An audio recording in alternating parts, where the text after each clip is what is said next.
Welcome, surf fans, to the famed Sunset Beach, an iconic wave that demands respect. A lot going on and a lot to digest. Crazy things just happened then. I thought I was going to die. There's just so much power and mana to it. You gotta love it. It's a beautiful, big, deep ocean wave. Bouncing back from disappointing endings in 2022, Carissa Moore and Jack Robinson steamrolled the competition at Pipeline for stop number 1. Now surfing in yellow, both have won events here at Sunset Beach. Jack Robinson in 2019 and Carissa Moore 10 years earlier. With early exits at Pipeline, for those at the bottom of the rankings, the mid-season cut is fast approaching. It's time to start winning.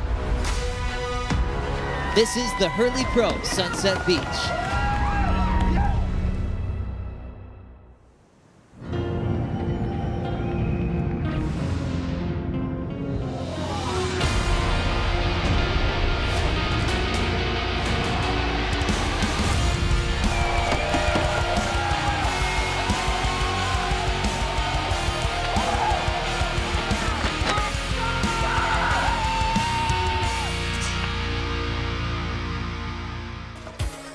Welcome, surf fans, to where you would rather be. Surfers getting ready. Leo Fioravanti heading out. Callum Robson checking in for the lookout. Our boy Keanu Asing, ready to rip. And Emrod, Michael Rodriguez on the mayhem.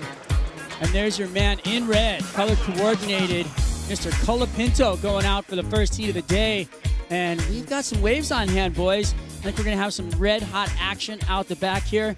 Welcome to the beach here at the Hurley Pro Sunset Beach. Peter Mel, along with Brett Simpson. Simpo, what's happening, my man? It's good to be back, boys. It's good to be back. The waves are picking up. I'm pretty fired up. That intro right there will get you going. Well, Pete Mel, we know you've been looking at the numbers. I mean, we kind of had an idea. I was like, are we going to run today? You were like, yeah, it's on. You actually had the idea because you've been looking at the buoys, and they don't call you Professor Pete for nothing. Thanks, Strider. We've got limited options in this week that we have left. We got to start pulling the trigger, and I think that's why we're running this half day here. It's a big improvement from this morning. I mean, we showed up the last 2 mornings, been pretty poor, but it is very fun looking out there. It's almost like a big beach break. And there's plenty of waves. You just got to be able to search the lineup like Sunset Beach is so known for. You got to be able to find the jams and get in rhythm. Yeah, Pete. Well, you're on the rhythm. And down on the beach, we're going to hear from AJ and the Director of Tours and Competitions, Renato. What's happening down there, guys? Well, Strider, you hear the horn blowing in the background, which means the heat is officially on. So, Renato, tell us what we can expect for today. It is on. We have this building swell that should be on a 6 to 8 foot range by the end of the day. And obviously, as you can see, onshore flows. And this wind is actually rotating every direction, so we're going to try to capitalize in this swell today and tomorrow. Is the biggest swell in the remaining of the windows. So we're going to start with the men opening round, those 4 heats, followed by the men's elimination round. All heats 30 minutes today.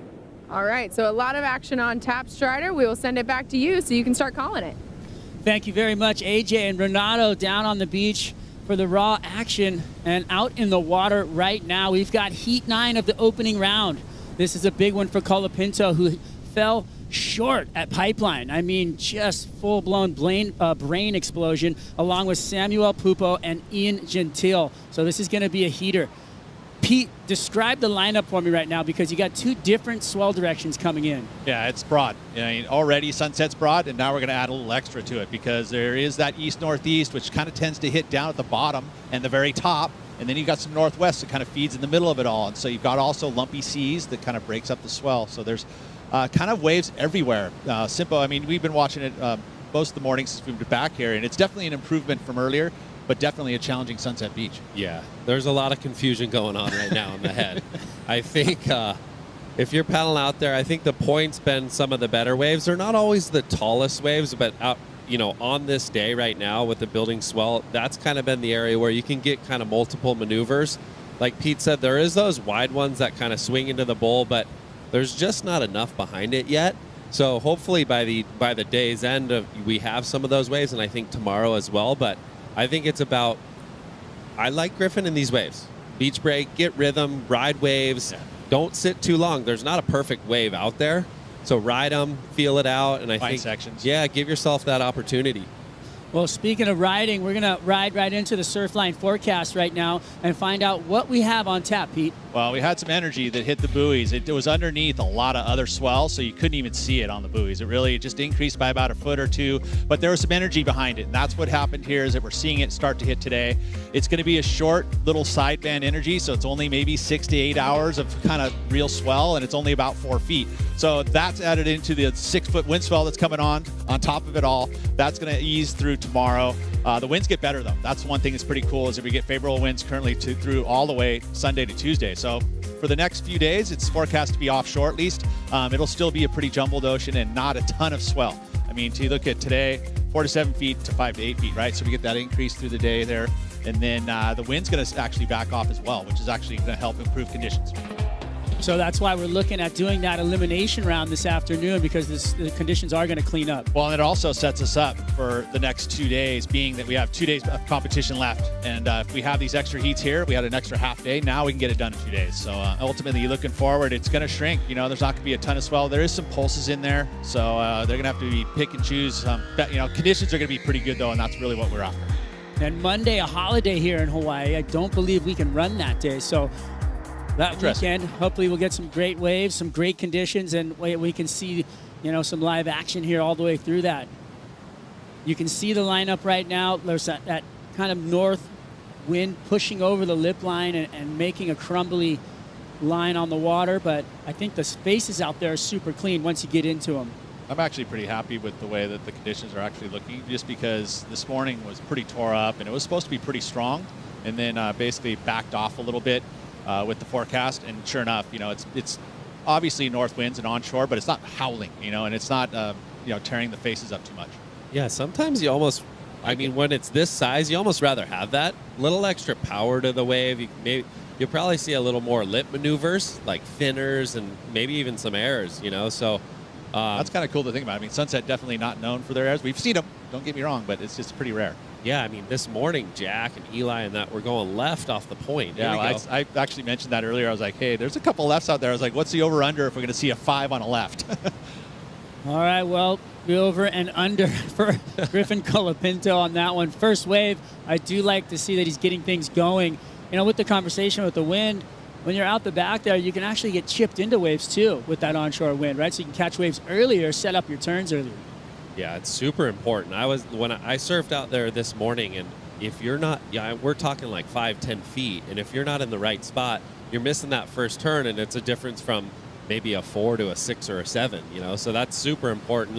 But then you don't almost want to get pulled too far up the point because then you're very out of position. So that's what's happening to Griffin right there. He pushed himself way deep, right? Yeah, he took off, held the position on it, but hoping that it might double up on the point because those will do that too. You get those ones that'll actually double up, but not that one. Yeah, sitting here through the morning, I saw Tommy Whitaker, and he was identifying exactly what you just said. There was those deep ones that had that little double-up line on them, and I feel like that was the most consistent place to sit out in the water. And Tommy's got the ear right here of Griffin at times, right? So that was what it was. You see they even had that. It was bending out the point, right? And it almost looked like it was going to give him that ability to double up. It just didn't get there. There's those waves that do back off. This is a nice-looking wave right here for Sammy. So big finner. Bango right through the lip. That was an impressive first turn. Gets that out on the face. He's looking for more. These waves connecting with all different, swell directions out there. You can actually connect all the way to Val's Reef today with the way that the direction of the swells are hitting out the back there. But that first turn was beautiful and a great look into Samuel Pupo's opener. And also what the judges are going to be looking at today. How high do you go with a single maneuver? It's pretty dynamic. He has a nice vertical face, gets the release, risk there, and it looked good. He pulled it off with flow. Yeah, that was a really good turn. I will say that seemed like maybe a bigger wave for the point, and sometimes those do that. But look at nice form right there. Pretty vertical. Yeah, that's always good. That adds extra risk. Look at that. Pretty much 50-50 slide up and over the back. That was there. And so this is going to be kind of a neat score to look at. It is. It's a one night. This guy does this in his sleep. But there was some wow in that, right? We both, all of us, kind of got excited. We all felt it. We, lifted up the eyebrows, So little did those hair guys. on the arm. I like it. I think Samuel Pupo has really, I mean, I'm a huge fan. I surfed with him when it was just 1 foot down in front of the Rip Curl house, and he was on this little forefin, and he was going so fast and just banging through lip lines, and, they were running heats, all with, Brees, everybody was out there, and he was just smoking everybody. Pop it up on your phone. Did you video it? What? I was in the water surfing. Oh, okay. They were flying over him. I was calling him off. Hey, Ghost Rider. All right, Ian right here digging. This could be a good one. Look, it backs off a little bit. He's getting the speed down the line right here. Thing's got some chop on it. Yeah, a little choppy, but he found the lip line not as cleanly as we saw Sam Pupo, but I think that one's going to let him down a little bit. It's interesting when these guys identify a wave. You're kind of a roll of the dice, right, as you're standing up. Yeah, well, a lot of times you might have a little more time to look at it. Today, it's kind of like you got to commit to it because it's got that little chip in it, and if you don't, it's a little bit too late. So I think he kind of saw what he wanted to see here, but this thing kind of goes up and over, and then maybe gets a little stuck right there for the projection. And I mean, Ian's no stranger to wind and bump. He's from Maui, surfs Hokiba. This is Maui glass. Yeah, he's like, wow, this is no wind right now. Yeah, I mean, you think about the talent level out of Maui. Yes, they have 3 world-class waves, but other than that, they're working very hard to get good surf. So here's a comparison with Sammy. Yeah, we just saw the scores for Sammy come in, which is a pretty good number. Oh, yeah, a 4.83. So I feel like almost felt like it could have been a little bit more. I mean, again, I don't know. It was a beautiful one turn. Still. Yeah, it was hung up a little bit, and that's why it didn't go higher because it slowed down in the lip. And it's early. And I know the judges have probably been watching, so they know what's possible out there. 4.8, one nice big fin drift. I like it. That's fair. Yeah. I mean, everything's compared to that now, right? Yeah, so that's exactly. This man on screen right here, he's liking it because he loves to get loose in the lip, and he's got that loose style. He might Yago go Dora, full row. unbelievable. You might go left. Yeah. Into the left wind. You've been talking to There Kelly is, Slater. though. He was talking about the lefts. Right. Yeah. Some of the bigger sets, as the swell's building, there It'd be is interesting that to see if left. they actually come into play, really, truly. Because, I mean, if everyone's thinking it, then, yeah, there's some out there. And Yago Dora, Leandro Dora, his dad, who's a coach on tour, he's got his girl. He's got family around him. He's listening to music. He's having a good time. Yeah, I heard him all night listening to music. Volcom dude. House. They were had a little rocking last night. Valentine's Hey, party. it's about time. It's dark, guys. No, he was cool. And I feel like, and Joao is staying over there, and Joao's going, but he wasn't dancing. Joao's looking over at Yago thinking, man, I wish I had that mindset. Because Yago's so much more relaxed than, say, a Joao, because Joao feels like he's got more pressure coming in, after not making the cut Different last styles and approaches, bro. It's just how it is. I mean, I was just going to mention about Ian Gentile and the way his approach is. Like, he wouldn't have been dancing. He'd be, like, underneath, having a little, like, Who was dancing? Yago was dancing?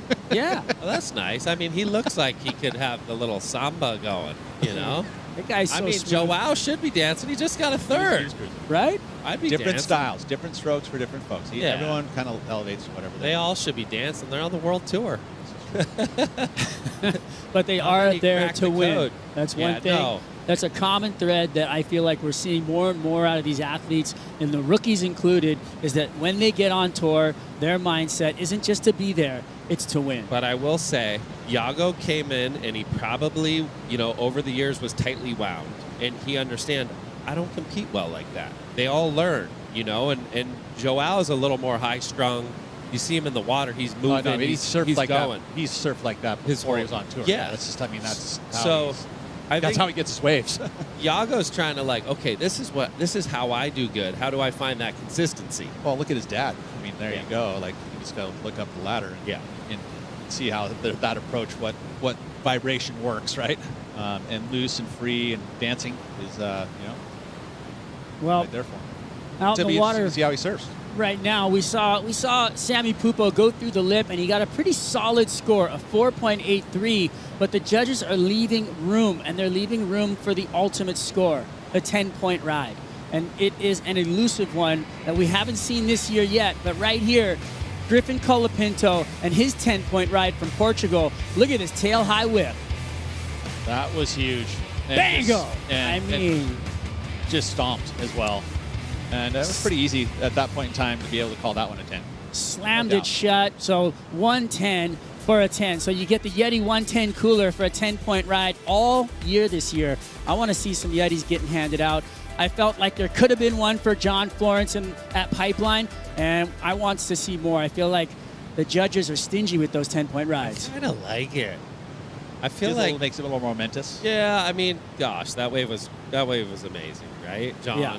It could have been no, but I do like make it hard. It wasn't either Make way. it a little more. Yeah. Make it like there's Nothing only wrong. one a year or something crazy.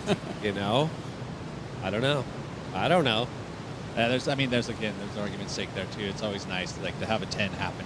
I get excited when I see that, you know. And Surfing is different than anything, though, because we're dealt with so many different conditions. And on that day, he rode the wave perfect. It was pretty much a closeout, and he just you could pumped through the thing. Compilation of 10s, right? Yeah. And you're going to see on like, really, that was a 10? Or, you know, like, you're gonna Over see the that. years, Yeah. you know, you look at it like, oh, maybe like as the surfing progresses, you're like, maybe it wasn't, but.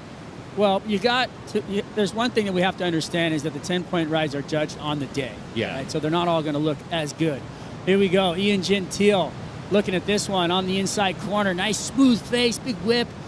Nice setup turn, coming around for more. Bang, right there. Push the fins free, and he's out. I like it. Keep the board moving. Come inside. Get your waves. He identified, this is a half-hour heat, and it goes quick. And identify a little point wave, a couple snaps, and it's going to be right there, probably just under the Sammy Pupo wave. We'll see what. Here you go, Sammy Pupo skating across this one. Keeps the board moving, set up, snap, back up into the lip.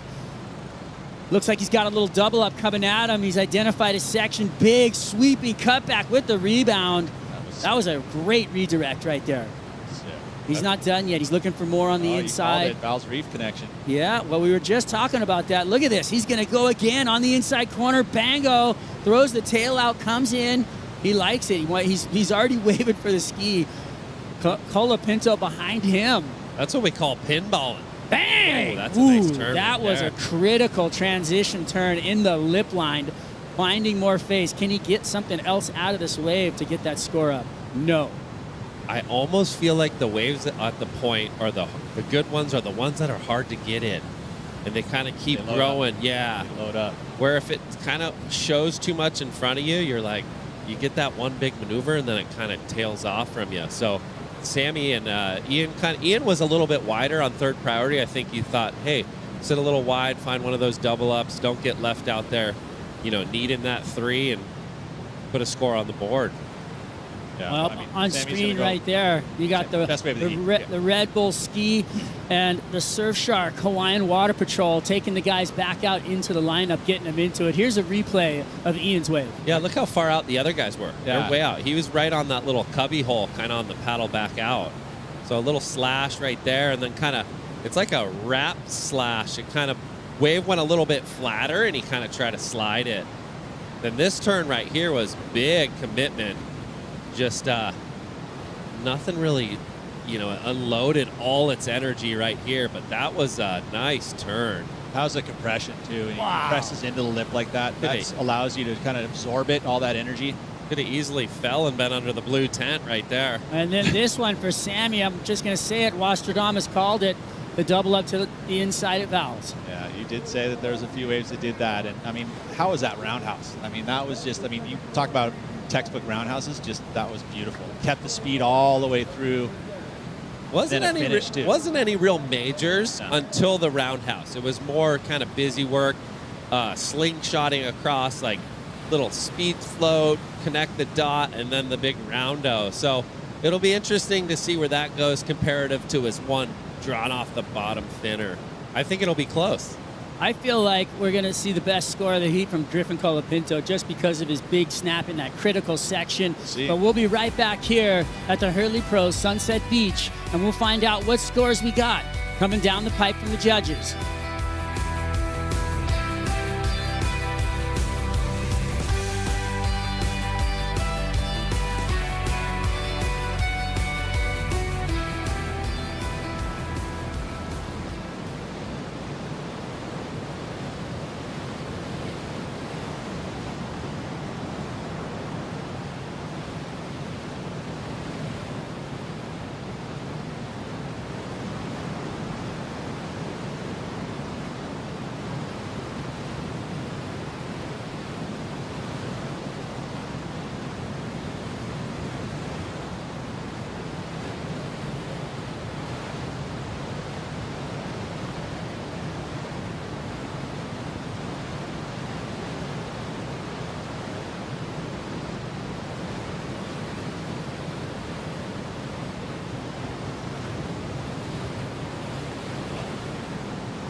Ian Gentile, I'm 26 years old, from Paia, Hawaii.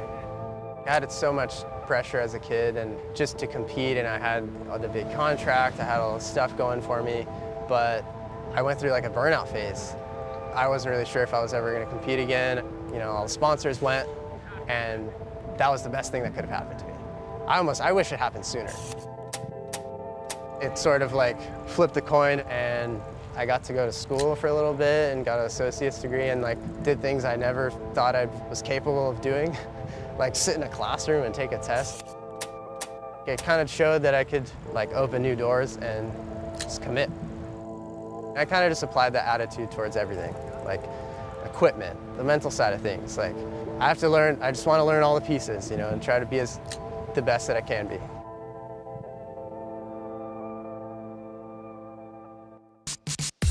Some great insight right there from Ian Gentile, our rookie, and out on this wave right now. He's up and riding. A big snap into the lip line. Nice setup turn. Let's see what he's got on the corner. Actually drives some rail out there on that lumpy face, and he's going to kick out of that one. I was going to say that was a pretty cool piece on Ian, and I was already a fan in how he compete, but and Recipe for Life. There we go. Colapinto winding up. He's got a couple of turns off already. Let's see if he stays with this one or decides to kick out of it. Looks like he's going to look for more on the inside. Anything helps. And the definition on the end would be nice, but he's not going to have it. Sammy Pupo, he's up and riding. Bottom turns. Flies up in above the whitewater line. Swinging away, getting the arms moving, looking for the open face again. And you can see the body language. He's letting that one go. It's interesting when you watch a surfer and you watch their body language. You got like even Rio walking on the beach. You can see he's confident, he's looking around, but he's, you know, he's new here. And you can see it in everything that he's doing. I agree. I would say that. Yeah, you can see tentativeness. You can see confidence. I mean, yeah, this is Rio's first, you know, Sunset Beach event in the big leagues. It's a big moment. Who's he with there, Pete? That's Chris Gallagher. Yeah, I was working with him. He's been working with a few of the surfers here, both men and women. And Rio, he was mentioning about how working with Rio's a sponge, takes it all in. That's one of the things I think you see about Rio. Rio works with a few different people, and he loves it. Like he just takes all that info in and soaks it up. You know, all the guys that have been through those experiences and able to teach you a few things. Yeah, you know what? Rio's soaking it up. Every time I would go over to the Quicksilver house, they've got this like 70, 80-inch screen. The thing's giant, and they're watching heats. He's just sitting there watching heat after heat after heat, and he's sponging and just bringing in all the information. Speaking of sponging, over there in the VIP area, Laura Enever, what do you got for us? You got some information? Yes, guys. I've been sniffing around, doing some sponging, trying to listen in on conversations, getting kicked out of conversations too. But, you know, just about boards, equipment, what's everyone riding today? You know, coming down here, you know, waiting for this swell to really fill in this morning. I know that Sammy Pupo is on a 6-1, Griff also on a 6-1, just because they realise that when you're surfing Sunset Point at the moment, you can get that Vowels Reef, you know, end section, and you want to be able to flare in there and flare as much as you can out the back. So, you know, in saying that, I know the next heat, some of the guys are sticking to their bigger boards, knowing the swell is going to come in. So I know Cal Robertson is on a 6-4, so he would rather start on a bigger board and then change it out for a smaller one if he needed to. So, yeah, just interesting seeing what everyone's going with today. Laura, what were you riding out there at Himalayas? How big was your board? 5'3". No, it was a 10-0. I couldn't even hold it. had to get someone to carry it down the beach for me. Do yourself a favor, get online, check out Laura Enever's Instagram, and see the bombs that she has been posting. It's unbelievable. She is a mad woman. Thank you, Laura. I'm going to go steal some food. Bring me some. Yeah. Oh, what do we got here? Griff jumps into second. Yeah, you know what? We were talking about the score before we went to break. It dropped in at a 5.5 for that one really meaty lip line that he attacked. And I feel like they got it right because they agreed with me. Well, it wasn't the highest wave, though. Sammy Pupo got a 5.83. That just happened.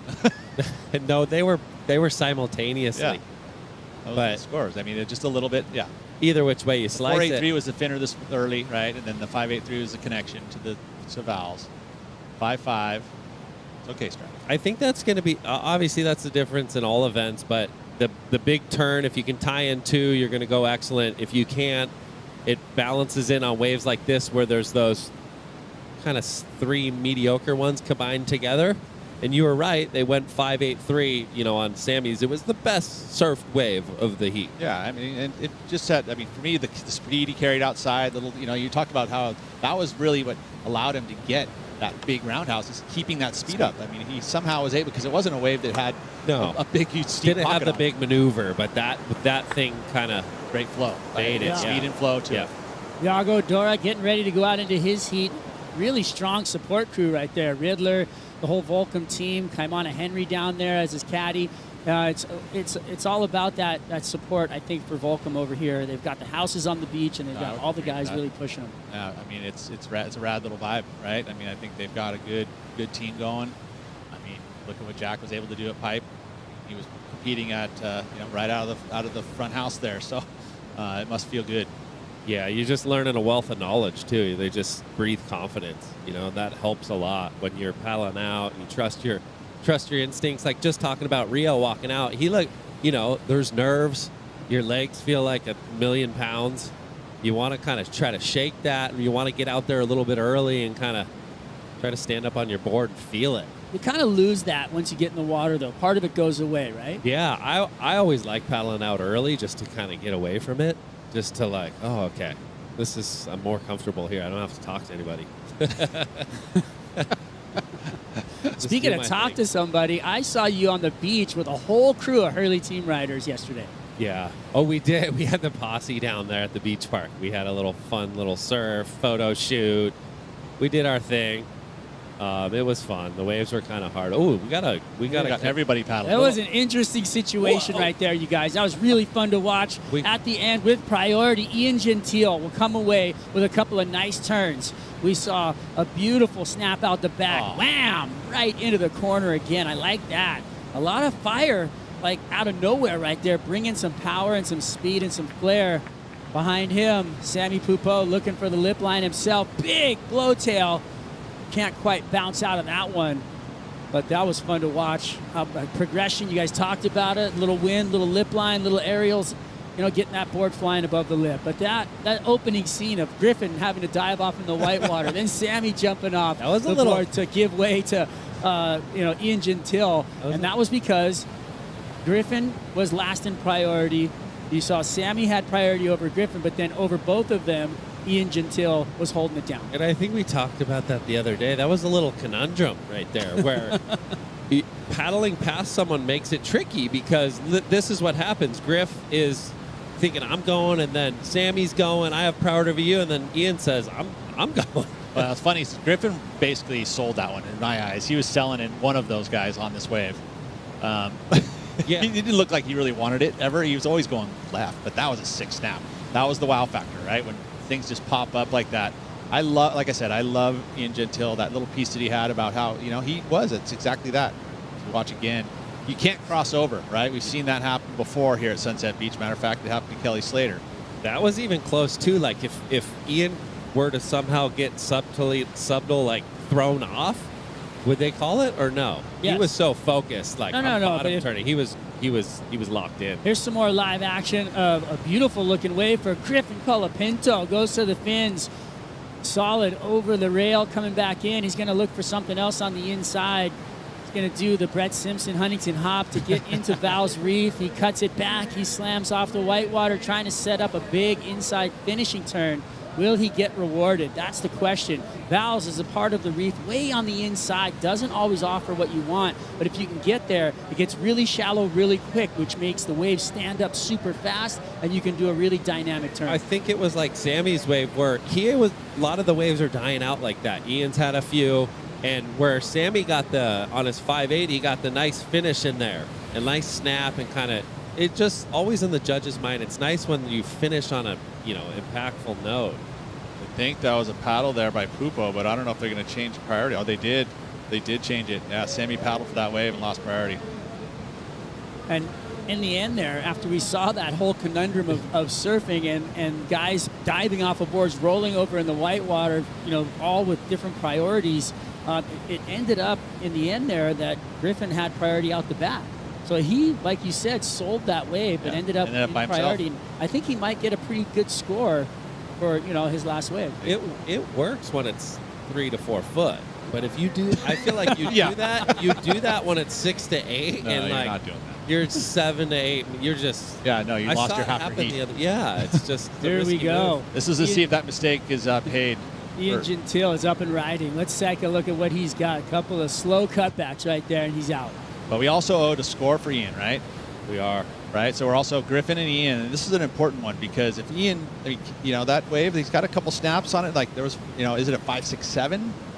I think it's his best score, maybe. Yeah. I think it might be his best score, but I don't know if it's going to go 5, 6. The one with the flare and the tail whip Yeah. on the inside. The Yeah. wave was pretty flat, but Yeah. he did a dynamic move. He surfed up. It was a nice start, turn, and then it kind of went slow, and then a nice finish. I mean, there's only 1 minute left in this heat. Yeah, We are those are down to the important moments. wire here. This is an incredibly important heat, especially for somebody like Griffin Colapinto, who does not want to be in that elimination round. No, not psychologically, but I mean, again, you didn't lose. But here's the scores now. Finally, coming in. We'll see. They're dropping in one by one. I love this graphic here. You can see 2 judges dropping scores in: a 5.3, 5.8, 5.0. One judge gave him a score. Yep. Oh, that one's way lower. Yeah, he's gonna have to jump on something quick. And so now you've got 25 seconds left in the heat. You've got Ian Gentile sitting there on a 5.33, comes up just short. And, well, if you're Griffin Colapinto, what are you doing? well, he's covering, and that's exactly what he's doing because he's got priority over Ian, and he's going left to block him. That was a funny move right there. I mean, there's not a lot of time left, though. We're going to wind it out. That's over. Yeah. Unconditional right away. Yeah. Sunset's a left. Yeah. But look who had time to catch a wave before the horn. Ian Gentile. So that was actually a dangerous, with today's conditions and how fast waves are coming in, you could, catch a wave in 5 seconds. We'll be right back here at the Hurley Pro Sunset Beach with more action coming up in the water. Yago Dora.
This is our community, this is where we live, this is where I've grown up, and it means a lot for them to be here supporting this and bringing everyone around here back to what it means to be connected to the land.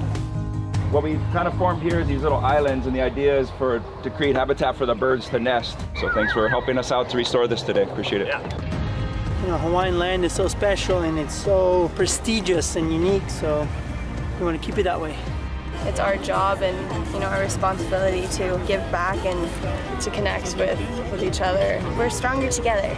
We need to go plan one for Larry. The WSL grant will really help to provide funds to get a compost machine to reduce food waste around the North Shore. Tell us what you're doing by posting on social media with the hashtag WeAreOneOcean and tagging WSL and WSL Pure in your post. We are one ocean!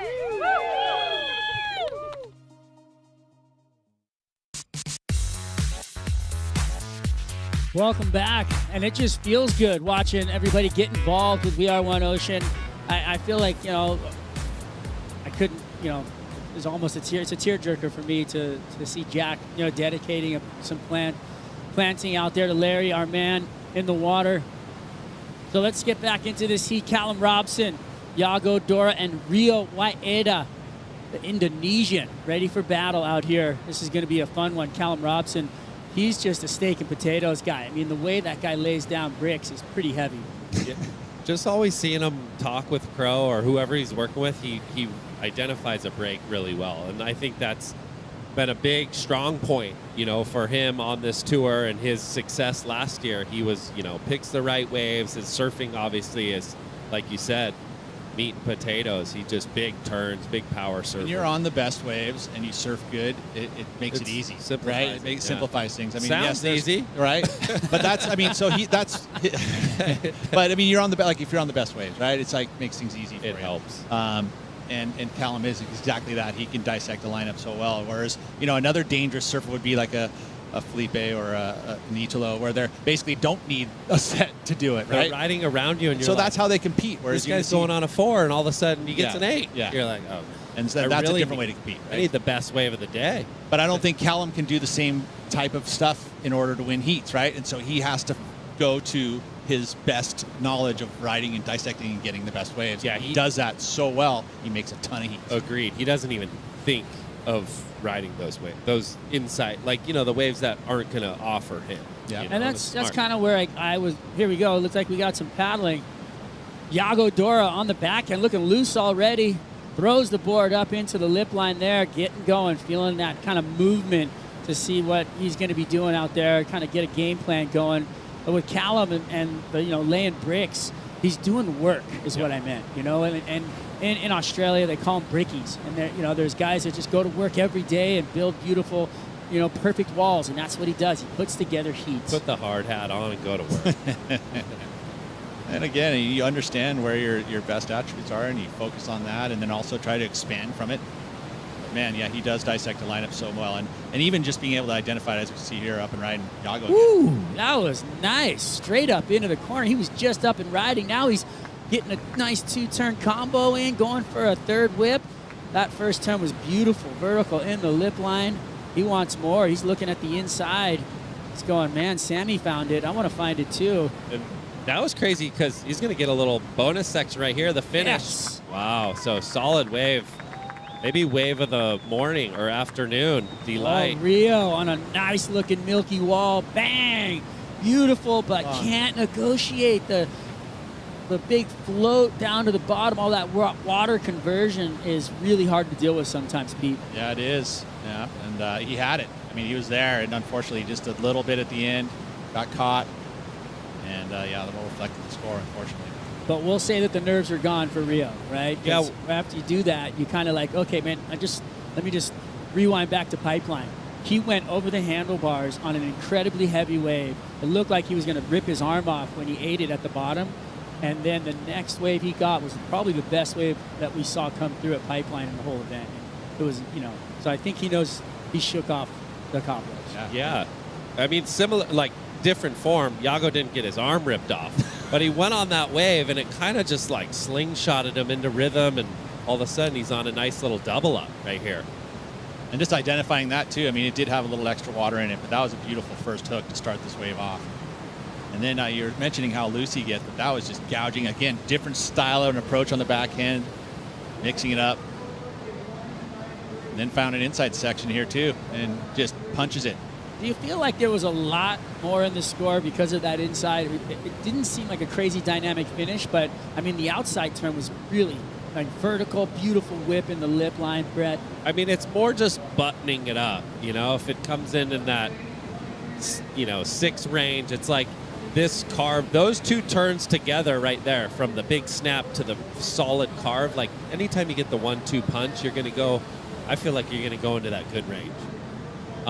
And then Rio had this nice speed carve and then draws it off the bottom. Big hammer right there. And maybe almost look like Sunset's a crazy wave. And even though they're at the point, you just get a little off kilter and you're on your heels. And the next thing you know, you're butt over tin cup. Yeah. And you're rolling around. I mean, Pete, you're the king of staying over your board. You really I thought you were going to set me up there, Strider. Okay, cool. That's nice. You're giving me props. That's cool. Score Thanks, drops for Yago Dora 617. Back to Peter Mel and the king of staying over his board. Surfing big waves, you're centered.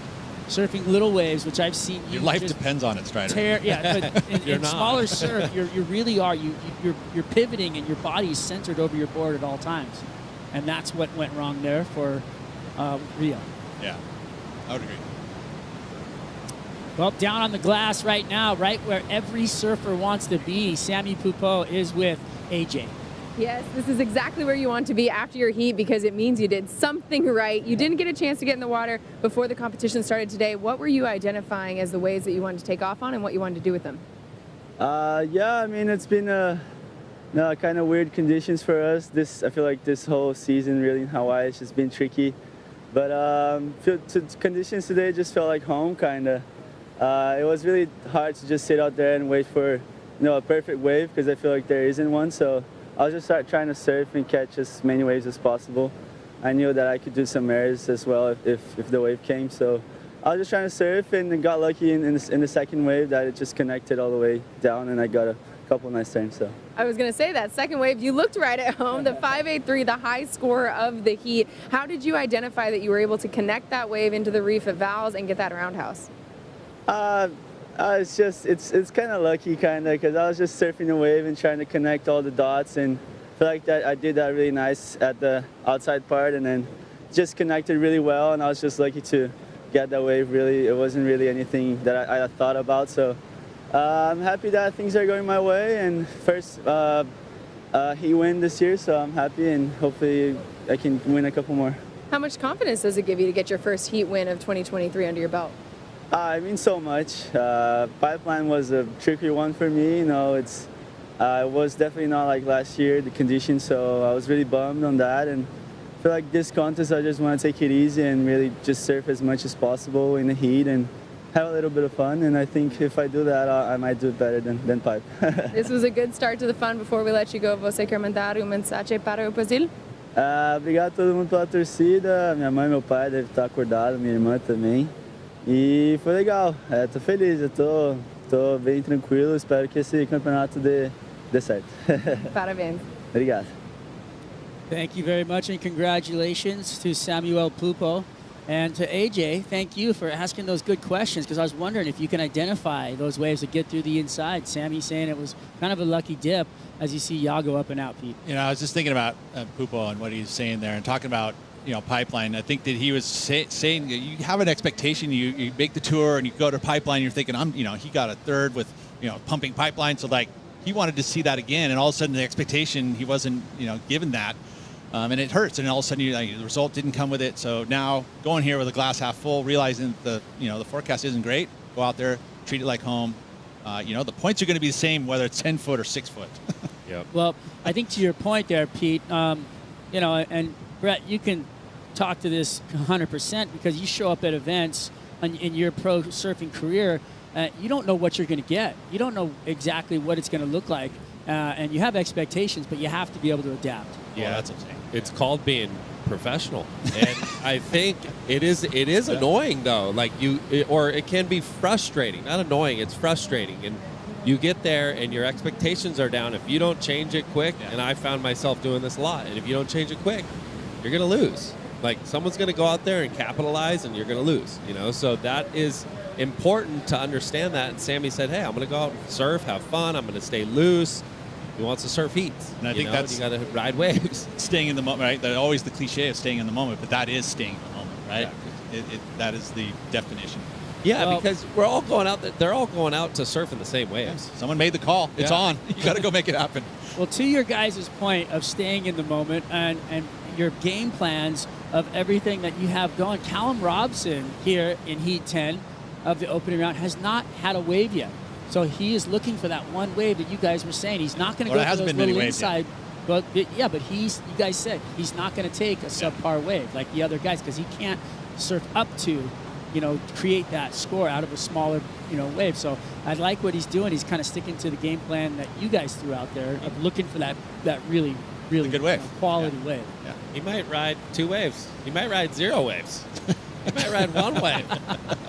Cal's dropped anchor, and he's waiting for that one. Yeah. Well, he's got priority, so it's all good there now at this point. Look at We got left. I like it. Here we go. Yago, take it to the sky. Ladies and gentlemen, the air show has begun, and it was there's going to be those a nail in the coffin right there. That was beautiful. There's going to be those opportunities, and especially a guy like Yago, well, they're not surfing today, but Gabe, you're going to identify that kind of a situation today, and that could be a 9. For the folks at home, though, it's like 1 foot deep right there. Yeah, it is Shallow true. coral heads, like proper. Yeah, and it's not exactly. Like he stomps that, he probably loses his fins. But it's an 8. But look at the elevation. He throws the tail high. I mean, he's got a great rotation. What went wrong on the landing, Pete? Yeah, you saw the front back foot come forward, and I think that everything landed directly on the very tip of the nose. It just sank. He's a big boy. That thing just went bloop underneath him. He was like, I'm at Sunset Point doing a 6-foot full row on the point. There's a going big into coral boneyard head right there in the boneyard. And the water is clear enough to see those while you're doing that. I had a heat one year out here, and it was small, and it was in between, and I bottom turned, knocked my fin off, and had to paddle all the way. Your heat's over. I was like, it's that shallow. And he's just in a 6-foot air. Going into it. Yeah. It is the basically. Surf Shark Hawaiian Water Patrol wasn't there to pick you up back then. That would have been a big score, though. I would have. And again, and everyone's watching. They'd see that there's those opportunities. Can you believe Cal gave it to him? Gave him that wave. There's the example. Surfing up, we know Yago. Oh, you're so funny. Coach comes in, he's like, I can't believe you gave Yago that left. What were you doing? Oh, man. Too much fun here in the booth where you would rather be. I mean, it's like the weekend every day for us when we come down to the beach, so we're very blessed. What day is it? What is a weekend? It's Hawaii. Every day is Friday. We're here in the Hawaiian Islands, Aloha and Friday. we are loving it here at the Hurley Pro Sunset Beach. And we are making the best out of this forecast, boys. And if Yago would have stomped that, he would have gone from a .97 to what was you could have got an excellent score out of that. These are the best surfers in the world, right? You can put them out in pretty much anything, and they'll be entertaining. So, yes, we all have to have done that understanding that the expectations of it being 10-foot sunset isn't always going to happen. It's not going to happen every year. Sometimes you're going to have to deal with this kind of situation and go out there with a good frame of mind, and we're going to get entertained. Well, you know what? We were blessed at Pipeline with one unbelievable day. We've had an unbelievable day here at Sunset, which was the first day of running, and this would have been an unbelievable air if he would have stuck it. So we'll be right back here at Sunset Beach right after these messages.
Welcome back. Super Surfer by Hurley is dropping very soon, and we're going to see this thing all over the place. Kids are just going to be having that thing on their handhelds and just pushing stuff around. talk me through this replay right here, Brett. Right here, you're just trying to accumulate coins and launch some airs. You know, I think our motto was always have fun, and I think this was kind of built, you know, youth, a little bit of everything. I've been playing it. I had my Groms playing it. We were testing it out.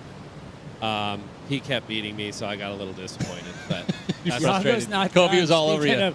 Not disappointed. Are you kidding me? Those lefts are producing. That was a beautiful front side rotator. Watch out. Oh, man, I love it. Look, he wants to Oh my gosh, that was define the fact that he made the wave. That's golf clap. Come get me, jet ski. I'm at the boneyard. He did. He's waving for it right there. Look. Hey. That was. I love that. That was right back in. Big front side rotator. Come on, you guys. That was what we were looking for. Both these guys aren't looking for that, right? So he has free reign of those lefts all day long. You see the smirk on his face right there? He's like, I'm going left. I'm launching. That's pretty good. Yeah, well, and That's look. going to be a number, too. It's going to be a good score. Yeah. There's a high, wide shot of what we're dealing with today, all the way across the channel. So that's all the way by the lifeguard tower on the other side of We mentioned this. Beautiful bay. It's a big playing field today. With the two different swells running, they're both pretty much the same size. You got like a 4 at 15 with like a 6 at 11 kind of northeast, swell. So it's made this lineup very broad. And that's a great way to see this. Waiting for scores right here from Iago Dora. I mean, I'm a fan of what he just threw down. I mean, I don't think it was excellent, but I do think it was, worthy of an almost excellent score there. 6.83. Yeah. He's got 13 points out there. That's a shoo-in. Look at it. I mean, we saw this coming here. There was those moments right there. Look at it, just clean, and he gets another maneuver done and somehow negotiates this part of it. I mean, right here, he's like, oh, gosh, don't get belted in the head with a coral head. But you can see underneath the water, look at the blue. It is very shallow right there. Yeah, it's extremely shallow, but I'm really impressed with making it through this part. That was cool. That was Houdini right there. He's like a glue foot. He does have maybe some of the best footwork on tour, the way he shuffles back and forth. For a big man, too. Yeah, right? That's the dancing. Yeah. Man, that dancing's helping. Maybe that was the dancing shoes last night. Yep. I love it. Callum using priority. Finally, this is a replay off the bottom, little open face, sleepy wave. So he's going to kick out of that one. Long time to wait. And use your priority for that. Got sold on a lemon, but he's on a bomb. Look at that turn. Beautiful, big. Oh, are you kidding me? Come out of that. Where are you? Wow. Oh, that was so unfortunate, man. He's still on his board. That was a big score coming, man. That would have been. Those that conversions. That's like Steamer Lane. It is. They convert. A lot of places have it, but yeah. It's like Sunset Beach. Sunset Beach. Oh, Rio.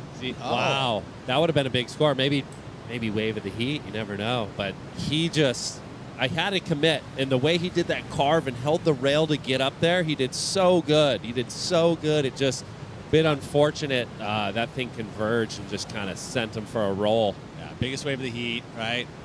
Nice first snap. That's what he's been doing. And it's so easy, straight to the bottom. Just talk about that flow. He was there. He was just, that last little bounce. All that water pushing over him and just sucked him into the vortex. Watch this. If they hang on long enough, you see him go. He's hanging on, and then all of a sudden, even longer, he comes bumping up right here. He flies up through the back. Whoa! On his board. There he was. He's still hanging on. He's holding his breath underwater on his board. That was impressive. Count it. I love it. You guys were comparing conversion of water to different spots. I would like to compare the wave that Iago had to what is in front of his house right now at Pipeline. Those little rampy lefts. Pretty similar. Off the wall left or something like that. It looks just like that. We're staying right there. I've been looking at that. It looks like that. A lot of those waves were very similar to the waves he just got. So I think he's feeling really comfortable out there. Same swell, right? It's just going down the beach a little bit. Same look to it. Those are those east, northeast. And it's trade swell is what it is.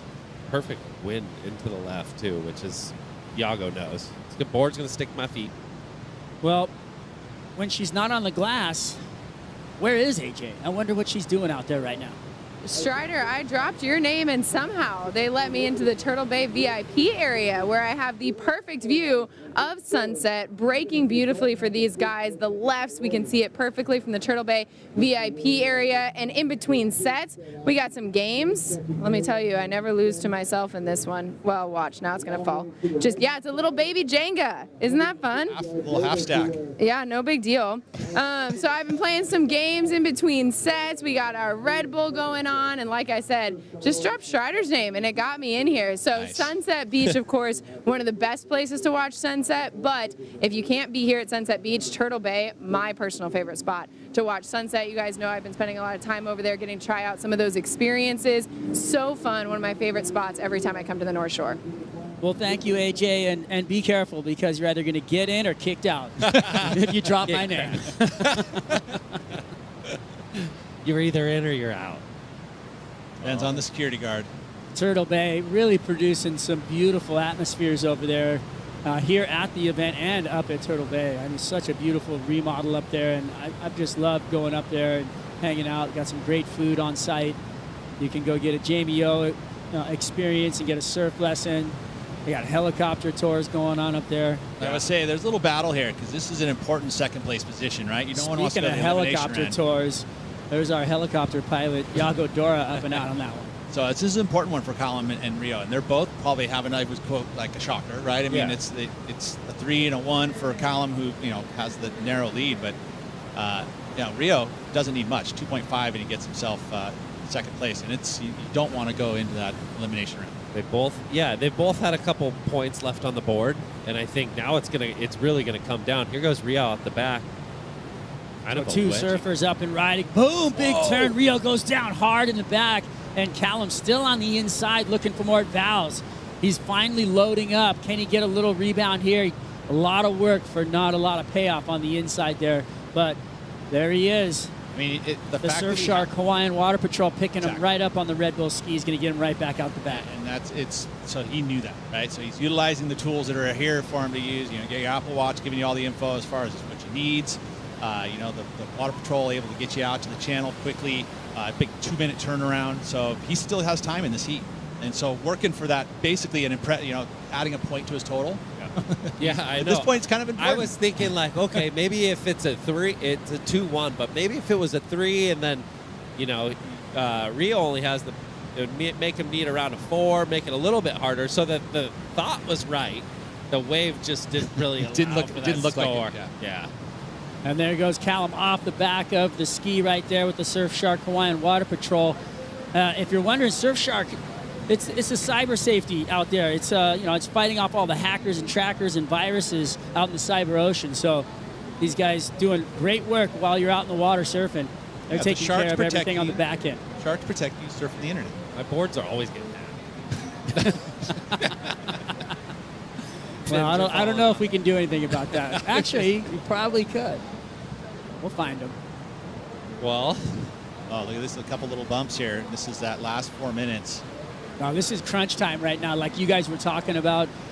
Whew, this is a shocker for Rio, 100%, coming unstuck twice. Callum, he did some work, but, this wave let him down. He didn't get to set the rail the way he wanted to. I never opened up. This is this redirects really right here, and he saw that there was enough water to get to this inside, and he knew that at some point it would steepen up, but this is really the only quote-unquote major maneuver, which isn't really major, and that's why it only came in at a 2.1. Maybe should have. I mean, in hindsight, in the start of that, maybe just throw it up there on that climb, and then this would have been a big score, but that just got away from him. The 193 would have been a big number too, so I mean the surfing that he's attempting, it's just unfortunately those nerves a little bit. We saw his walk down the beach. I also think that with Rio and the way that he's surfing is a lot different at sunset. Sunset's just such a different playground. You got to really draw out big turns. It's not that whippy in the lip type surfing. You have to drive out with the lip, and we're watching him kind of whip it in the lip, and that's not what you do at sunset. You have to drive with the lip in order to come out on top. Yeah. He's young. I mean, the time he spent at pipe, right? Like he's at the house at the Quicksilver House. He was putting his time in at pipe, and that's why he's good there, because it was there. That was the easiest. It was the most challenging. You knew you had to surf well.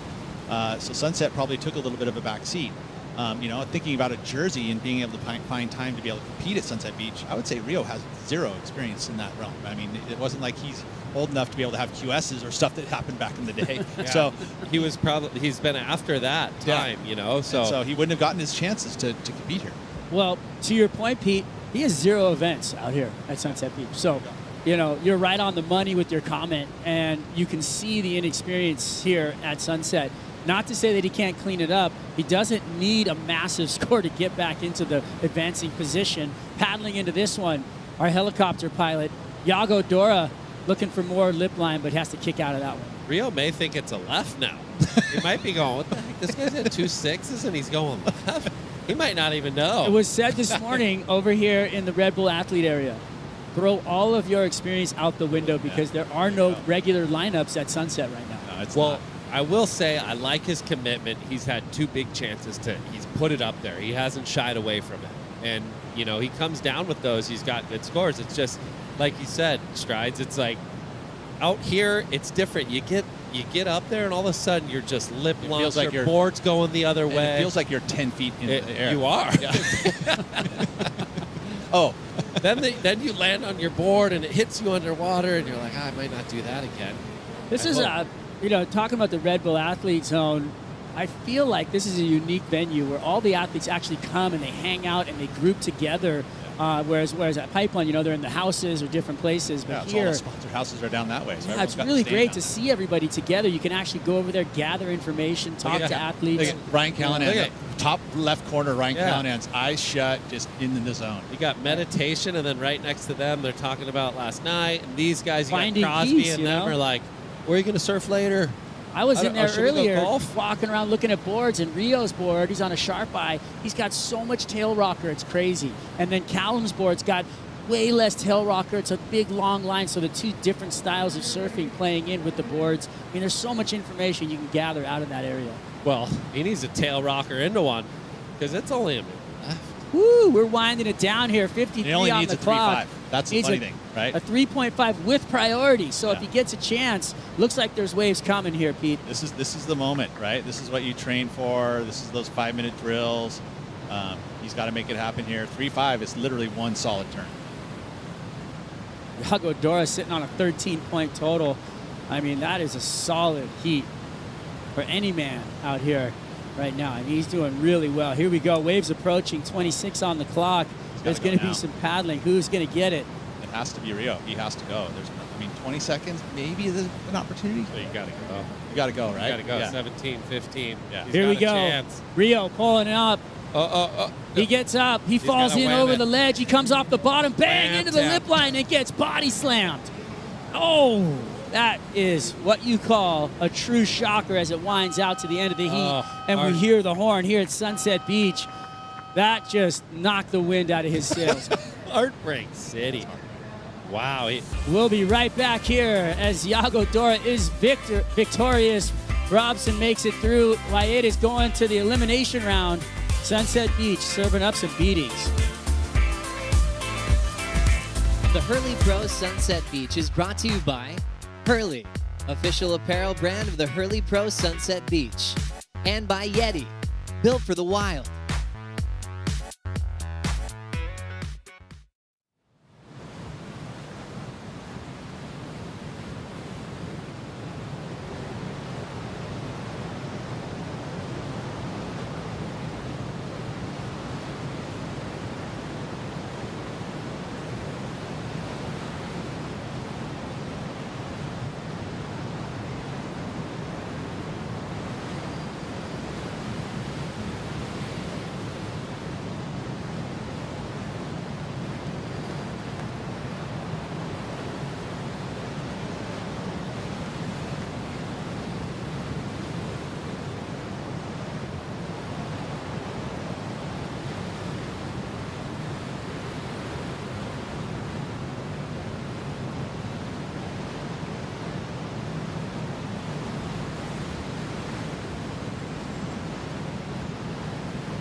I'm Kelly Slater. I committed my life to this, all of this. There is so much pressure now. It's really do or die. He's not coming here to participate. He's coming here to win. Her career is at stake. You want to perform in the big stage? This is the biggest stage you can have. Oh my goodness. This is sport history.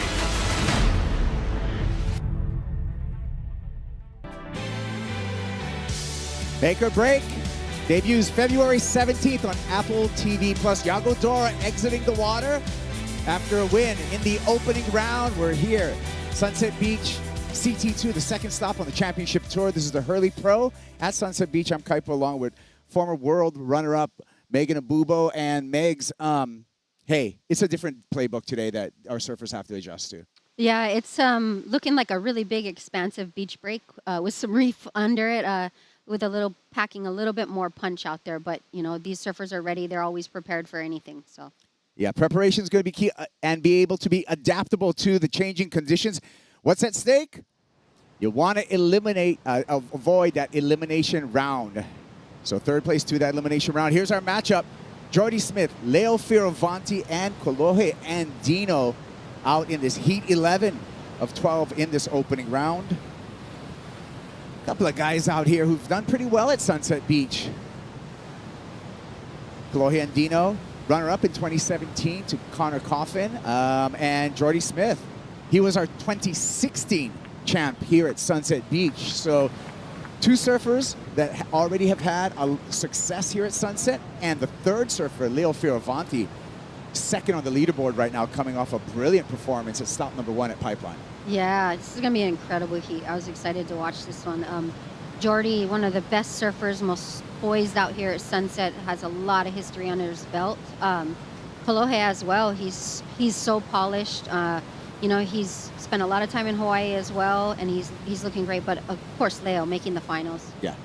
He's on fire this year. He's got the momentum. Kolohe Andino, 28 years old. You would consider him a veteran of the championship tour, and we are celebrating 100th heat for Kolohe Andino. You can see our championship tour event surfed. Event surfed. 285 for Kelly Slater. He's way up there. Jordy Smith, 139 events. Gabe Medina, we're going to see him in the next heat, 105 events surfed. Kolohe Andino in the century mark for events surfed on the championship tour. Yeah, happy heat birthday, Kolohe. And we'll talk about... There's dog years and then there's heat years. Kolohe is 100 years old in heat years. Yeah. Actually, 100 events. 100 events. Yes. So that is quite a few years on tour. He's actually celebrating his 10th season on the championship tour. And so you can do the math right there and see how we got to 100 events for brother Kolohe Andino. This is his 8th time surfing Sunset in competition. Yeah, and Kolohe's style, it really matches. It suits a wave like Sunset Beach. Even on conditions like this, he's no stranger to surfing big beach breaks. He usually is pretty well versed in this kind of conditions, and he stays busy in heats. So I think I don't think he's going to have a problem out there finding some good waves. There's a lot of swell coming through, and it's nice and consistent in the lineup right now. Yeah, and that's exactly why we ran today. We got a half a day of competition in. We will get through this opening round and into our elimination round a little bit later this afternoon. Leo Fioravanti, we talked about him, 25 years old, representing Rome, Italy, on his 5th season on the championship tour. There we can see his ranking, and he's banked already 7,800 points. Now, Leo last year did not make that mid-season cut, had to go to the Challenger Series, won that Challenger Series, came back with vengeance. So he's looking good to make the cut already with a 2nd in his ranking. Kolohe Andino swinging that mayhem through his paces there. Nice opening hack for Andino. And now a little busy work on the inside here, trying to make a little bit of a connection. That wave goes dead into the deep water. But Kolohe Andino first on the board. We'll be waiting for that score for Andino. Yeah, Kaipo, with this kind of swell direction, as Peter was noting on earlier, it's actually creating these double ups that we don't normally see at Sunset Beach, which has been kind of exciting, to get those finishing maneuvers off. So You could see Kolohe at the end of that wave really kind of searching for that double up reform. Here we go. Here's a replay. Yeah, taking off here, Kolohe. Really nice bottom turn there. Beautiful slash off the top. You know, looking really fast and loose. Right here, he's just kind of hunting, searching for that double up, doing that hop that they were talking about earlier. Squared off the bottom. You can see so much spray he got on that turn. I love the way he really roosters his tail out, Kolohe. He's just patented off the top. 24 though on the back of Kolohe's jersey. Used to be 22 when he got onto the championship tour. He did that in honor of Clayton Kershaw with the passing of Kobe Bryant. Kolohe wanted to grab and represent and pay respect to Kobe with that number 24 on his jersey. Yeah, you see all these the athletes, you know, taking personal numbers for personal reasons. It's really cool that there's such a backstory behind all of them. I can't remember everybody's jerseys, but you definitely love all the stories, and those will be embedded in your mind forever. Just some of them are real personal. Yeah, there's some great stories. We'll get back to some jersey stories and more scores, but right now let's catch up with the last heat winner, Yago Dora. Iago, you just made it seem like you were having so much fun out there at Sunset today, going right, going left, taking to the air. How did you use the versatility of your skill set to get such big scores? Yeah, I felt like this morning when I went surfing early, it was like stuck on my mind that this is Sunset Beach. I have to ride a longer board and go ride and do big turns. But like looking at the waves, I was like, this is not real Sunset Beach. It looks like a beach break out there. And I was like, I'm going to approach it like it was a beach break. And I went shorter. I rode a 6-1 and felt really good. And I just improvised, got a couple of laps, a couple of rides, and I just try to build something out of how bad the waves are. Well, you did enough to move on to the next round. Coming off of a 9th place finish at Pipe, you weren't able to surf at the beginning of last year because of your injury. Just how good does it feel to get these early wins, these early confidence for the season? Yeah, it's good to start making a few rounds for sure. I wasn't here at the start of last season, so this is my first time competing at Sunset for the CT. I had a few QSs here in the past, but yeah, I'm just grateful to be like doing this season since the start. I really missed it when I was back home sitting on my couch and watching it. So it's amazing. I'm just taking this opportunity to do my best and enjoy the ride. Well, we're having fun watching you, especially when you pull out all the stunts like you did this morning in your heat. Before we let you go, você quer mandar mensagem para o Brasil? Sim. Obrigado todo mundo que está torcendo, meus amigos, minha família. Mas tá difícil, mas deu tudo certo. A previsão não é muito boa, então deve ficar meio parecido com isso o restante do evento, mas é isso aí, motivação e vamos embora. Obrigado. Parabéns. Obrigado. Yeah, AJ asking Yago if he has a message for his family and friends back home. Yago making that adjustment to a 6-1 Mayhem. And that reminds me, Megs, we got the CT Shaper rankings in play from the quarterfinals on for the men and the women. Currently after event number 1, Mayhem, sitting in the 2nd spot behind Sharp Eye when we talk about those CT Shaper rankings. So, yeah. Heisel's in number 3, Channel Islands is number 4, and DHC. Let's take a look. There we go. Our CT Shaper rankings, 19,490 points for Sharp Eye. Good showing at Pipeline. Yeah, what a good jump he's got on the they have on the rest of the field here. But you know, your usual suspects, Mayhem not far behind. I don't see, you know, this top 5 here. This is definitely going to shuffle around, of course, throughout the year. But it'll be interesting because Sunset being such a different type of wave we're seeing right now, as it being kind of like Yago explained, a little bit like a beach break. So it'll be interesting to see the type of equipment that's going to be ridden today. Yeah, for every single one of these surfers, their shaper is their best friend in a way, because, you know, a good board makes all the difference in the world, and especially when you have to rely upon a quiver of boards, the consistency between each of your boards in your quiver. And it's almost like a set of golf clubs, if you would. You got to pick the right club for the right situation, just like you got to pick the right board for the right situation. It's so true, Kaipo, and that relationship is so important. I remember back in the day when I was on tour, Eric used to kind of just see if I was on my toes, you know, with our relationship and how much I was paying attention. And he'd actually write different models of what the boards were. and he kind of tests me on it. And if you knew, so that just goes to show that relationship, really, they take it to that next level to see how much you're paying attention to your equipment. And it's not just the shaper's job, it's your job as a professional athlete as well to really be dialed into your equipment and give that feedback. I've heard stories of unnamed, I'm not going to name the shapers, but they had a rider who was stuck on these dimensions. So they didn't want to mess with the rider's mind. So the board was actually shaped with different dimensions.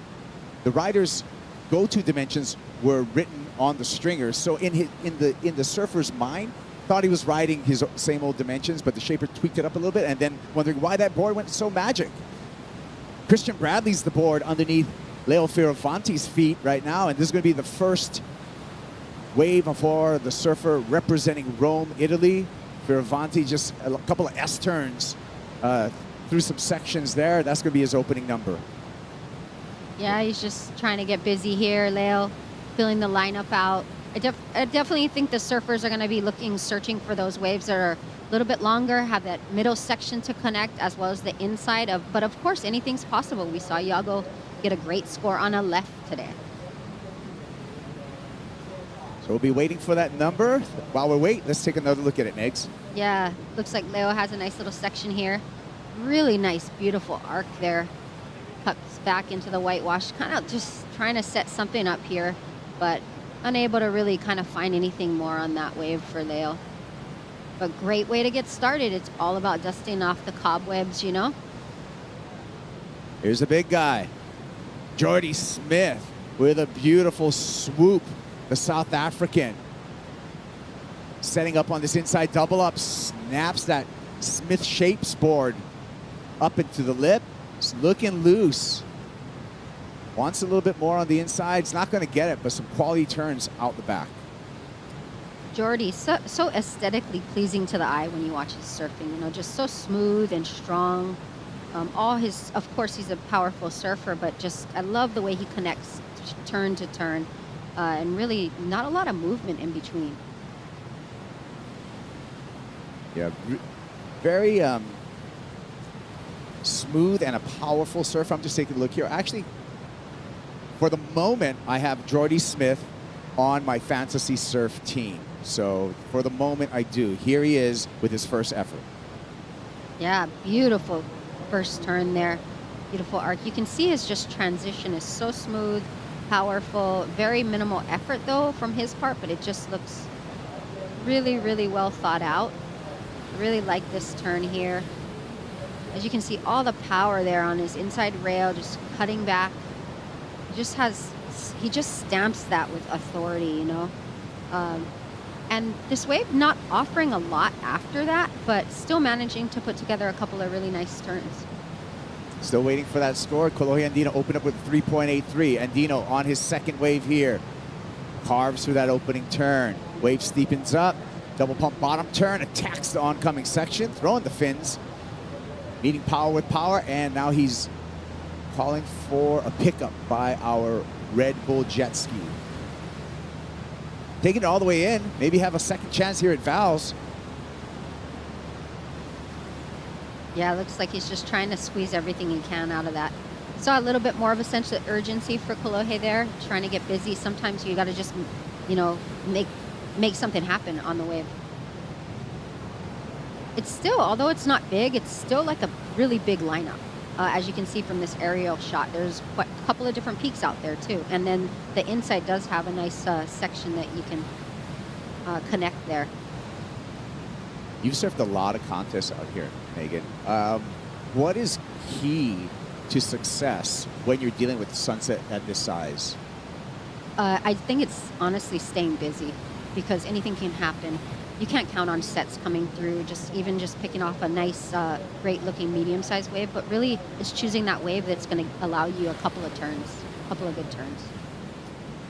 All right, well, Arcal getting ready for his matchup against Connor O'Leary and Gabe Medina in the final heat of the opening round. Arcal with that JS Industries board and getting into the zone. Pete, you got more information on that? Yep, he's on the 6'4", and then we also have Connor on a 6'3". Very similar build in those two surfers, so Connor going a little looser with the 6'3", but ultimately very similar designs, rounded pins, thrusters, both on the backhand. I did see a bit of a difference in the warm-up. Callanan was much more involved in his warm-up than very easygoing for Connor. So 2 different approaches in the inside here in the Red Bull athlete zone. Definitely a lot. There was a sweat leaving for Callanan, and that was a slow cruise for Connor. So we'll see how it unfolds in the lineup. Pete, okay. Well, Pete, what shaper is Connor riding? We know that Ryan's on a JS. What about Connor? On a Pang. So he's got the Pang rounded pintail. So we see a lot of those under the feet of the Australians here. I think that all came from Jake Patterson, right? I mean, Jake was one of the ones that really put Pang in the map and through the Aussies, and it's kind of infiltrated through them. Kind of cool, huh? Yeah, really cool. 1998 pipe champ, Jake Patterson. He made a visit over here, and he was here for the first event, picked up some of those Town and Country Glen Pangs, and he's taking them back home to rip up Western Australia on. So pretty cool. Thank you for the info, Pete. We got the numbers in now. We got Kolohe Andino out in the lead with a 4.2 and a 3.83 backup. Jordy Smith hanging tough with a 3.93 and just a fractional score. And the opening ride for Leo Fioravanti was a 3-point ride. So Andino with the lead right now and on the hunt for another ride. He's 3rd in priority, so just surfing on the priority. Here goes brother. Around the corner. Throws the air, throws a tail, reverts out of it. That's some exciting stuff for the surfer out of San Clemente, Kolohe Andino.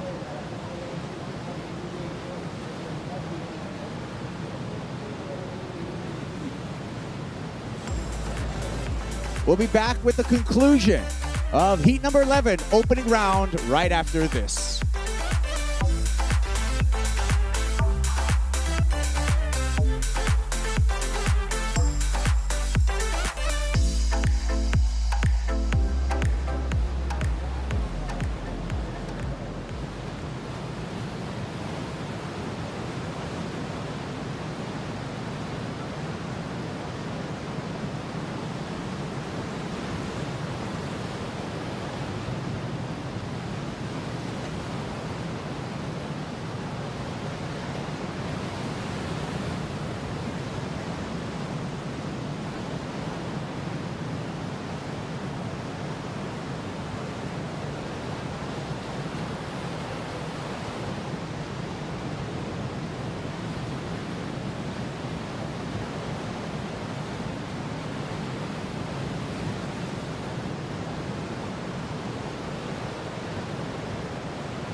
The Hurley Pro Sunset Beach is brought to you by Hurley, official apparel brand of the Hurley Pro Sunset Beach, by Turtle Bay, official resort of the World Surf League, and by 805 Beer, properly chilled.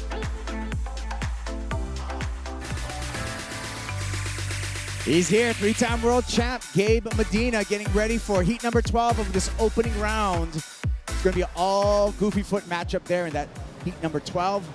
Connor O'Leary and Ryan Callanan going to be joining Gabe Medina. Right now, we got Kolohe Andino out in the lead against Jordy Smith and Leo Fioravanti.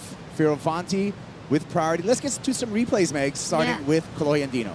Taking off on this one, I mean, he's just setting himself up. A lot of speed there and just goes straight into an air reverse. Honestly, I loved it. He just unexpected. He just like pulled that one out of the hat. Well, look at the scores here. Highest single wave score for that surprise factor, Megan, a flat 6, and that's valuable in the context of today's competition. Yeah, I like it that they're really scoring those big maneuvers out there, and you know, seeing the surfers get really aggressive, taking to the air like that. It's making it super exciting, and you know, I love when you can open up the fact that you know that you can do one big turn or an air and actually get a great score for it. Get rewarded. It's the adaptability, right? So that, the surfers have to come through. We've got an aerial view here flying by. We'll see if we have any takers. Andino staying busy. Here he goes. Wave number 4 for Kolohe Andino. Big fin throw, hack, a little slide on the end there. Backing up into the white water, looking for a double up. Maybe a connection into Val's Reef. He's going to have to hippity hop through these sections. Board looking smooth under his feet. Here he goes. He's going to stand up on this inside reef. Well done, Kolohe Andino. Well done, Kaipo. That wave was put together insanely, especially after that air. He looks good, just like you said. His board, his equipment looks good. He's flowing. The right speed at the right times right now. Yeah. Hitting the century mark in this event, Kolohe Andino's 100th event. Let's take another look at this one. I think this is going to help his cause.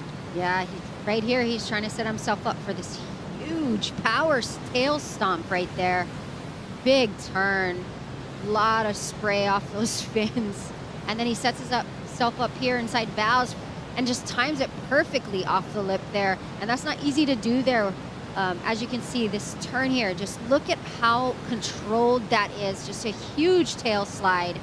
Manages to hang on there, just puts his arm in the wall, and then finds this reform section into Val's Reef and just really keeps it together there because that's easy. It's so shallow there, easy to get bucked off on the inside. Reads the water well, doesn't he? Just knows there's going to be a connection here, and this is going to be a big bonus for Kolohe. That finish, and it did help his cause. That's a 5.43 clocking in, and Andino starts to pull away from the pack in this Heat 11 of the opening round.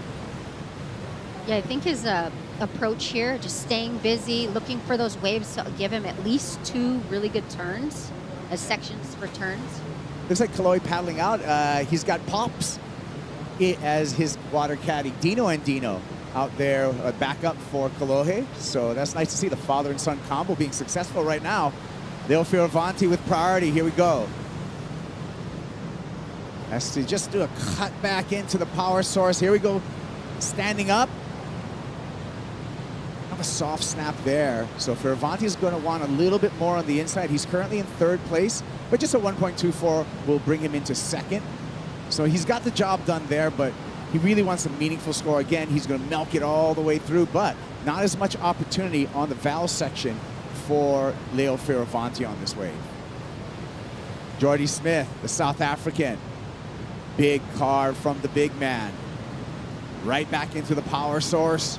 Slashes off the top, a little bit release on the back end of that turn. Staying smooth on the rails, decides not to go and chase the reform. So we're going to see how that works out for Leo Fioravanti and Jordy Smith. Yeah, Kaipo, and it's interesting because it depends on where you take off on the reef, is where whether or not you're going to get that reform connection or not. And it can just be like 10 foot of a difference from where each surfer's taking off, but then Kolohe's was a little bit further over and allowing him to just really get that inside section. Yeah, as we're flying over here, you would say maybe more to the right of your screen is where you're going to make those connections. Yeah, because you want to stay on that shallower part of the reef, because Sunset does go from being extremely shallow into this deep pocket, which is, of course, which gives you that nice channel to paddle back out with. So you want to make sure you time it right, but you don't want to be too far deep because then it also can tend to get fat. So there are many facets to Sunset Beach that create all the different sections and bowls that are rippable out there. And that's what makes Sunset Beach such an iconic wave throughout the decades, because of that deep channel and the fact that it can handle waves of any size. That deep channel made by the Paumalu stream and also the Hawaiian name for this break. You can see the shallower reef fingers there on this aerial footage, and then how it drops off into that deep channel that's been created by centuries and centuries of freshwater runoff from the hills here on the North Shore. Yeah, and of course, you know, all that natural ecosystem is what feeds the reefs, keeps the fish happy, all of it. And we want to see that. We want to see our reefs alive, because that's what makes the waves good, right, Kaipo? Yeah. Well, you know, and just like up the coast a little bit here, the North Shore Community Land Trust is actually being stewards for some of that uphill water and really taking care of and monitoring the watershed and how it affects the reefs. So great point, Megan. So, we got Leo Fioravanti with a 3.33, just checked in. Jordy Smith down to third, but the judges still owe us a score for Smith. A 2.4 will take Smith into second place. It looks like it's really going to be that battle for second place at this 3-minute mark, Megs. And third place, of course, going to that elimination round. Nobody wants that. Yeah, nobody wants that in tough conditions today, so I think everybody's definitely pulling out all stops. Well, Jordy Smith got the job done, a 5.27. We can see all of the judges' scores there on the bottom third. And now Leo Fioravanti is going to be in a little bit more of a hectic position for Fioravanti, needing a 5.87 at this moment and a bigger challenge, or to add to the challenge for Leo Fioravanti. He's third in priority right now. Yeah, he doesn't need, I mean, of course, 5.87 is definitely attainable. And then, you know, Jordy just showing us that you can stay relevant without riding all the way to bows. He did 2 solid turns, you know. You can stay relevant without getting that inside section. That's right. I mean, 16th season on tour. Jordy Smith, really smart. High heat IQ there. Did he know it? Maybe he did realize, hey, I feel good enough about what I just did on this wave. I'm going to kick out early, beat Leo out back into the lineup, establish that priority, and now Jordy Smith has really the trump card in a way in which he can, you know, play a little bit of defense. He just got 90 seconds. Good point, Kaipo. That was high heat IQ, because you could get caught up and try to get all the way inside, and then he'd still be paddling out right now. So right. that was smart. Very defensive strategy by Jordy. And as we look at it and talk about heat IQ and heat structure, Jordy Smith now, this is, you know, under 90 seconds. This is really when you can play a little bit of defense for you know, to get out of this heat. You can. You have to play it smart.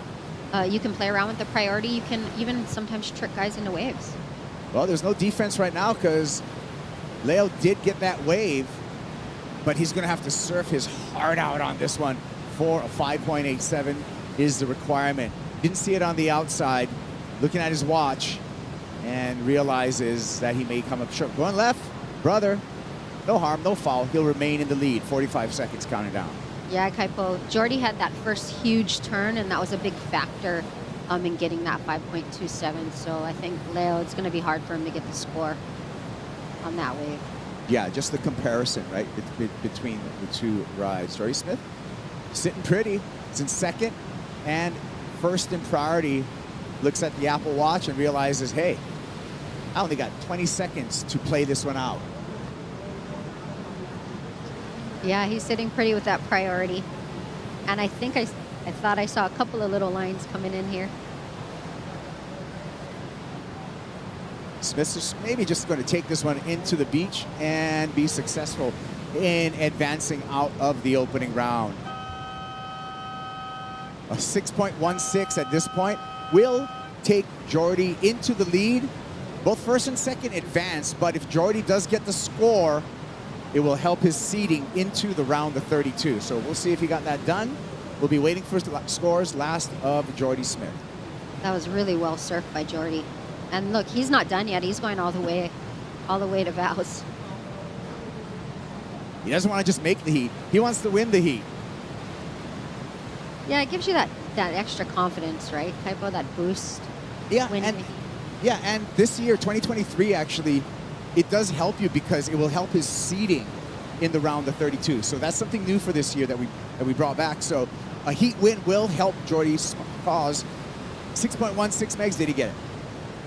You know, pretty close. I like what I saw, especially his opening turn, and then he backed it up with a beautiful off the lip there and manages to just do a huge gouge there on the end. And he likes it. Jordy taking it. Yeah, I think it's going to come in under, but he's still going to avoid the elimination round. So his job's done. It came in at a 5.67 for Smith, remains in second place. Kolohe Andino wins, and we're going to see Leo Fioravanti in the elimination round this afternoon. We'll be back after this break. Megs, myself, and a special guest.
Last year I finished 9th. Yeah, I had a great year.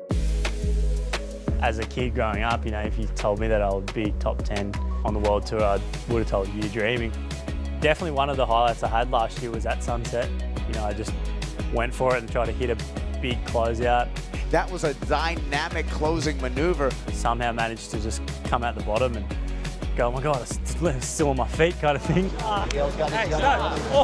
It was so big. It's a very challenging wave. Just how raw it is, and you can have heats where you don't even see the other person that you're facing. I feel like being a goofy footer, it's definitely a little bit more challenging, but the challenging aspect to Sunset is, I guess, the addictive part of it, and that's why it's so fun. That's why it's on the World Tour, and it challenges myself to try and hit the lip on 8-foot faces and keep the fins engaged in the water at all times and try and go 12 o'clock.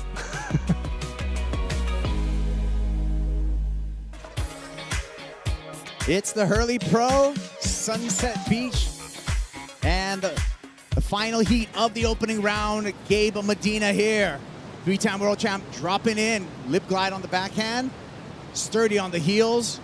Little hook for Medina. Eases through a cutback, smashes the rebound. And a nice start for Gabe Medina. Looking to stick to this one, see if he makes a connection to Val's. Seeking the swell. Gliding through some flat water right here. The undulations on the inside starting to stack up for Medina. Some confused water, and he calls for the Red Bull jet ski. Gabe Medina against Connor O'Leary and Ryan Calnan. I'm Kipe, along with former world runner-up Megan Abubo and Jesse Mendez, former championship tour surfer. Benvindo, Lito. Thank you so much. Thanks for having me, guys. It's so good to have you out here. And you know a little bit about Sunset Beach. I feel like you almost had one of your career highlights here. I think it was 2018. You were runner-up to Ezekiel Lau out here. Yes, correct. Different conditions than today, but I've been surfing Sunset for the past 12 years on the QS. Obviously, we didn't have the CT back then, and it's just a tricky wave, and I'm fortunate enough to get a few good results here, and I love this place, yeah. Yeah, it's all about being adaptable, right? As we look at this heat, it's an all goofy foot matchup. Gabe Medina, Connor O'Leary, Ryan Calnan, all out in the water. A reminder, third place goes to that elimination round. Elimination round, Megs, this afternoon.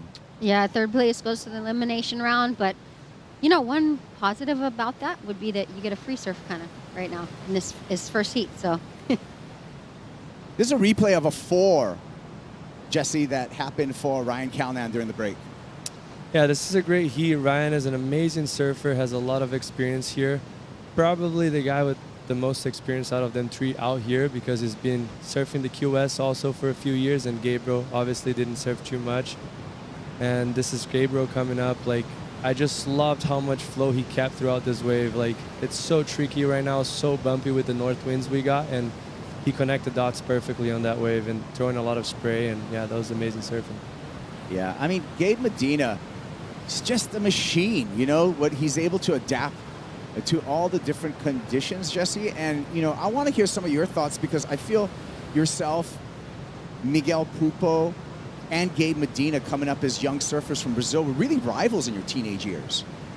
Definitely. Miggy being a little older than we are, he's 2 years older than us, so he was always kind of leading the trap for us. And we just grew up all competing against each other. And you know how amateur contests are. It's every weekend, so there's big rivalry in between everyone. And it was kind of what made this generation so strong, you know, all the events and everyone giving their best and putting their lives in the line for coming up to this big stage that they are right now. Yeah, I mean, Megan, Gabe Medina really did crack the door open for the Brazilian Storm when he captured that first world title in 2014. And I think that just like unleashed such a movement from Brazil. Yeah, that must have been, to have somebody to look up to and go, okay, this is completely possible. It really does open your eyes up, right, Jesse, as opposed to someone from a different country. And not only that, fellow goofy footer, fellow Brazilian, just overall must have just really given you the confidence, all of you, to really go on and just break into the scene.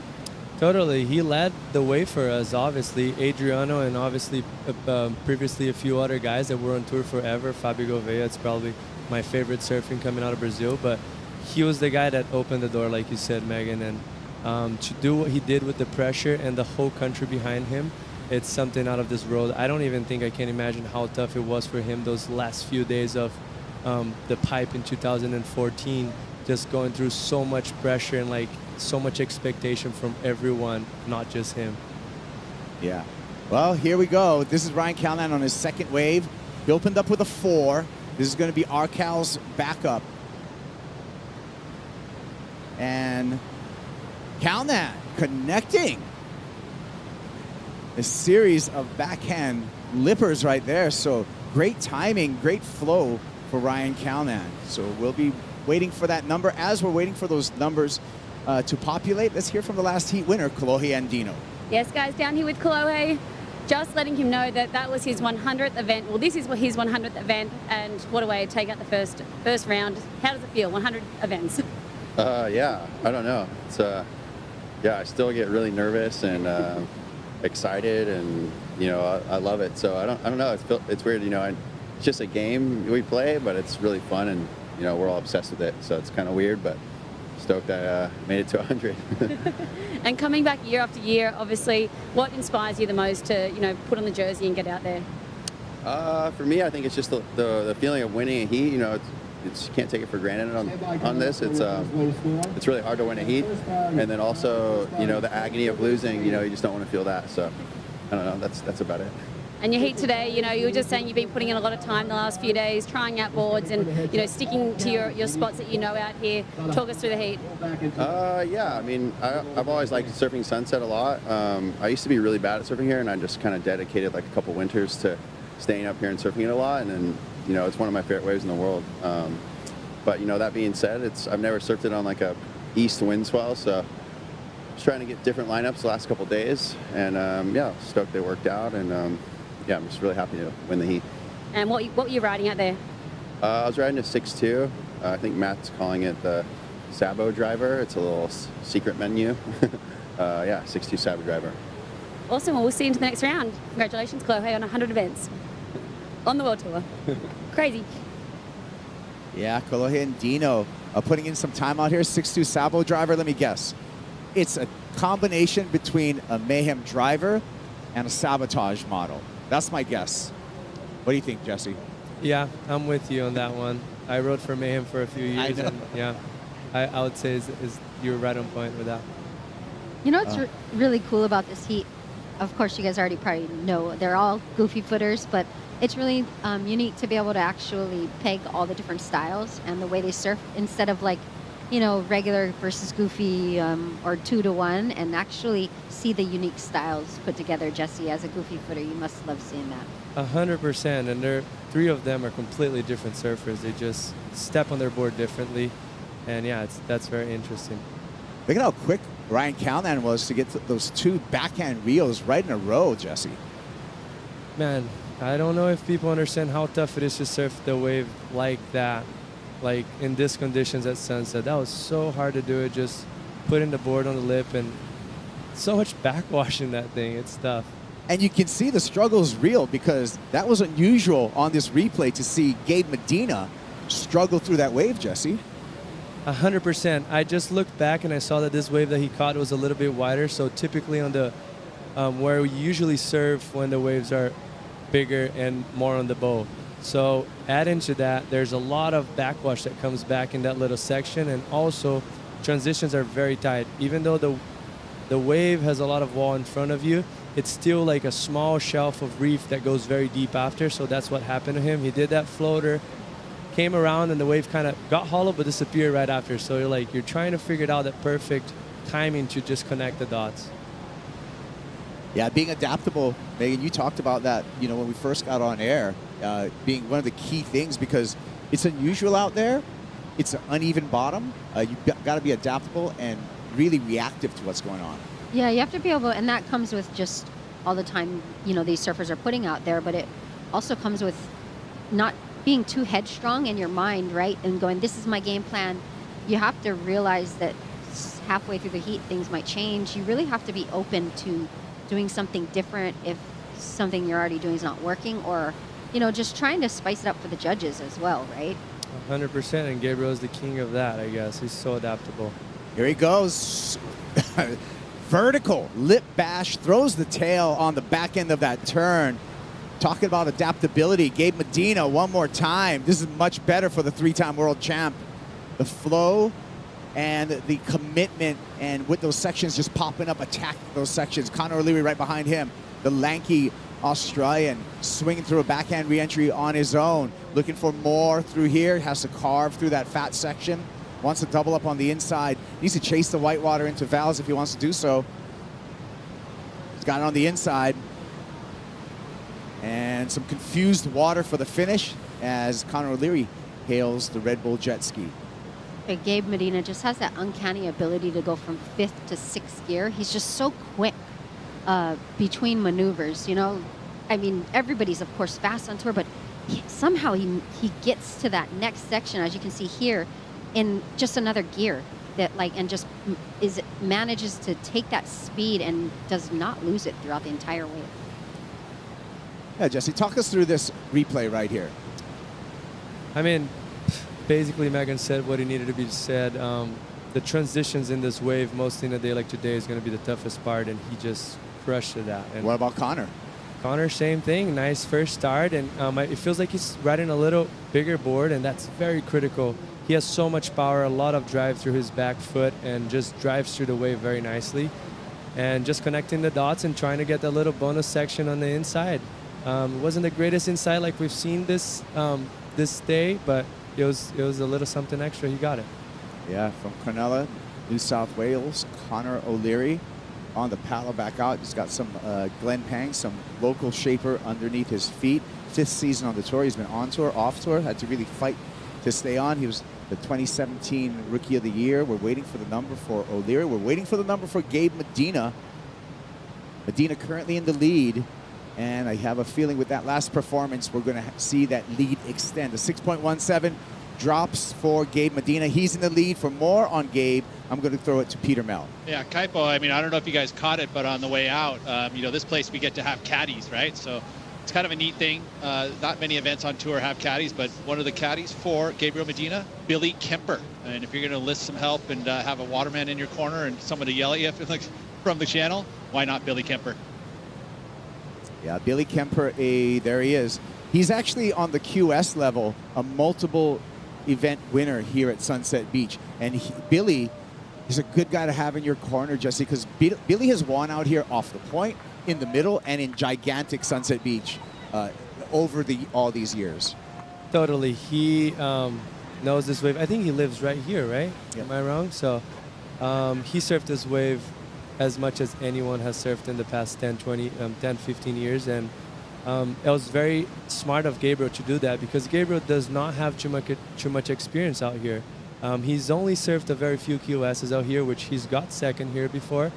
But overall, it's not the type of wave that a few years back you'd put a lot of time in if you're on tour, because they didn't have this wave on tour. And now coming up, it was just amazing to see how smart he is in every aspect, inside and outside of the water. He's even smart with priority right now, taking it from Connor O'Leary. Medina, the heat leader, on the roof there for the float on the backhand. Little foamy, difficult section's going to grab his rail and take him down. But great point that you made, Jesse, in that Medina not surfing out here a lot. The one time at 2012, he got second to Adam Melling out here. I think it was a surprise for a lot of people, because he was on the championship tour at that time, and everyone was like, hey, Medina's going to come here and steal some points. What's going on? Yeah, that was interesting. We all thought it was kind of weird, because he never really loved the wave. It's kind of like a Kelly thing, you know, like, I don't know why he did it, but hey, he's amazing at adapting, so talented, and got second, not even having barely any experience out here. Just shows you the raw talent for Gabe Medina. 14 minutes and 15 seconds. Medina out in the lead. Can he keep that lead? We'll be back with the last half of this heat. Kai Lenny's going to open up the elimination round.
Play Fantasy Surf on WorldSurfLeague.com and take it on your mobile on the WSL app for your phone.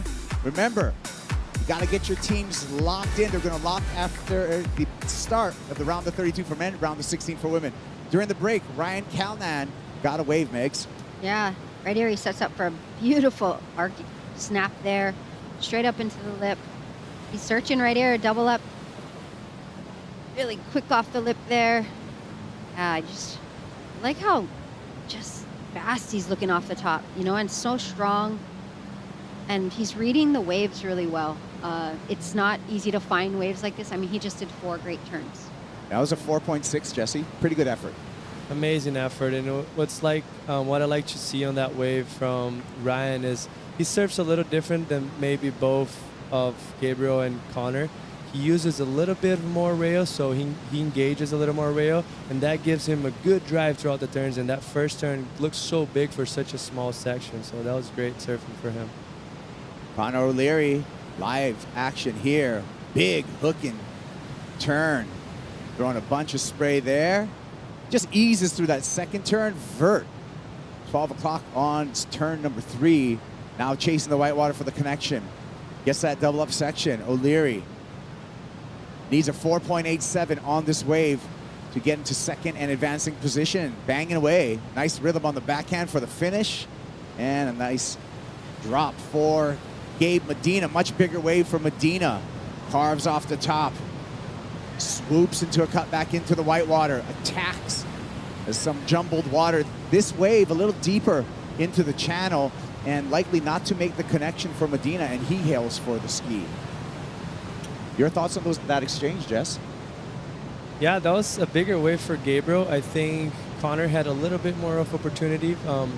Really explosive 2 first turns and finished it pretty nice for how small the wave was. It'll be interesting to see what the judges think, but yeah, look at this set coming out. It might be the new swell arriving, and it'll be nice to see some fireworks for the end of the day.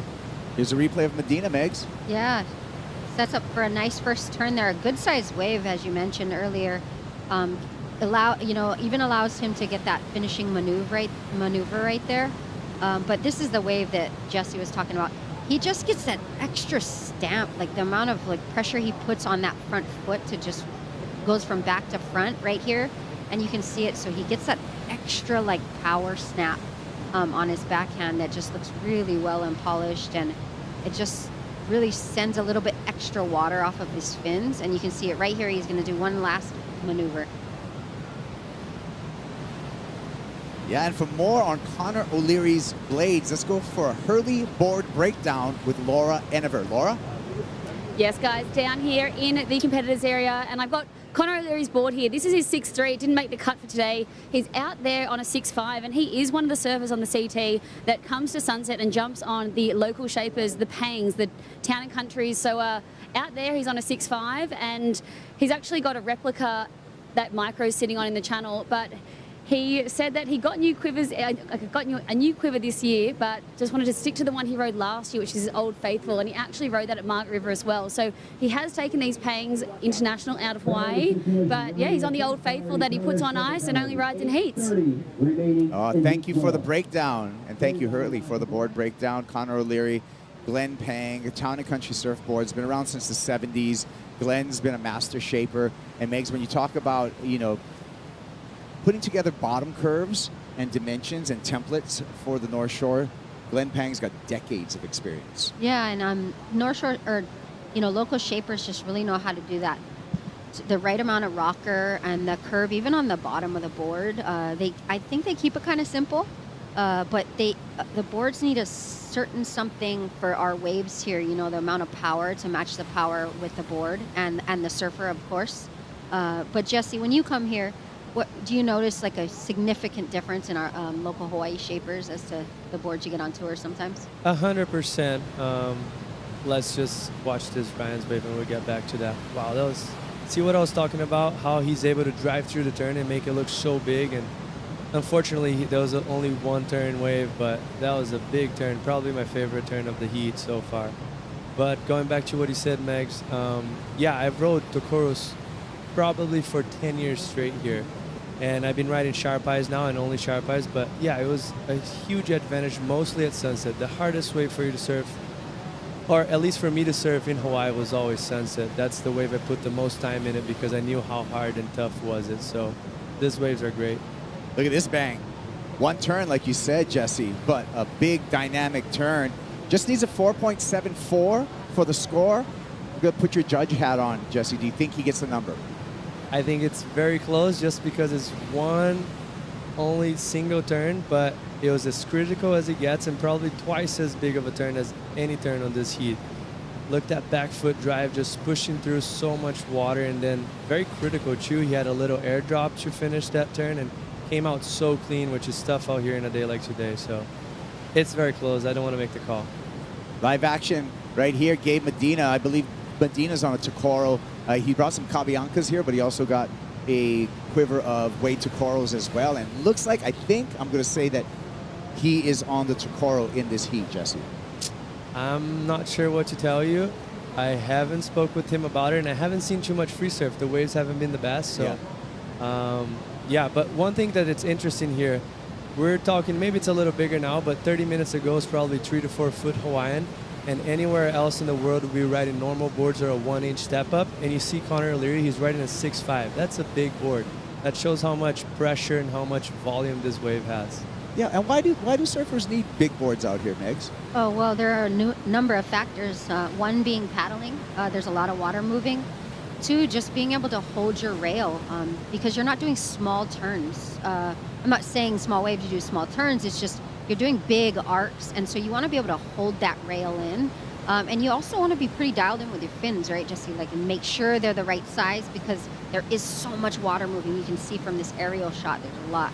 I do want to point out that Connor O'Leary is waving his hands because the number did come in, Jesse, as a 5.27. So Ryan Calnan did go into second in advancing position.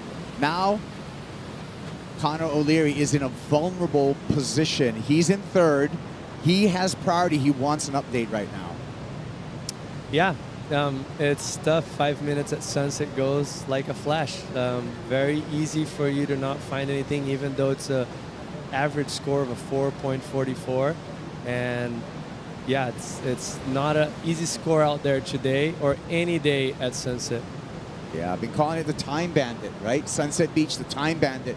Megs, it just steals time off the clock. You don't know where it did. It just disappears, and now you're down to 4.5 minutes. You need a mid-range score, but it's not guaranteed that that wave's going to come in. No, Kaipuan, I think what has to do with it to add to the pressure of that time is that you're so out in the ocean out at sunset. You're just like a little tiny speck, as you can see, and there's so much water around you. You're not close to any spectators. Your caddy's kind of in the channel. You know, you can barely hear the commentators, so yeah, you feel like so small. Oh my goodness. A lot of weight on this next heat as we enter the elimination round. You can see Jack Robinson out there in the yellow leaders jersey. He's going to be matched up against Jackson Baker, Kai Lenny. Jack Robinson coming off a title at Pipeline, but now is exposed and is in danger of elimination in that elimination round, Jesse. How quickly do things change? It's a roller coaster in pro surfing. Yeah, he won, what, not even maybe a week ago? And that was probably the highlight of his career, winning Pipeline. That's a huge achievement. I think he's still going to be pretty comfortable. Not comfortable, but confident because, in my opinion, he has to be top 5 best surfer out here at this moment. And he's just so connected to the ocean always, mostly in waves of consequences and big lineups. He's from Margaret River, which is a lineup that will be pretty similar to this, just a huge ocean coming towards you. And yeah, I think he'll be comfortable out there. Good call. I mean, he's the 2019 champ here at Sunset Beach. He won a pro junior title out here at a young age. I think he was 15 years old. It was 12-foot sunset. And he just dominated out here as a young teenager. So Jack Robinson, you know, he's kind of the man at sunset. But, Megs, this isn't, you know, your typical sunset. No, it's not. And that's where we're going to see Jack Robinson, the newly found competitor. So not only does he have a history here in surfing Hawaiian waters, but we're seeing Jack Robinson, the competitor. And it's going to be exciting to see him put that all together in not perfect conditions. Hey, I want to thank all the local folks watching here on our surf channel at Spectrum, the Spectrum Surf Channel 20 and 1020 in HD. Greg Fujimoto and the crew, thank you for the broadcast. And remember, if you're watching this live, you miss anything, there's going to be a replay of today's full action after the conclusion of day number 2 here at the Hurley Pro Sunset Beach. Down to 2 minutes. It's a 2-minute drill, Jesse, for Connor O'Leary's. What's he got to do? Hey, don't ask me. It's so tough right now. Like, we have basically 3 lineups. We have the sunset point, and then where they're seating right now, it's the middle in between the bow and where they're seating and sunset point. So it's such a tough moment for him. Like, you got to just gamble and go by the guts.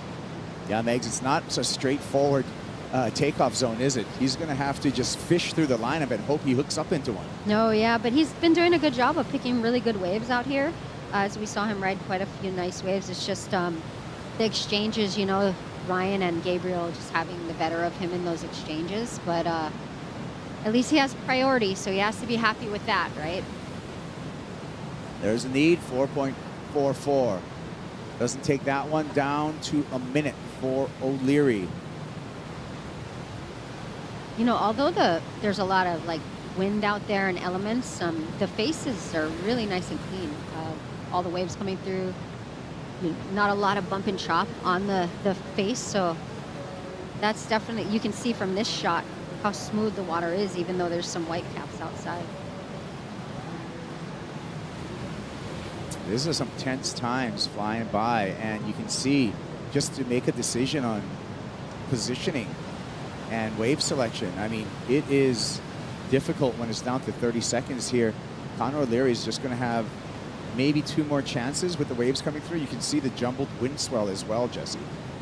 Yeah, that's what making the wave a little bit more messy, but like Meg said, the wind really mellowed out and it's much cleaner than what it's been for the past 5 days. So yeah, it's very nice to see that, and I hope that just keeps clearing it up throughout the day.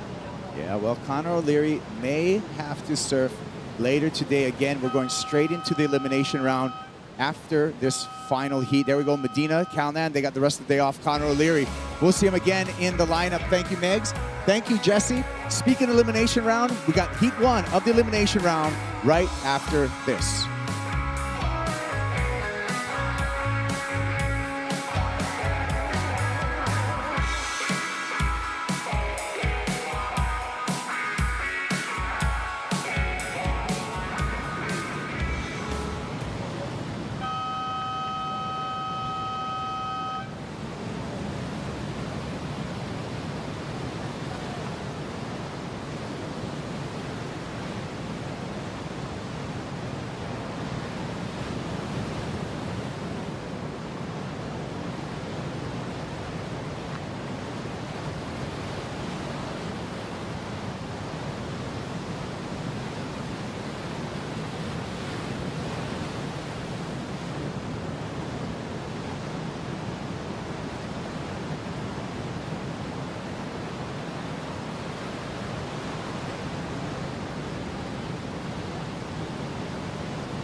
Robinson with a ton of speed, wide open. He's looking to sneak out the exit. Nice healthy looking top turn and rock and roll hack off the top. Jack Robinson is your champion of the Billabong Pro Pipeline. That was last week. This is this week. The 2023 Hurley Pro Sunset Beach. Jack Robinson in the elimination round. Jackson Baker going up against him and getting in on the action very early, working his way down the line, finds the closeout section, stomps the landing. Oh, looking for a little? Nope, not so much. Gets out of the wave there. Welcome back to the elimination round, the opening heat of it. I'm AJ McCord alongside Strider Wazlewski, Peter Mel. Excited to have you guys here. This is a very important afternoon for these men as they try to avoid elimination, Strider. This is not where you want to be. No doubt one of those things where, like look at Jack. He's in a heat right now after winning an event, and he's facing, an elimination round that it's just got to be a little bit of pressure, but Jack's breathing, and we know that he's got what it takes to push through. Breathing, for sure. Yeah. Not often you get to see that yellow jersey in the elimination round. It's rare that this happens, but it does happen, and so there is an added element, being at the top of the leaderboard with that yellow jersey on in the elimination round, a chance to get the worst result you would possibly need or get in an event. It's a little scary thought. It's very, very scary thought for Jack Robinson, and he's going against two guys who know their way around this wave and know how to get it done in elimination round. So Jackson Baker also in this heat, as well as Kai Lenny. Kai Lenny, one of those guys who just is all over the surf world, whether it is foiling or big wave or CT. He just is in the water all the time. So this is what Jack Robinson is against in this opening heat of the elimination round, the men's side of the Hurley Pro Sunset Beach. And it's interesting, you guys, as we've gone through this opening round of competition to finish it off for the men today, it feels like the ones who are coming out on top are the ones who are able to adapt to whatever Sunset happens to be giving them during their specific heat, Strider. Well, yeah, there was a lot of talk around the Red Bull athlete zone and area this morning, which was forget everything you know. It was almost the same conversation that was going down in the Red Bull athlete area at Pipeline. We have a strange forecast, so there's not a traditional lineup. There's waves pushing onto the point, and Pete, you can talk to this. It's hard when there's so many different swells in the lineup of where to sit out there. Yeah, I mean, we've had a period of time. I've sat on the North Shore for 6 weeks and had it go into this northeast kind of zone of weather pattern. And it just feels relentless. It's just wind on wind on wind. It's northeast, northeast, northeast. We've kind of had that, but we've been very fortunate that we're actually seeing a little bit of this northwest different swell direction come in here, because northeast isn't great here at Sunset Beach. So we're lucky and fortunate that we have this north swell here for us today and into tomorrow. But it is definitely different because you have all this wind swell breaking things up, making it not the atypical Sunset Beach. And you can see that in the way the guys are lining up. There's a lot of paddling going on. Jackson Baker starting off with a 4.67 for this wave. Pete, what do you like about the way he started this off? I like the vertical approach, getting into the lip. The judges love to see that. This wave broke apart, and he chased it all the way to the end section to get the closeout off the Val's Reef left and actually redirected. Sometimes we've seen that happen on that Val's Reef section. You come across, and you can actually redirect and go back left. I mean, that's that little deep gap. There's a little channel between the Val's Reef and inside Bowl Reef that it's deep water, and you have to traverse across it. We saw that happen for Jackson Baker. Sometimes it just dies out after the point wave. It just goes into dead water. That one allowed him a little bit of opportunity to get the finish on there, and actually probably added a good 1.5 points. And here's Jack Robinson in the yellow jersey trying to get something going, goes for the closeout section and falls off the nose there. So Strider, when you see something like that, I feel like there's just, like you said, those swell directions are making it hard to figure out what each wave can offer. Well, I mean, in that situation, he was late to the party. He got into that wave late.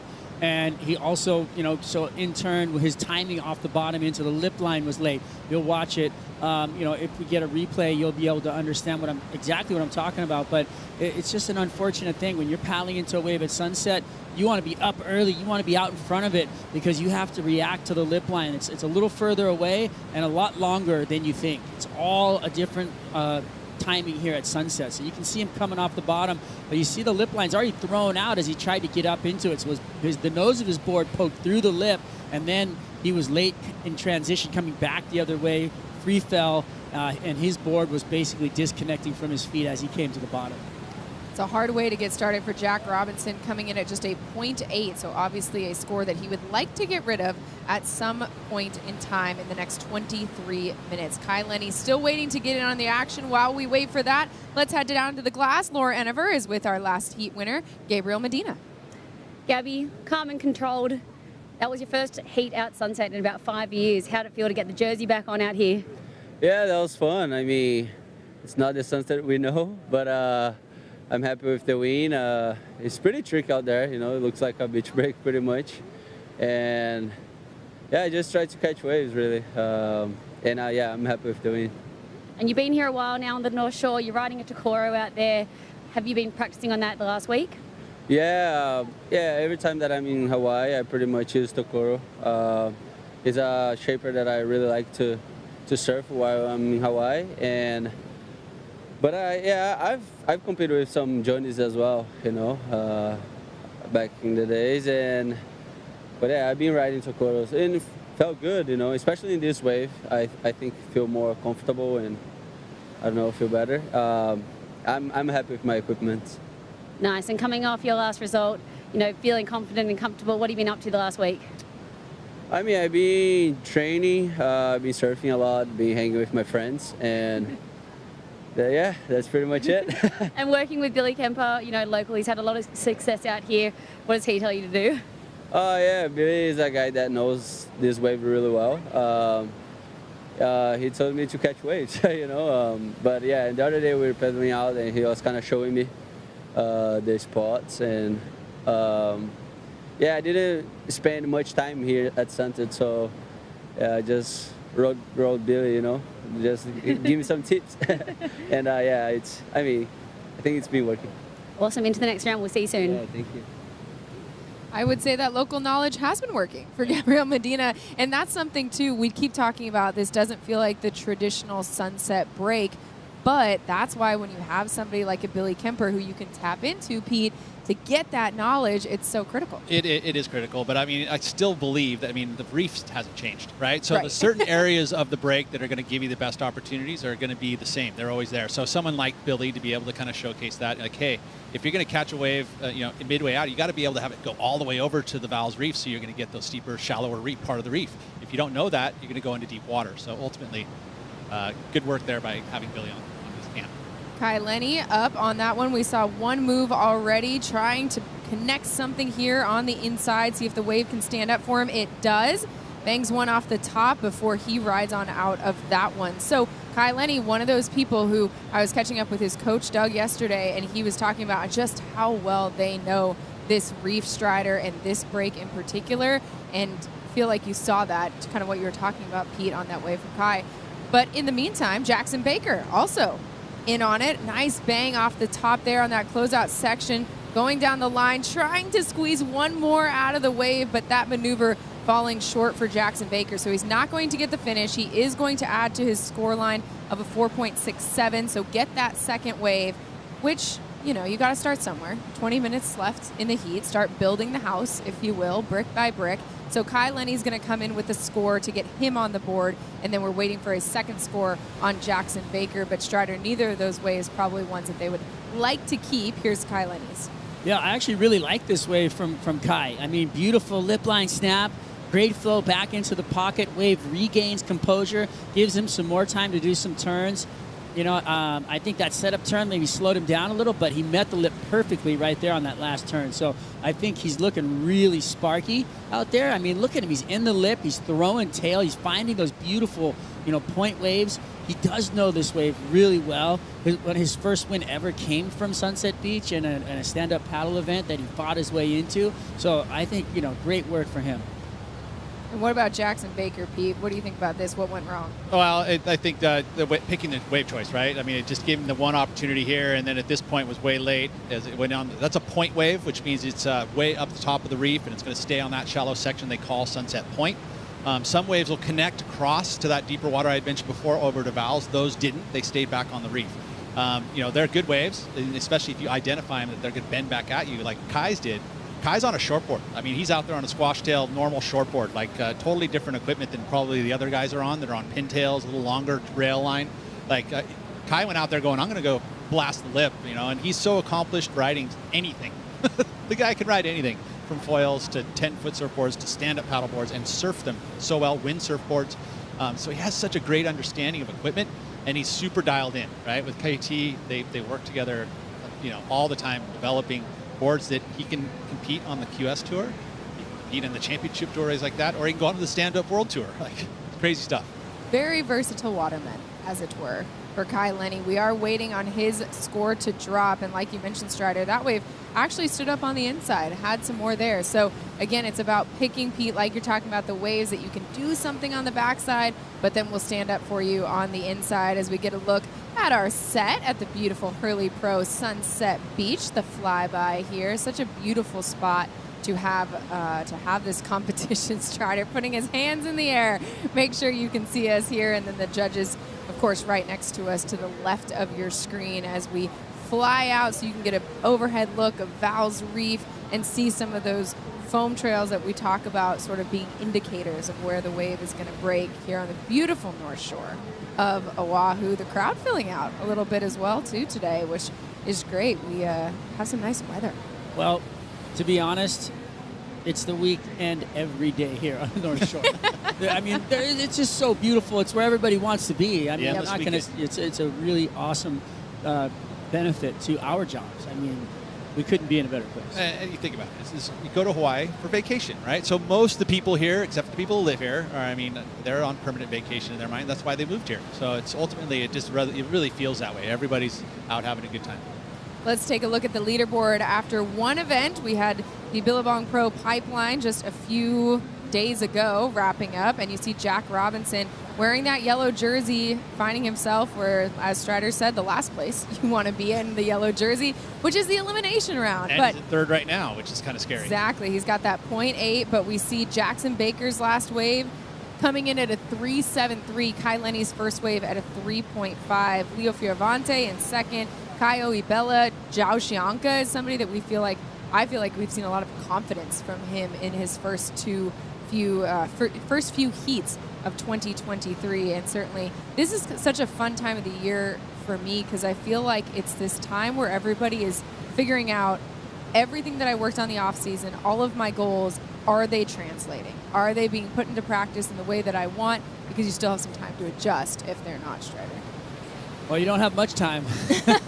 You only got a few events, 5 events. Right. It's pretty fast, right? The cut line's coming up quick in your mind out there, and you look at Jack in the elimination round. You look at Leo Fioravante in Heat 3 in the elimination round. These are pressure cookers right now, and Jack. I love him. He's on my fantasy team, but he is up against it right now. Halfway through this heat, doesn't really have a score, but nobody else in this heat has really laid down a hammer. Here we go. Jack Robinson trying to do something, building off his 0.8, setting up a nice carve up into the lip, going down the line, trying to find something else on this wave. Is it going to bring him anything? One closeout section turn, calling for the jet ski. So we'll build upon that 0.8, but like you mentioned, Strider, he's up against it right now, and certainly feels like he's feeling that pressure, but wanted to get another wave under his belt, did that with that one. Well, he doesn't need a big score to jump into the advancement position, so I feel like it was great for him just to get moving. I mean, he needs to just keep moving. I think that was the word on the beach for him, and I think that's something he knows in his mind, and he's going to get the ride back out there, reset. Takes a couple of minutes with the luxury of riding on the back of that Red Bull ski. What are you seeing here, Pete, on this replay? It's a small wave in my eyes, really. For a wave choice, it was a tough one. I know he needs to get running. I mean, obviously that's the case, but he saw that it was going to be like a point wave that would stand up, but it just really didn't give him a lot. So it's going to be a pretty mediocre number. Of course, he's up against Kai Lenny, and this last exchange, with Kai going into this next party, what he gets in this one. But I think he just didn't want to get left behind, and that's why he wanted to pull the trigger. But wave choice didn't, again, there's going to be just mid-range 3 probably, if anything. I've heard that from a few of the athletes. It's just you cannot wait around for that magic wave. You got to get going. You got to just get something started, start feeling out what the ocean is going to give you.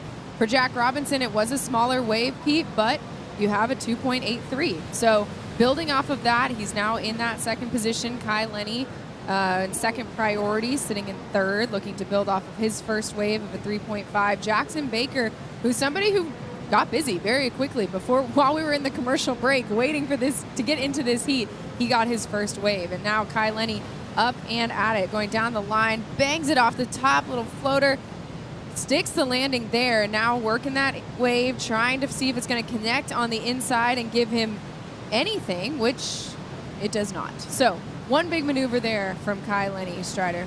Yeah, you know what? I'm interested. That board does look so small under his feet. It's a short board, dude. Pete, and the way he's surfing, he threw it around beautifully. But it does look like he's kind of struggling in between a little bit to get to those next sections. Maybe, I don't know. I mean, he looks so good in the lip though. And that was a pretty dynamic move. That Yeah. was a meaty section. Yeah. It wasn't a huge wave, but that was a very hollow, very difficult section. So he's going to get a number. He's going to get back second place. And to me, that says maybe strategy, right? He's looking at these waves and he's saying the meaningful maneuvers is where I'm going to make my mark, and that's what I want to do. And you see it here with Kai Lenny's meaningful maneuver. Well, I feel like when he went up in there and he hit it and he free fell out of the lip line right there, it just looks dynamic. When he's on a shorter board, you find yourself kind of using your body language as well to support yourself.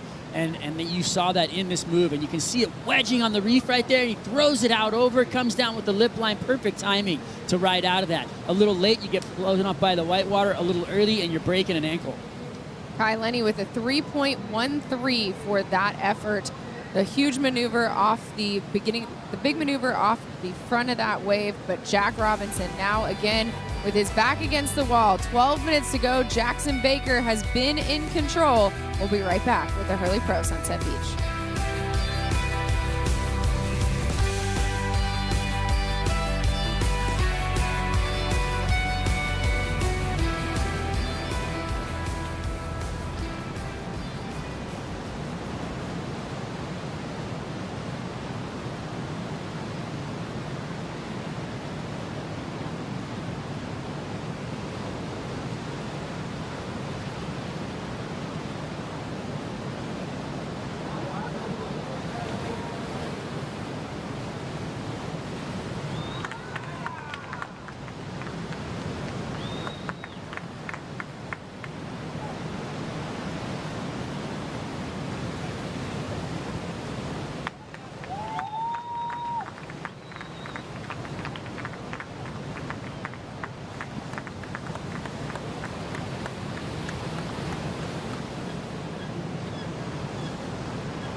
We've been talking about how Jack Robinson is going to need to get himself out of a little bit of a hole to start this heat, and here he does, Strider, in the break.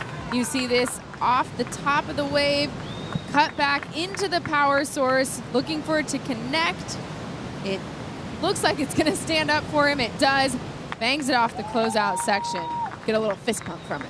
Yeah, you know, you can hear his crew down below us hooting, and rightfully so. I think Jack found a great wave there with a lot of substance, and you know, he did some solid surfing, nothing mind-blowing, but just really wanted to stay over his board and complete the ride, Pete. This is what he's been able to do, is now start to construct heats. You know, like he's always had the crazy amount of talent, you know, and when he was getting himself building up competition-wise to get on tour, but he learned everything. He's on tour. He's already won 4 events. Like, the guy knows how to manufacture heats. When it's not going his way, he just did that. 5.67 Strider is what he got on this one. Nice late drop, slams into the corner. Beautiful drop wallet, lay back in there. Nice carve back, redirect, stays with it. Sees that lump of water coming down the line, says, okay, this one's going to give me one more turn. So he snaps it off the top and finishes on the inside. He likes it. He'll climb the foam, wait for the Red Bull ski to get over there, but look at this snap in the bowl where he drops it back in that pocket. Yeah, and he identified this wave on the point that it was going to stay on the reef. It was bent at him. You know, a lot of these waves will spread out and head out to sea and head towards the Val's Reef section, but he knew this one was going to stay tight to that reef, and he just did everything he could on the outside section to get it done, and then stayed with it. And you can see that bubble of water as Kai's paddling right by him. He sees this little bubble of water, which is going to stand back up for him. He just waits for it, and the next thing is timing-wise, you have to start it good, you got to finish it good. Best wave of the heat. I think he's been watching all of Bruce Irons' movies too, because his spitting image, it's crazy. It just keeps coming into my mind. One of the greatest to ever do it, Bruce Irons, and now Jack following in his footsteps, absolutely tearing into it. So I'm just having a lot of fun watching. What's crazy is he's got Kaimana Henry, who's probably caddied for Bruce over the years. Jackson Baker says, I am not going to give up my lead without a fight. Getting in on the action, engaging the rails, getting another turn in off that closeout section. Got to ride out of it, can he? A little bit of hops, yes he does. So he rides out of it, see if this is going to give him anything else. It does not, but a few nice moves from Jackson Baker with the response to Jack Robinson. Trying to build off of that 3.73 is what he's trying to get rid of. Pete, what do you think of that wave? I would say it's going to be an improvement for Jackson. You know, I don't know that it goes all the way to the lead. Probably does. 3.84 needed for that, but he's going to build on this 3.73 and again make it harder. He does not want to finish third in this heat. You're out. You're done. You're in. Contest over. So he's got to finish first or second. So each time you take off, you got to build on your scoreline. I feel like Jackson did that. Yeah, solid surfing. Jackson Baker, I was in the water calling heats out here last year, and he was ripping by me in the lineup and just was so solid on his feet that when it came fantasy time, I really thought about it, and it was really tough not to put him on my team. Snaps up off the top in the replay here. Beautiful gouge back into the corner, and then looks for the inside. Kind of goes for the 2-for-1 here, and, you know, he pulls it down. But that was a question, you know, do you really go for that many turns in there, or do you just draw it out for that big hammer on the end? And I just like the way that he completed the finish, right? Like he made sure they knew, no, I'm riding out of this wave. And when you find yourself in an elimination round, it's always so interesting to me to find out how do the athletes respond? How do they prepare to surf in the elimination round? Laura Enever in the Red Bull athlete zone, and she had a chance to find out how Jackson Baker reassessed and got ready for this elimination round, Laura. Jacko Baker had that really great heat with Joe Au and John yesterday. They all got up in the 7-point range, but Jacko didn't get started in the heat until about 5 minutes remaining. So when I was out surfing yesterday, he was out there and he was trying to get 5 waves in 30 minutes. That was his task. Just try to get as many waves as he could and try to turn them into scores. So cool to see that paying off right now for him. And you can tell, Laura, right away that he had a different mindset when it came into this heat. He was not going to, if he was going to get beat, it wasn't going to be because he didn't catch enough waves. 100%. I love that it's drills that you can do. You can practice. I mean, conditions yesterday very similar to what we're seeing right now. So going out there and kind of trying to identify what a scoring wave can be, and doing it within the 30-minute period. You know, getting 5 waves, sure. I mean, he's on his way. He still has 5 minutes to get the extra 2 waves. But at this point, it did improve his. As a matter of fact, it's his best score. A 5.1 for his last effort. Jackson Baker finds himself now in the lead again, a 9.77. Jack Robinson, if he wants to move into first, he's looking for a 4.1. Kai Lenny, to avoid elimination, is going to have to find a 5.01 to move into that second and advancing position. But that's the thing to me with Jackson Baker, that sounds so much like what we've heard from Ezekiel Lau when he talks about how his dad is the football coach, and you run through the drills, right? You put yourself through a 2-minute drill, 5-minute drill. I need a 5-point whatever on this wave. How am I going to get it done? Yeah, and there's athletes respond to that. You know, and I think that if you think about most Australian surfers are all about sport, you know, and they like that. So drills are a good way to get inspired and get yourself ready for an event. Kai Lenny looking for a 5.01 to get himself out of the elimination spot. Starts this wave off strong, spraying it out the back, engaging the rails, throwing the fins. Closeout section manages to get one more turn in. You can hear his camp really liking that one as he waits to see if there's anything else from this wave. There is not, but Strider, what do you think of the wave that Kai just took? I think his game plan's obvious. We've seen him on a couple of those same looking waves. The last time he was on a wave like that, it was a little bit smaller, and it came in, the mid-3 range. So I feel like it's going to be a higher score than that. We need lip line, though. We need those lip line cracks, and I feel like that wave kind of lacked that through the middle. But he's going to get back out there. He looked dynamic. He looked like he was going fast. The board, like we talked about, looks small and crispy under his feet. He's doing nothing wrong on these waves. He's doing everything he can with what he's got. He's looking for a mid-range score. I don't know if it's going to be there, but we'll see. After we watch the replay, we'll know. Yeah, well, it's Jackson Baker's the perfect score to look at. I mean, they're a different style of waves, but I mean that's a 5.1. So he sets it up. This turn's nice. It really lays into it. You saw the turn that he did at the competition, the day 2. similar, but on a much bigger wave. But he's got that kind of style, and lots of spray comes off the rail when he does that maneuver. I like that wave. I think it's a pretty good one. Think it's good. a score? I feel it's like a little short. Gut says a little short. I just feel like it lacked the lip line, and even that one good jam he did was short. Out on the face too. You know, he did but you know, and that's a wave choice, and you have to find a wave with something of substance to get into the lip line, and that's where the judges are giving you good scores, is when you go into a vertical section of consequence. We see the scores starting to drop for Kai Lenny. He's looking for a 5.01 to move into that second position. Going to be tough with the first three scores that we're seeing, a 4.5, a 4.3, 4.2, 4.8. So not going to be enough to move into that advancing position, but does decrease what he needs now. With 2 minutes and 40 seconds left, he now only needs a 4.0.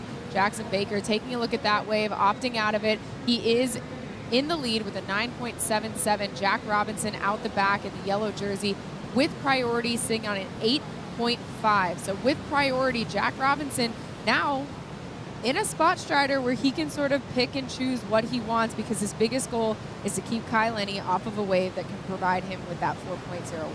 But Jack also wants to just surf. I mean, if he's all he's got to do is better at 2.83, and then he's going to put himself in a much more secure position.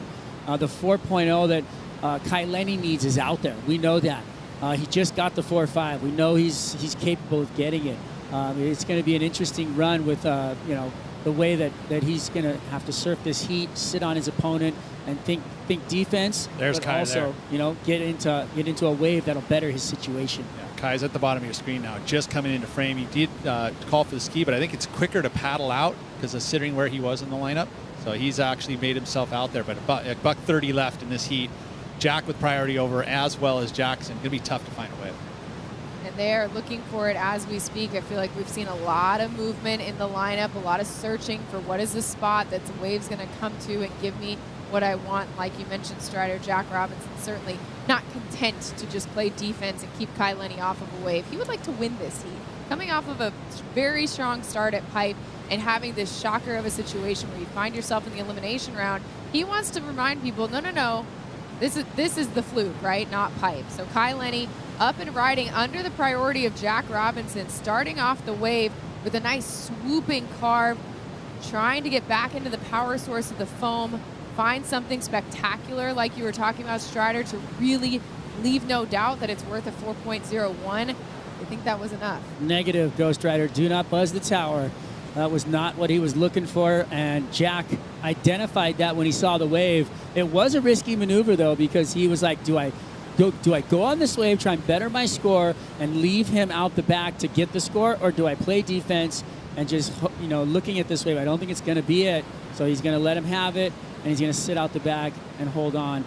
Kai's going to come in, and unfortunately, as a Hurley wild card, he is not going to advance through this heat. That one was not the 4.01 that he is looking for. So this is the last we will see of Kai Lenny at the Hurley Pro Sunset Beach. It is Jackson Baker and Jack Robinson moving on to the next round of this one, which, again, Jackson Baker, very busy, very early. Jack Robinson put himself in a situation to where he was also going to advance in that yellow leader jersey. Jackson Baker gets the heat win in the first round of the first heat of the elimination round for the men. We will be back with heat number 2 in just a minute.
Last year I finished 9th. Yeah, I had a great year.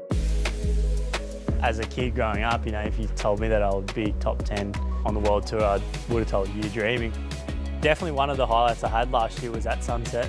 You know, I just went for it and tried to hit a big closeout. That was a dynamic closing maneuver. Somehow managed to just come out the bottom and go, oh my God, it's still on my feet kind of thing. It was so big. It's a very challenging wave. Just how raw it is, and you can have heats where you don't even see the other person that you're facing. I feel like being a goofy footer, it's definitely a little bit more challenging, but the challenging aspect to Sunset is, I guess, the addictive part of it, and that's why it's so fun. That's why it's on the World Tour, and it challenges myself to try and hit the lip on 8-foot faces and keep the fins engaged in the water at all times and try and go 12 o'clock. Connor O'Leary in the water right now and on a wave. Talking about engaging those fins like he did last year, doing it this year. A little smaller wave than what we saw him on in that highlight package from last year, but doing the same thing. He loves the challenge of this Sunset wave and rising to it as we speak.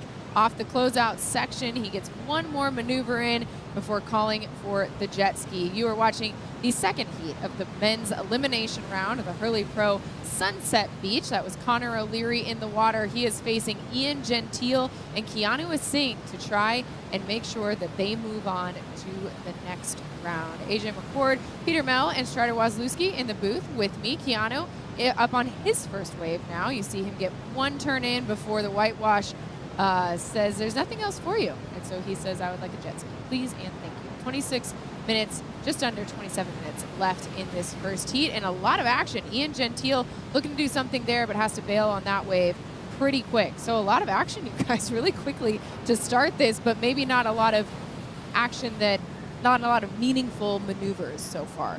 Well, I mean, that's a great sign to see more waves and people riding and you know, taking a shot and a swing at it. That's what you want. You don't want to see them sitting. That's the last thing you want in your heat, and you have like a lack of action.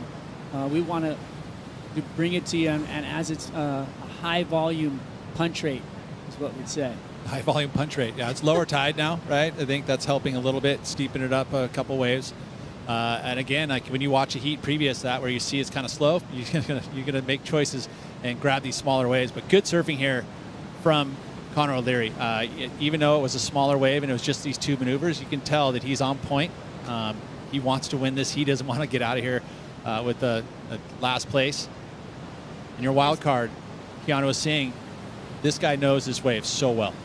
He does, and that wave, you know, he was wanting more, obviously, but I just can't wait to see him load up on a couple. He really loves driving into the corner and those big down, like he comes up and then he just holds the rail all the way through the whole line of the, you know, his turn, which is really fun to watch.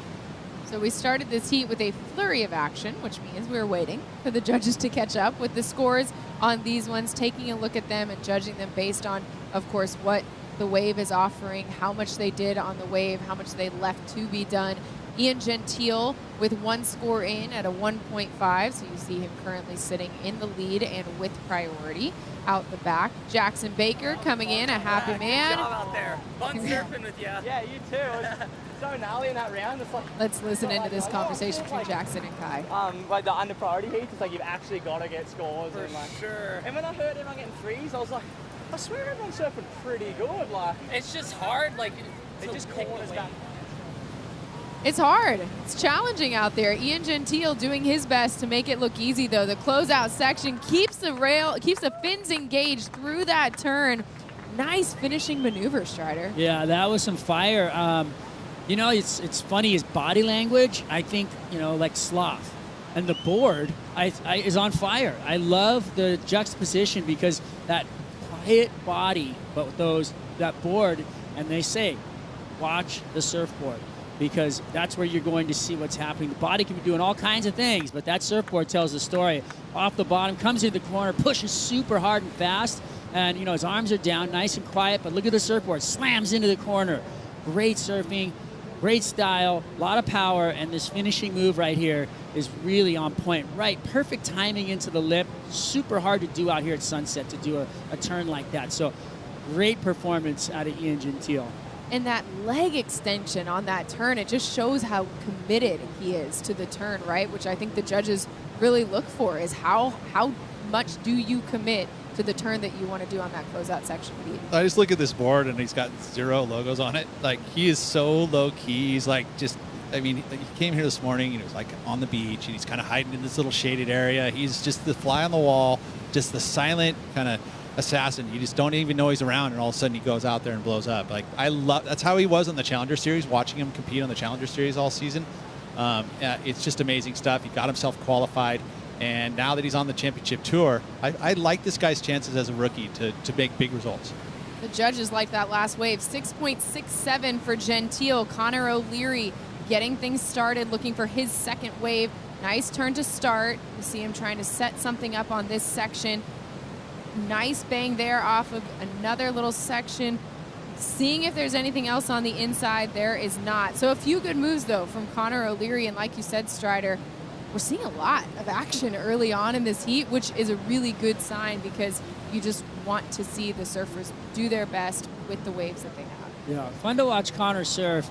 I really want to see him open up, though, because he's got one of the deadliest backhand whips there is in the world. And, you know, this guy, he's just nothing but power and purity in his surfing, which is something, you know, it's almost like a lost art form. There's so many in the lip tricks, and you see all this crazy stuff, but you can see the fundamentals, and his base are so solid. And if he gets the wave to perform on, we're all just going to sit back and enjoy it because it's really fun to watch. Really fun to watch. While Connor O'Leary makes his way back out to the lineup, we are going to make our way down to the glass where Laura Enever is standing by with the last heat winner of Jackson Baker. Every time down there. Yes, we've got a happy Jackson Baker down here. Jacko, I saw you in the serve yesterday. You were saying, I got to catch 5 waves in 30 minutes. You said you got 8 waves in 35 minutes, and it was just to produce some scores. Talk about that and that build up towards that heat today. Yeah, I guess the other day I didn't have the greatest heat. I got one on the buzzer, but probably let a few go and kind of probably expected more than what I actually needed to do. So, yeah, had a couple of drills the last few days just to actually get some waves and get the board under my feet and get confidence. So in that heat, I think the first minute I got a 4.67. So I was like, all right, we're moving in the right direction. That's one more than the last heat. So, it was good. And how much confidence does it give you this heat, you know, to be up here, a win? You know, it's the elimination round, but it's got you on the right path now. Oh, 100%. I think that's my first ever 3-man elim round, so I'm not doing too bad going into my second year on tour. But yeah, I guess dealing with the early loss of pipe, and I mean, we still have the mid-year cut and everything like that, but I'm just trying to block that out and just, I don't know, I think after that loss of pipe, I'm just like, especially with the conditions that we've got, it is tricky. So I just want to enjoy my surfing and just enjoy this year. I mean, I did last year as well, but first year as a rookie, there's definitely a lot of pressure. So now I'm on my second year. I just want to, just put my best surfing forward and, leave everything out there and come in with a smile regardless. Absolutely amazing. We'll see you into the next round, Jacko. Good luck. Thank you very much. Thank you, Laura. Always easy to come in with a smile when you end up on the glass talking to Laura Enever. You don't want to be in the elimination round, but you want to be on the glass. You know, that's exactly where everybody wants to be. And it's just a shocker when you're not, and you know, especially when you lose out right there. Boy, that's a tough loss for Kai. He's not going to be happy about that. I mean, and that's just more inspiration for him. I mean, again, coming in as a wild card, it's the experience, all of that's going to help him. But I mean, really, we know what Kai is capable of, right? I mean, he'll be at the Quicksilver Draws event if we get to see that thing unfold at the end of the season, the big waves. That's what he's really, truly known for. But I love that he's pushing himself in the performance realm as well, because that's what a true waterman does, is he wants to be able to do it. He wants to be able to compete and win QS events and get opportunities and win heats in the championship tour. Well, he stated that. He said he wants to be on tour. Yeah. And that's cool. He wants to gonna have to work hard. He's gonna have to work really hard to get there. And sorry about that. Here we go, live action. Let's see what Keanu has for us on this wave, or maybe what this wave has for Keanu. Instead, you see a little sweeping carve there to just try and figure out, get through the foam on the face, set up that nice turn on the inside. But the closeout section, he does not stick the landing. So Keanu is still looking for just his second wave. Another score, so a 3.5, going to build off of that one, but certainly with 18, 19 minutes left to go in this heat, he has some time to do a little bit better than what we just saw, Strider. Definitely, and Sunset, you know, we haven't had a lot of it. These guys haven't had a lot of practice out here, you know, so much for this year. But you have to remember, surfing Sunset, if you're going to go to the lip, you have to go at least a second earlier than you would imagine in your mind. I feel like we've seen a lot of surfers today late to the party. You really do. Sunset is a wave that is not waiting for you, and there's more face there than you think. So driving off the bottom to the lip line, I feel like you have to get there earlier than you would at, let's say, at a different wave down the beach at Rockies or even at Pipe or anywhere else on the North Shore. Well, and it's such a hard thing to prepare for when considering you come here the early part of the season, you're focusing on Pipe, you're focusing on that first event, you're looking at equipment for that. And then all of a sudden, there's such a quick turnaround between here and Pipeline. There is no real training time to be able to do Sunset. You kind of have to do it during the waiting period of the Which is Pipe. what they were doing. I saw them running down here and trying to mix it up because they break on the same swells, So actually, you have more options at Sunset for swell window of different swells that you can surf it on. And it's different equipment too. I mean, generally speaking, you're not going to ride a Pipe equipment. I'm sure some surfers are actually doing that, riding boards that they had ridden at Pipeline, but.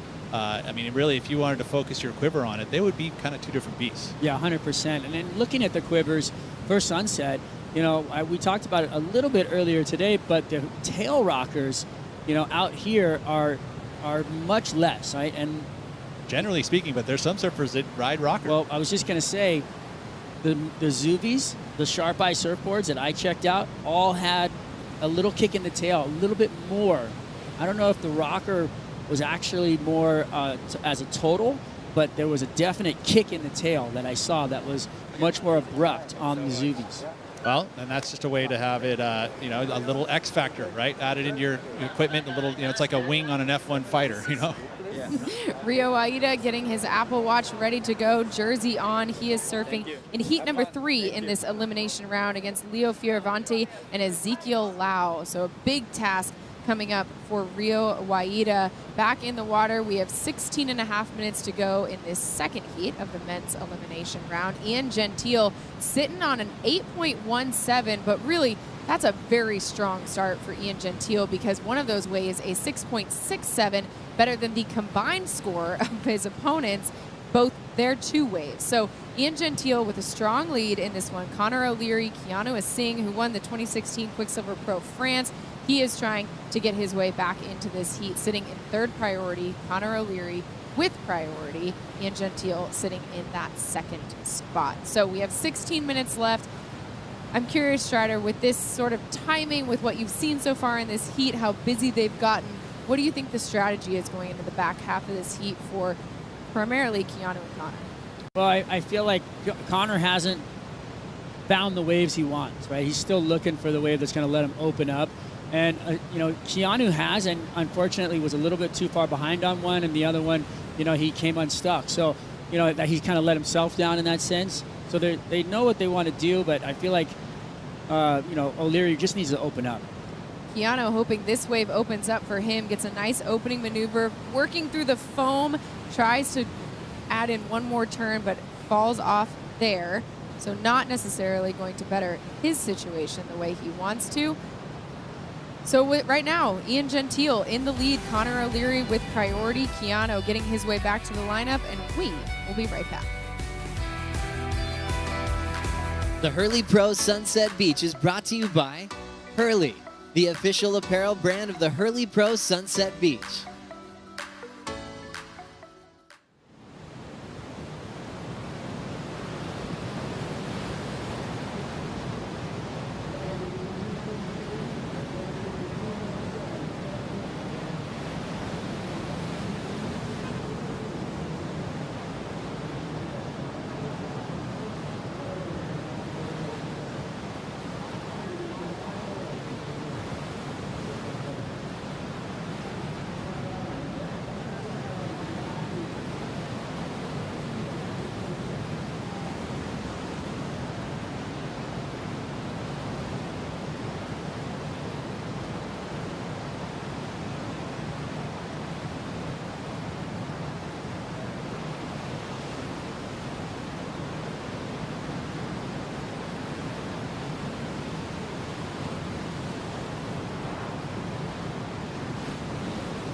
I'm Kelly Slater. I committed my life to this, all of this.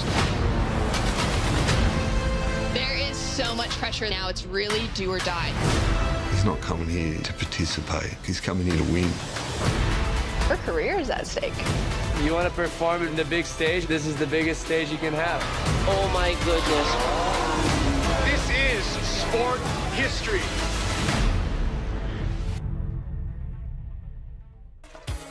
Just 2 days away until the make or break season 2 first 4 episodes drop. I cannot wait to see that. It is on Apple TV Plus, February 17th. Mark the date in your calendars because I can tell you it's pretty fun. We got a little preview. It's a pretty sweet start to the second season.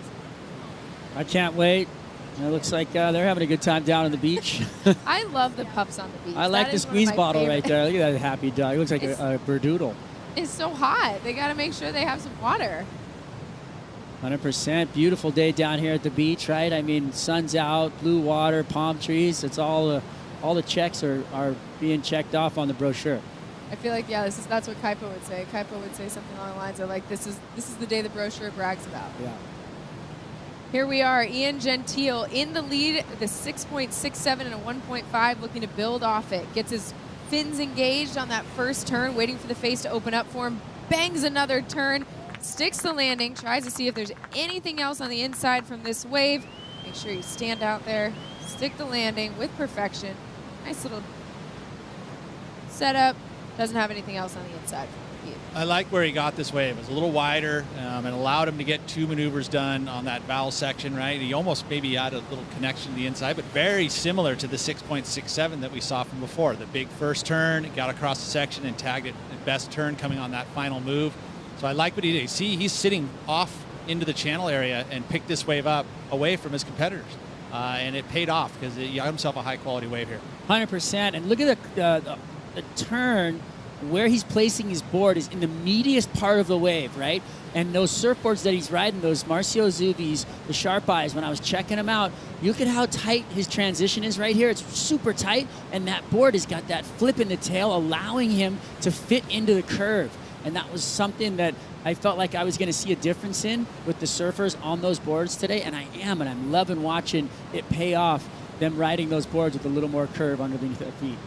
Especially as we see these waves providing the canvas for them to do more with the changes in the boards that you're talking about. So Ian looking to just better a 1.5 and does that by about a mile. So the judges like that one. A nice little mid-range score for Ian Gentile, finishing out with a 5.5, putting him up with a 12.17. Again, this right now has to feel like a race for second because Connor O'Leary, Keanu is saying they really need to start putting together some strong waves if they want to get into this conversation of first. Keanu trying to do that here, setting up a big maneuver off the top, hits the lip line, comes back down.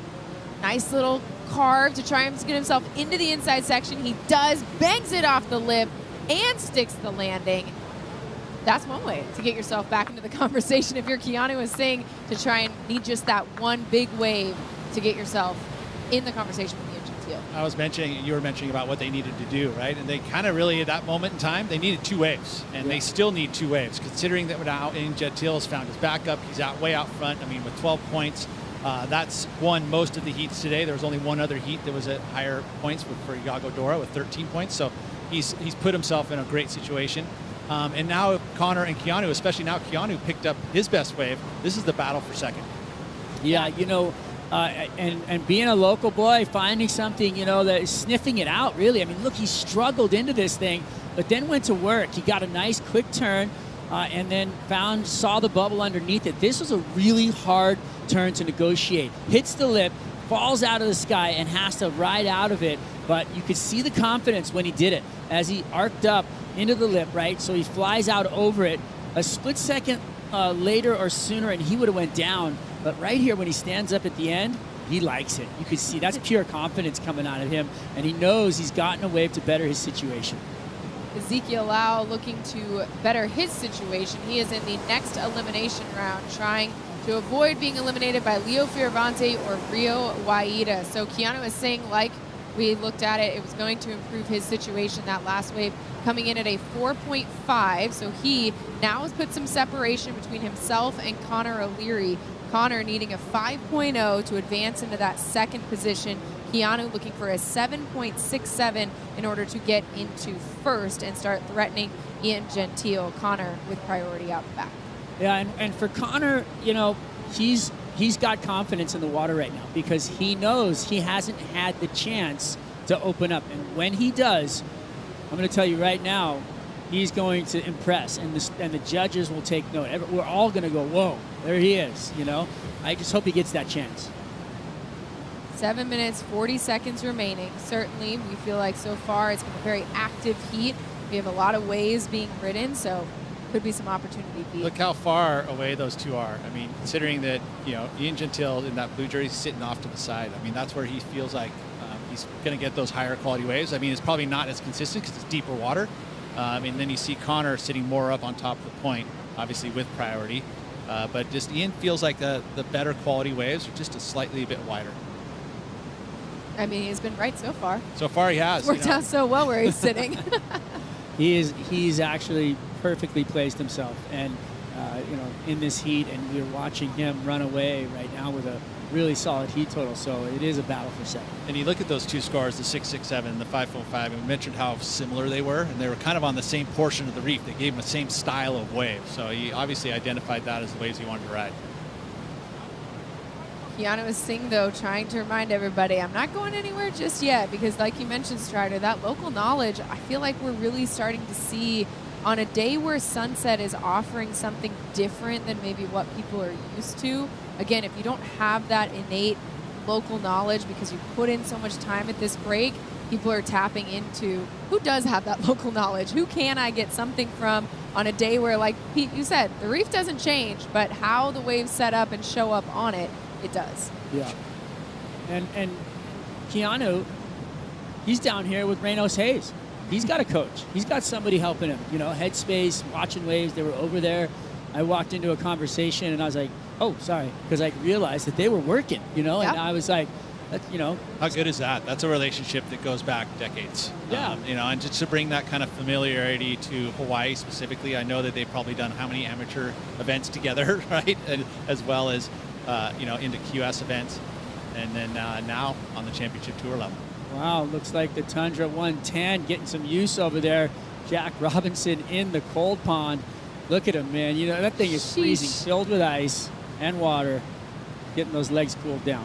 So critical in the Red Bull Athlete Zone to have that for these guys, as we see Connor O'Leary trying to work his way back into the conversation, but that wave not going to be the one that does it. You can see by the body language. Didn't stand up on the inside, didn't offer him the sections that he was looking for. I'm just going to say it. He's having a shocker. Yeah, but it's still 5 minutes, and so you can't give up. I know that choice right there was probably not the right one, right? It felt like the wrong wave choice with priority that he had. But there's still 5 minutes, so he's going to get another opportunity. I hope so. I've been talking up that backhand whip. I see it. Well, it's funny because you know the surfing's there, Yeah. right? It's just now like he just has not had you know, a good wave choice, and you know, with priority, with the right waves coming in, where he's been sitting, all of that stuff. I mean, look at Ian Gentile. He's closing out the last 5 minutes. He's got priority. He's winning the heat. What a heat, you know, he's put together. And one of the coolest things about Ian Gentile's approach, it's so relaxed. He makes it look so easy. He never looks rushed. He never looks panicked.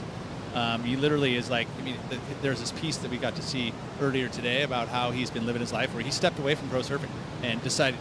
And he basically, if you watch this here, a bit of an error by Connor O'Leary in our eyes, because didn't improve the situation at all.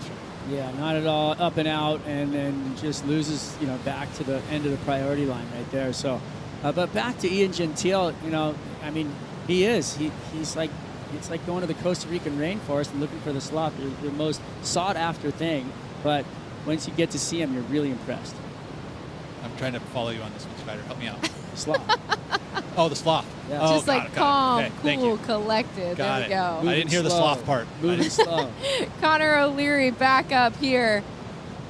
And again, not a wave. So back-to-back waves from Connor O'Leary. Of course, the first one a bit of a priority mistake because he had it and then used it on a wave that didn't give him anything that improved his situation. That one under priority Strider. is a situation where you just got to take something with 3 minutes left to go. Well, the alarm button's going off. Beep, beep, beep, beep. The warning sign is going in the cockpit, you know, and you're just like, oh no, I don't want to eject. Check engine you know? light. No, I don't want to eject out of this heat right now. Do not want to. Put me in, get me a wave. So that's what's happening in his head right now. It is definitely against the ropes, and he is stressing. On my Red Bull jet ski, I can press, there's a mute button. You can press the mute button on there to turn it on. Wish we had one to your head, right? No snooze button. There's no snooze button. When there's less than 3 minutes to go, you need a 5-point wave, and that would be one of the better scores of the entire heat. His best wave of the entire heat is what he's looking for right now in order to get into that second position. But Keanu is sitting exactly where, you know, he'd like to be in first, but if he can't be in first, sitting in second with priority, 2.5 minutes to go. Keanu's all over yeah, him, too. no, that's exactly it. Now the competition begins, right? They're going to paddle each other all the way up to boneyards. He's all over. Look at him, all the way up the reef. You can see the little holes in the reef. It gets super shallow up that side, too. So, you know, too far inside. There's lefts over there. Meanwhile, Ian's just sitting over there where he's been sitting this entire heat going, No stress. It was a very low stress. There's another mid-range score, then I'll be ready for it. But in the meantime, you two can battle it out on the inside section because you both need something in order to get where I am. Connor O'Leary, the one, though, looking for his best wave of the heat, looking for a 5.0. Keanu is Singh playing a little bit of a priority game. And Ian Gentile just calm, cool, collected, sloth. Up and off, nothing slow about that turn though. It's inside section and another massive move from Ian Gentile. I love it. My only issue with the Sloth Strider is that it's moving so fast. No, he moves so the fast. surfboard is, but did you watch his style? His body is relaxed. He's still going. He's calm. He's collected. He's like one of the funnest guys to see when you watch him on a wave. But Still everything going. is cool, and then his actual board is what's moving super fast, which I like, just to be able to let that surfboard do the talking. And Ian Gentile really making the absolute most he could out of that wave. He was still finding turns on the inside all the way up to Val's Reef, sitting at a 12.17 heat total. He just more than that. Yeah, he just bettered his score line. Big time. And That was the just, best wave. he just went check please and just went Yep. to the, you know, he's done. He la cuenta por favor to the beach. He's done. I love it. am good. Meanwhile, Keanu is Singh and Connor O'Leary. Keanu sitting with priority in this battle for second. Who is going to avoid elimination? You see how active they are paddling. Keanu trying to play that priority paddling game against Connor O'Leary. Connor looking for a 5.0, 30 seconds left. He is going to need the ocean to deliver, probably not just one wave because Keanu is going to play that priority game, but a second one that could deliver a 5.0. And here they go. Keanu's scrapping into this one, using his priority against Connor O'Leary to keep him off of it. Now what does it have for him? Sets up the first turn. Nice move off the top of the lip, engages the fin, stays with it through another turn, working around this foam, seeing if it's going to stand up on the inside. It does a little bit. A few more maneuvers here from Keanu Singh, but it's all gravy because he did the most important thing, which is keep Connor O'Leary off of this wave and out of the Hurley Pro Sunset Beach. Ooh, now that one it is hurt. Ian Gentile and Keanu Singh moving on out of this elimination. 17th at Pipeline and now a 33rd at Sunset Beach. Connor's going to be feeling that one, unfortunately. The Maui boy coming in victorious. Look at him. He just got bucked around in the whitewater, but he is so happy. Smile on his face because he knows he did absolutely everything he could in that heat and bettered his situation with that last wave. Ian Gentile gets the win with a 14.34. Next round of the men's elimination, next heat coming up.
embracing on the shore, and Ian Gentile avoids elimination in the elimination round, heat number 2. Ian, as well as Keanu Singh, we'll see them in the round of 32.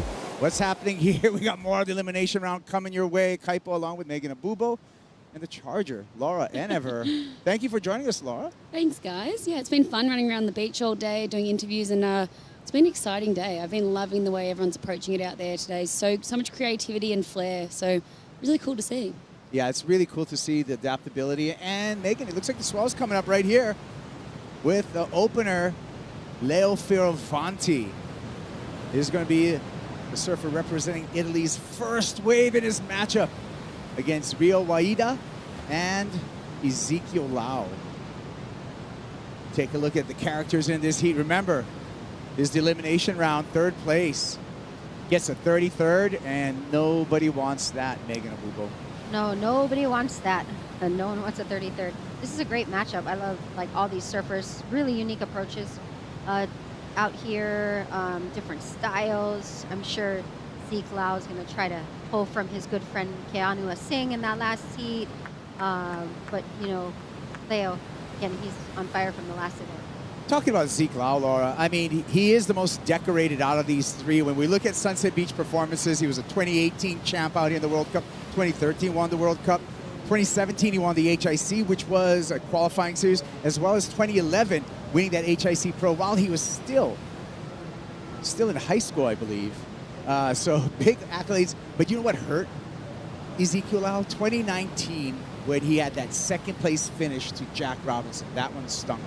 Wow, yeah, and what a final that was. I mean, yeah, like you said, we look at Zeke and he is the one to beat out here. You look at his past results and there's just huge numbers there.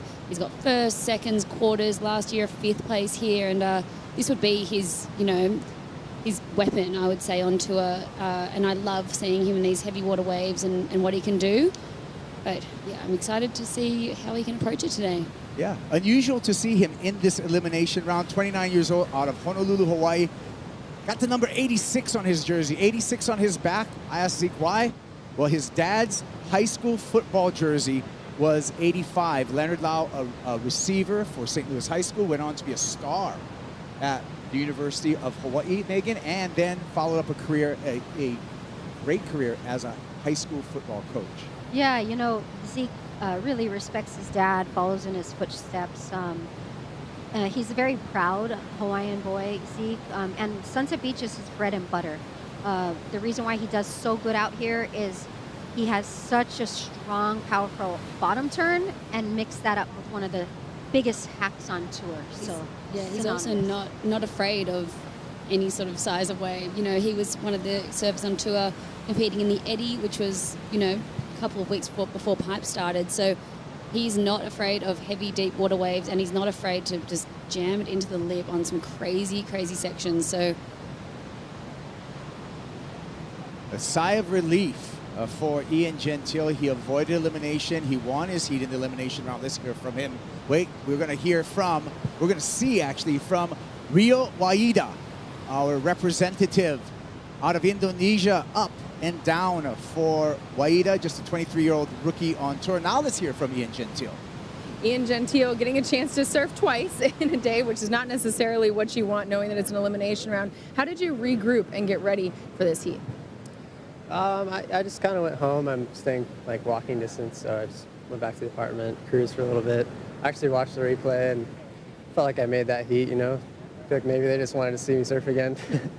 But I was, yeah, had fun. I didn't really think too much of it this morning. It was a close heat, and I guess it could have gone either way, and just got back out there and, yeah, reset, like you said.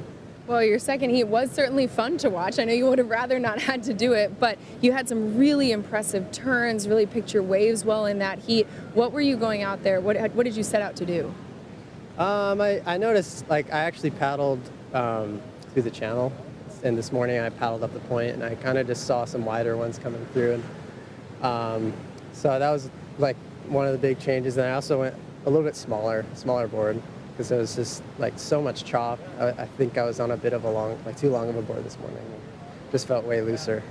Well, you looked very confident, very comfortable. I know coming into this season, it's something that you feel like you're just trying to enjoy every single heat, enjoy the moment. How do you feel like you're settling into that mentality as you move through these first two events? First wave black, Rio. Yeah, you're in second. I'm just trying to enjoy it, like you said, but I know I'm probably as comfortable as I'll be all year, you know, just being in Hawaii. So it's like I have a lot of friends around, a lot of family, and these two events are super special, and I really want to do well. And yeah, try to keep it going. You're on your way. Congratulations. Thank you. Yeah, Ian Gentile, we see him in the round of 32. We had some great rides during that interview that we got to take another look at. And as we see Rio Waida getting on the sled there, let's start off, roll in here for Ezekiel Lau. And you know what? He's not framing with the hammer. This is a sledgehammer. Breaks the concrete there, throws the fins. That's some muscle, Laura. Everything about that wave was quite wild. The takeoff for starters, he was, but this was the hammer, like you said, Kaipo. What we know Zeke to do, throwing the tail there all the way around. So strong, so composed, and pulls that around and makes it look easy. So much power in the surfing and confidence. Here's the rookie, Megs, Rio Waida. Yeah, Rio taking off on a nice rolling little double up section here. Just jams that right in the pocket and then sets himself up here for a beautiful explosive turn off the end there. He's super springy. Like you can see it right here in this turn, just like gets so much speed. Look at how much water, and Rio is not a big guy. I love the way he just threw his arms up there, and it just helped him get that lift and elevation, and just the amount of spray he threw was wild. Yeah, Rio Waida on the paddle back out. He's a tour rookie this year, 45 on his back, 1945, recognizing the year of independence for Indonesia in which he represents, and he is the first Indonesian out on the championship tour. Indonesian dad, Japanese mom, Rio Waida, 23 years old, came onto the scene very, very quickly, Megs. Yeah, definitely did. And he was pretty young too. He came onto this scene, especially when all the events were happening in Indo. And just, you know what? When you're super talented and you got the right people at home behind you, it really opens up so many opportunities. And it's great to see someone from Indonesia making the CT in this day and age, and us being able to see a different country member on the map, hearing different languages, it just really hits home to how global surfing is. It really is, and I mean, some of the best waves in the world in Indonesia, it was only a matter of time before we saw someone on the world tour representing Indonesia. So yeah, I love watching Rio, and he's rising to the occasion. A 9th place at Pipe. He's not here to just be a rookie. He's going to do damage. Fioravanti, quick trip to the lip, glides through there. And a nice carve for Leonardo Fioravanti. Snapping here. Some foam to deal with, kicks out. Fioravanti wants to get out of this elimination round. We talked about it before, how quickly things change, Laura, in professional surfing. Runner-up at Pipeline, and now he finds himself in danger of elimination in this round. Yeah, can you believe it? Both number 1 and number 2 at Pipeline. The final pushed down into the elimination round here at Sunset Beach. So, how quickly things can change. This is surfing. Pipe was what feels like yesterday, but this is a new event, a new slate, and whole new mindset. So Leo can't even be thinking about any of those, flowers or lay crowns that he got on the podium. It's all fresh here, but looking spicy on this one. Just wanted to get started and love the way he threw into the lip there. And another look at this. This is a 5.5 for Rio Waida, Megs. Yeah, Rio just kind of slides into this wave, starts off with a cutback, but then bang, just off the lip there on his second turn. But love this finishing move. That's all the money in that turn right there. And then right here, we got the MC. What is the MC? It's Ezekiel Lau, MC hammer time with this one turn, Laura. Yeah, just also so impressed with that takeoff. He was halfway down the face there, and it bowled up, but this was the turn. This is a 5.93 for this one turn of Zeke. Judges loved it. Unique, Laura, the way he did that turn is he didn't hit it with the lip. He actually had so much power. Oh, we have live action here. Quick. Rio Waida with a nice snap there. He's got a 5.5 already to his credit. This is going to be his backup. And wave goes a little sleepy, far in the channel. He's going to call for the Red Bull jet ski for a little ferry ride back out into the lineup. Your thoughts on that wave, Laura? Yeah, I mean, obviously just trying to put something up to back that 5.5 up. He'll be really happy with that. You know, I was just looking through all the past results, and this is Rio's first time ever competing out here at Sunset. So what a cool, fresh way for him to come to Hawaii and, you know, just be learning from, you know, this beautiful island, all the waves, and experiencing everything. Yeah, it's a reimagined tour, right? The old qualifying series, the last big qualifying event would be here at Sunset, but with the reimagined Challenger Tour, that's not the case. So first surf here in competition, and a nice start. Yeah, he did a nice off the lip there. He's just, again, trying to see him set this wave up there. Just perfect positioning there, beautifully off the lip. And he comes down with the lip perfectly so that he doesn't get pearl dive, because if he were a little bit late or early, I think the timing, he might not have made that because he had so much speed. Well, yeah. And, you know, we're talking about flags and countries. We have a surfer out here representing Italy. We have a surfer out here representing Indonesia. Just a reminder, the Championship Tour 2023, the WSL will provisionally qualify 10 men and 8 women for the Paris 2024 Olympics. That's going to happen at Taupo, Tahiti. And so Leo's going to have a chance to represent Italy if he's in that top 10 men. And Rio Waida, Laura, you know, a top 10 finish could be representing Indonesia in the Olympics. Unbelievable. I mean, imagine that. I cannot wait. It's coming up so soon. 2023 qualification season next year is going to be an absolute cracker, but yeah, a lot on the line. There's the cut, the tour, the WSL finals, and next year, the Olympics. Yeah, we got a lot of exciting action. We're just at the start of the road, the long road that we have to that final 5 this year. This is stop number 2 at Sunset Beach. From here, we go on to Peniche, Portugal for stop number 3, where everyone's going to be a little more chilly. Let's visit the numbers now, Megs. 5.93 opener for Ezekiel Lau.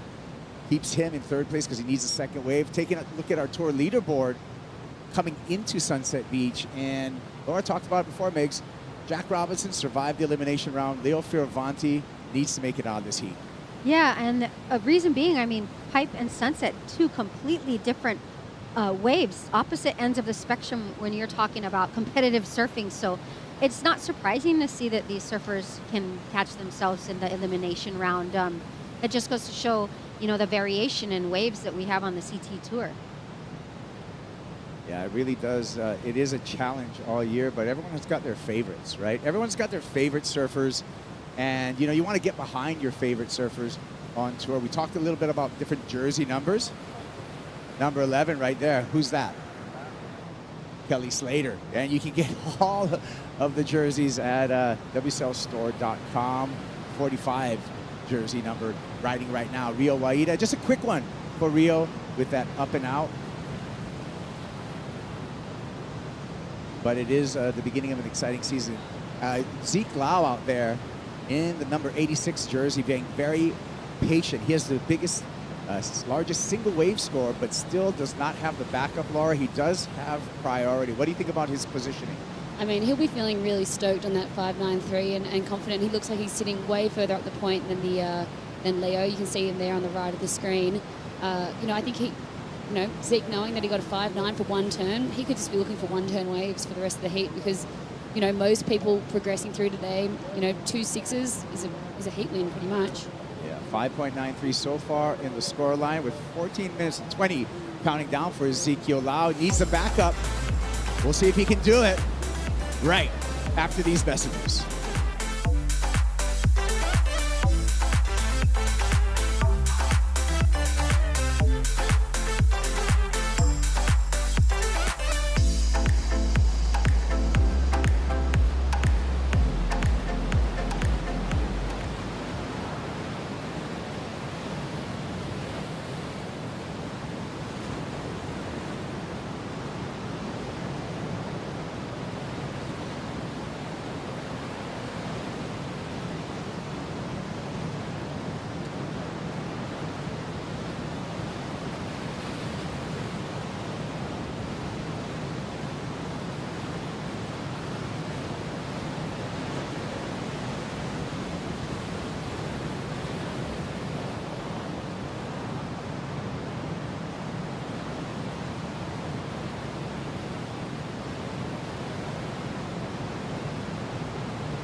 is our community. This is where we live. This is where I've grown up. And it means a lot for them to be here supporting this and bringing everyone around here back to what it means to be connected to the land. What we kind of formed here is these little islands, and the idea is to create habitat for the birds to nest. So thanks for helping us out to restore this today. Appreciate it. You know, Hawaiian land is so special and it's so prestigious and unique, so we want to keep it that way. It's our job and, you know, our responsibility to give back and to connect with each other. We're stronger together. We need to go plan one for Larry. The WSL grant will really help to provide funds to get a compost machine to reduce food waste around the North Shore. Tell us what you're doing by posting on social media with the hashtag WeAreOneOcean and tagging WSL and WSL Pure in your post. We are one ocean!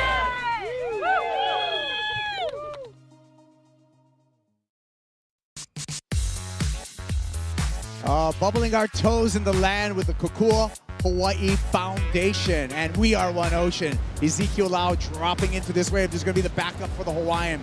Opened up with a 5.93, and Zeke powering through a couple of turns here. And that should take Ezekiel Lau into the lead, Megan. Yeah, smart surfing from Zeke. He knew he needed to back up that one big turn he did in the beginning of the heat. Here we see. Pretty unusual. Pretty unusual right there for Rio Waida with that whitewater takeoff, or maybe just a reposition. Yeah, well, I mean, he must have thought it was going to reform, but, you know, maybe some repositioning as well, but he did lose priority on that, so... Oh, actually, sorry, he's lost priority, so... He may have actually gone too, because there was a bunch of other waves in the back just kind of breaking. Sometimes you just go to, like, get out, you know, maybe get better positioning. I mean, it's a big ocean right out there. You're sometimes a little bit lost and floating, right? But yeah, today we have seen those waves, you know, double up on the inside reef there up at the point, so he could have just been trying to make something out of nothing, really. Zeke Lau already has the lead and wants to add to that. Powerful snap on the Tokoro surfboard, but just gets hung up with a little burp, a little backwash on the wave there, so that's not going to change the situation. Previous wave for Ezekiel, 5-point ride. Rio Waida winding up off the bottom, smashing it off the top, taking a page out of Ezekiel Lau's book right there with that one turn.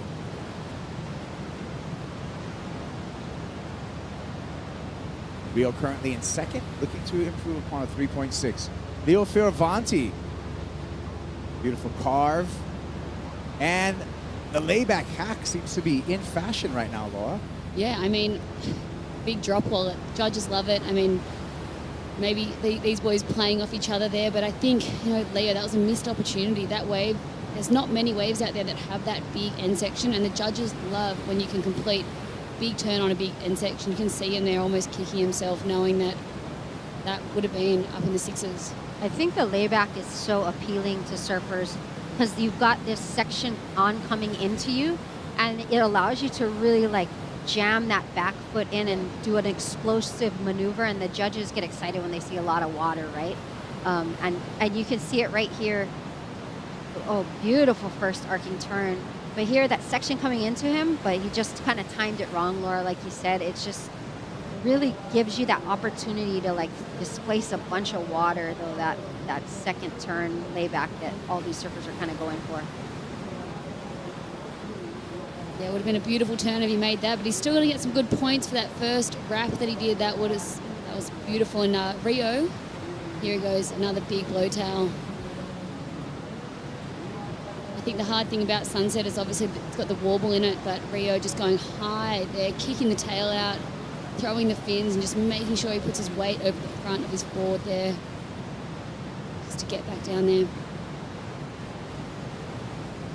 Calling for the ski, 8 minutes remaining. So this is a really tight heat. Yeah, and all the surfers kind of looking pretty similar. You know, their attack is very aggressive, powerful, and they know that they got to go pound per pound with Zeke. Leo is very powerful, Rio as well. So they're all, you know, they're showcasing their power in the lineup right now. Well, situation remains the same as the scores come in. A 3.97 for Fioravanti. He's going to remain in third place. Ezekiel Lau's last wave will not factor into his top two. Lau still in the lead. Rio Waida remains in second and advancing position. Priority to Leo Fioravanti in the red jersey with second priority. It's really cool, the look that we're seeing at Sunset Beach today. Waves aren't perfect, but it really gives this spectator the opportunity to see how diverse that Sunset Beach is. It's not just this heavy, huge takeoff, mountain of water. It's actually a really high-performance wave, and we're seeing that on display right now. Yeah, we really are, and we're seeing these surfers adapt and just, do some massive turns, which is really exciting. Yeah, we want big sunset though. No joke. We want, and hopefully we're going to get it. I mean, as we look through our forecast coming up, and we got some really great minds. Look at that. Look at strong currents. Look out. You're going to go head first into the shore break. Listen to the lifeguards. They say don't swim. Don't swim. A lot of times local kids make the shore break look easy, but it's dangerous. Yeah, and actually quite a few surfers growing up here on the North Shore, they learn to surf right here on the shores of Sunset Beach at this spot exactly called Shores.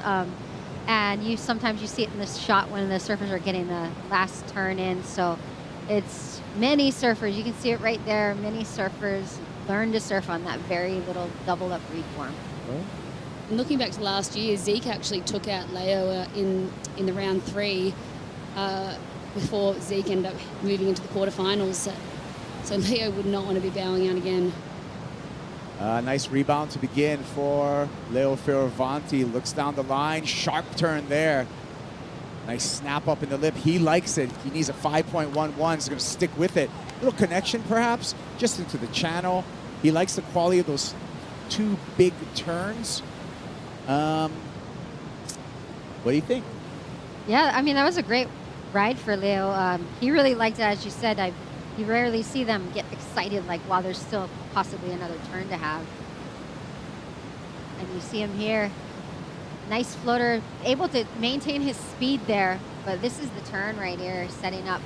Beautiful re-entry there. The little fist pump there. I think he thinks there's going to be something more on the end. And then, yeah, he gets that last snap in there. So yeah, little fist pump before realizing, whoop, wave is not over yet. But yeah, Leo's cheer squad right there. That was his comeback wave. He really needed that.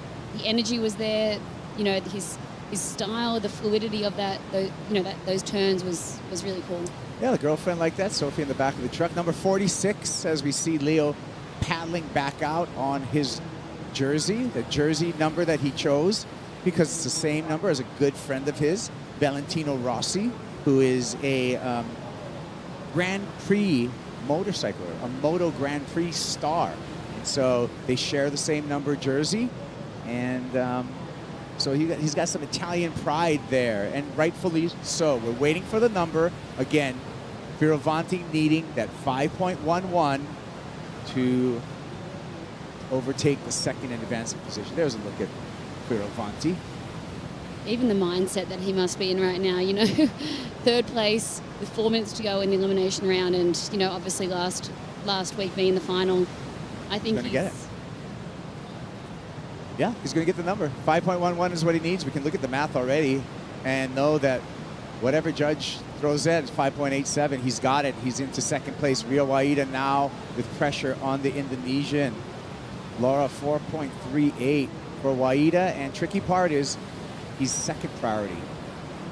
Yeah, he really is, and Zeke isn't going to give up any wave that he wants to improve on, because these heats can change around so easily. No one really has anything too huge, so Zeke's not going to let Rio go anything. No, and he, to Leo's credit on that wave too, he put together a really smart wave. And he worked hard at it. It was like a blue-collar worker wave, that one. It wasn't perfect. All his maneuvers, he didn't have the most perfect sections to put it together. And even to squeeze that last snap out at the end of it, that took him over that threshold, I think, and that's why he got the score. Look, you can see Leo just heading up the point now. He's going to just try to get anything he can to get himself out of that second position. He's, in 3rd priority. I think this is smart by Leo Fioravanti. Stay out of trouble. There's no reason for him to get tangled up right there between Ezekiel out with 1st priority and Rio Waida with 2nd priority. Leo being under Waida's can't really stop him. So, like to your point, Laura, choosing a different section is wise, because that may be able to allow him to sneak a wave in under everyone's priority. Yeah, sometimes it gives us the judges a different look as well. And like you said, Kaipo, staying away from your other surfers, you know, you can't get into trouble if you stay away from them, right? Well, it's like he's on the offense still. He's like, how can I just, you know, move forward and get myself out of trouble a little bit more? But I wouldn't be surprised if he comes back and starts defending soon with 2 minutes to go. Well, wonderful point. Being third priority underneath Rio, he cannot play any defense, Laura. So that's a great observation, is that all he can do is play offense right now. Because he cannot do the block on Rio, and there's still plenty of time, 1 minute 50 seconds. No, all he can do is try and sell as many waves as he can to him, right? This is where your salesmanship comes in, huh, Laura? Don't want to get sold a lemon. Well, we're down to 90 seconds, and we can see Rio in the blue jersey, waving to the beach, paddling up the point. He's changing his positioning right now. Ezekiel Lau not going to back down in hot pursuit, and the humpback whales, kohola, our Hawaiian word for today, is just having a good time out there. It's whale watching season, whale migration season, Megs. Yes, it is. We are graced every winter with the beautiful sight of all the whales. And that's how you know winter is here. Of course, it is a Hawaiian language month. And so we're doing, I told you guys, we're doing a word of the day. So today's word is kohola, whale. Might get a bonus word in another half hour. Yeah, I want a bonus word.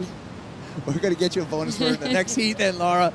40 seconds. Oh, no. Rio, there was a paddle by Ezekiel Lau. The priority has shifted. Rio Waida does have first priority right now, so there's a glimmer of hope. Taking a look at this wave coming through. Waida gonna have to chase this one down.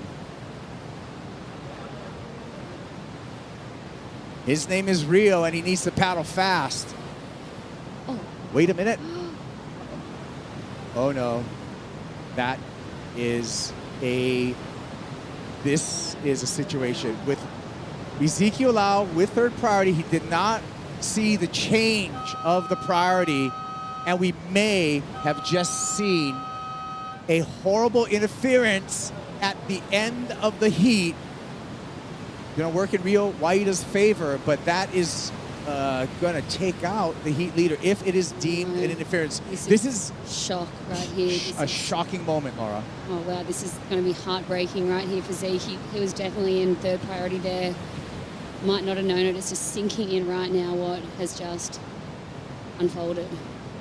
Here's the paddle. Yeah. And that's how he lost priority from our priority judge.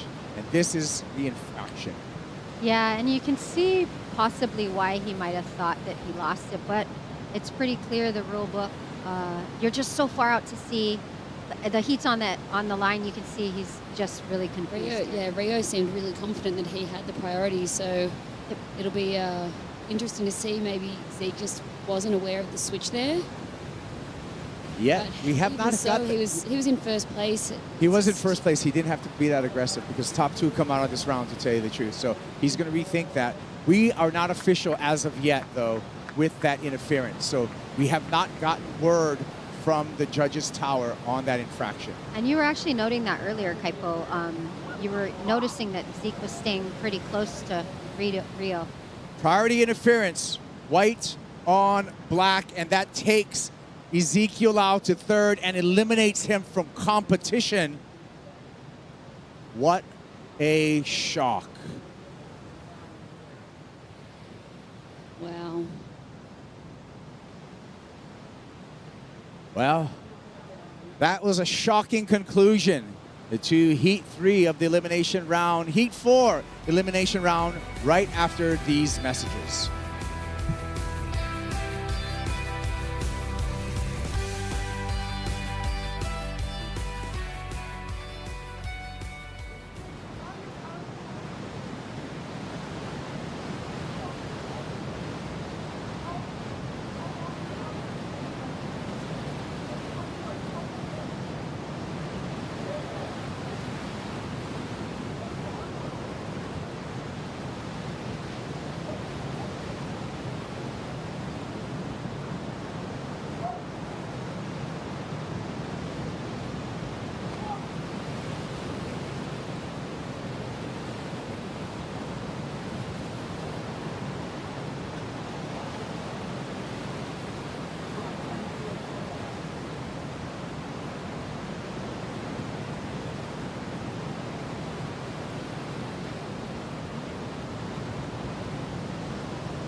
The Hurley Pro Sunset Beach elimination round and the final heat of today. Matthew McGillivray out in the red jersey and blue. Nat Young, and in white, Maxime Husno.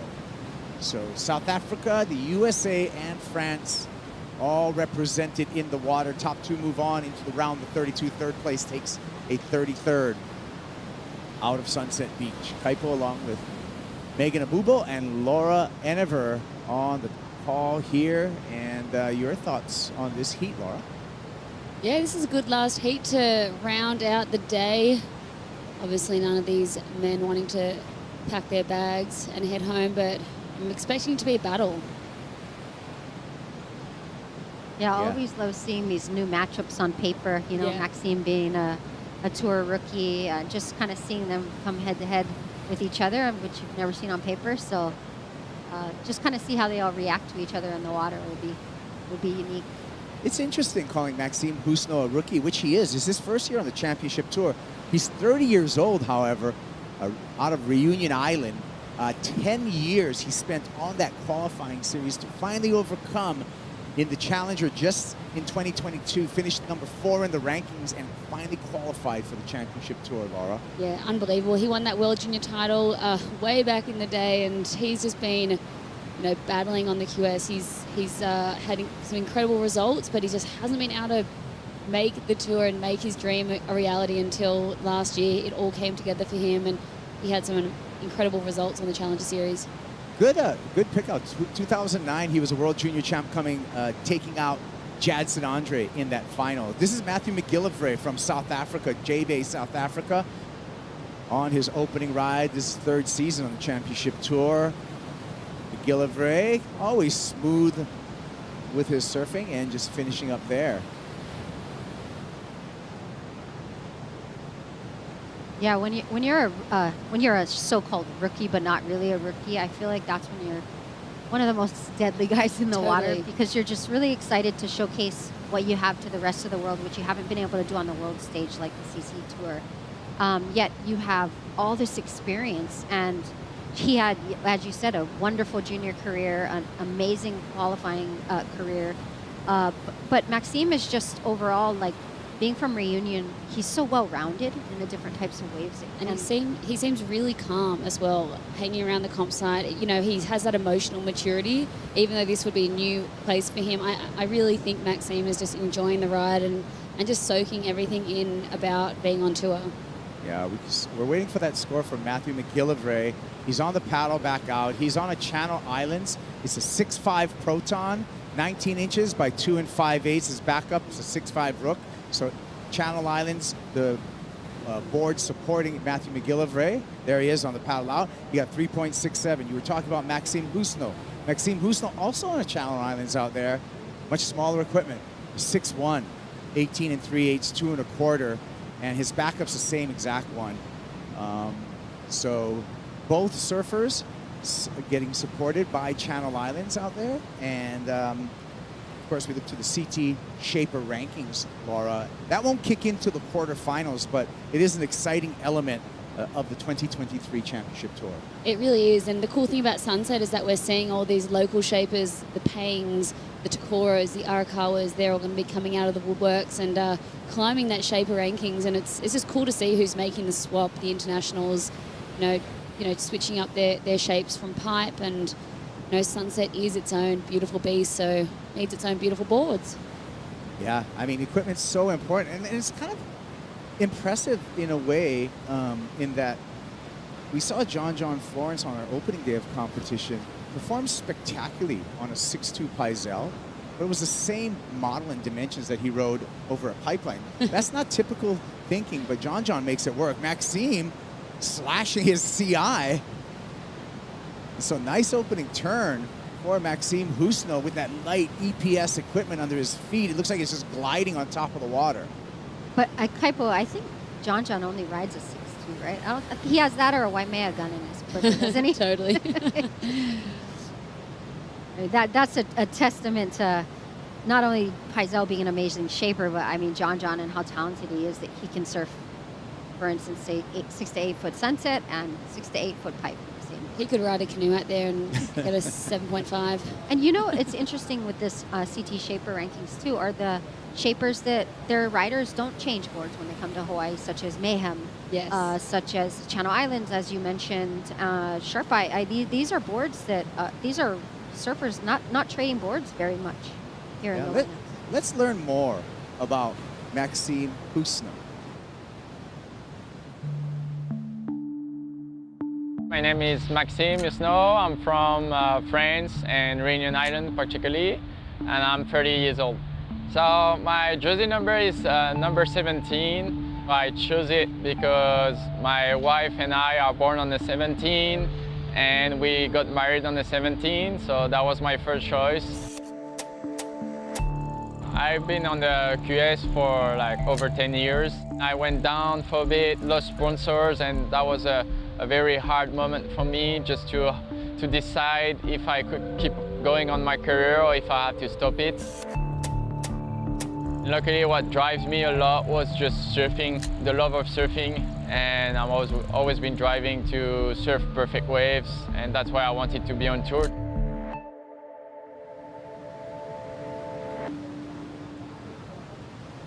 Pretty inspirational catch-up with Maxime Husno, and romantic too, the day after Valentine's Day, with his anniversary being his jersey number. Matthew McGillivray here opened up with a 3.67. This is wave number 2 for the South African surfer, and we'll see what the number comes through. Yeah, love Maddie's approach out here, thinking back to, you know, all his success last year. He got a 9th here at Sunset. He loves the heavy deep water waves. Margaret River, where he absolutely shone and jumped up to make that cut last year, and then obviously J-Bay, his home break there. So he's you know, he's got such an amazing connection with so many of these heavy waves, and just not afraid to do some crazy floaters and lip lines on just wonky sections. Talk about crazy, and we talk about Matthew McGillivray. The guy skydives. He base jumps. He's like, talk about crazy. I think he's the first skydiver, base jumper, professional surfer on tour, Megs. That's crazy. But honestly, what he does on a wave is effortless. Like, he looks so calm. When you were talking about it earlier, Laura and I, that might just come from those long walls at J-Bay. But every maneuver he does, it just looks effortless. You know, it's really beautiful and pleasing to the eye what he does, like on the canvas of a wave. And the spring, you know, he's so fit. He's got just this natural, you know, muscly figure, and just seems like he can just hold on to some turns and waves. That 10-point ride he got at Chopes last year, it's like he just has this amazing ability to hang on. There were I think 4 10s last year, maybe 5, but I think out of all the 10s, all 10s are not created equal. Matthew McGillivray had the best 10 out of the 10s in 2022. Yeah, he was the 10 winner. Nat Young, always sharp on the backhand. Beautiful line. Nice arc off the top. And a second one for the surfer from Santa Cruz. Nice pace. Oh, wow. Closes that one out. Well timed. Got to hang on to it and does it. So that waited a long time for the start. 9 minutes and some change, but made it happen, Laura. Yeah, that was a really great way to open up for Nat Young there. And someone else that has a really great relationship with Sunset Beach. He's competed here so much throughout, you know, junior, QS, everything. And I loved this wave, you know, just keeping nice and tight in the pocket here. Hooks into that section, wraps it in, and then love the way just kind of waits for this big end section here. He knew straight up, if I can make this. Had a little wobble there. His timing was good, though. That end section that he has, you can see it here. The timing on this wave is perfect. Hooks it perfectly right here. And right here, he knows that he has to jam it, but this is impressive. To be able to do that backside where the wave coming into you, Laura, that's just, you can see it in slow motion, just perfect positioning, but he comes down a little, like hair second early just so that he doesn't get eaten. He almost did there, but he hung on. But that was an amazing wave selection there by Nat Young. That's his experience showing. Yeah, let's look at the numbers for Nat Young on that last wave, and all the judges' scores. 7.5 checks in to the high, low, and easy math there, and a nice start for Nat Young. Currently in second, it's deceiving second place because his number before that single wave is head and shoulders above the rest of the numbers on the board, Megs. Yeah, Nat has to be happy and pleased with that first score on the board.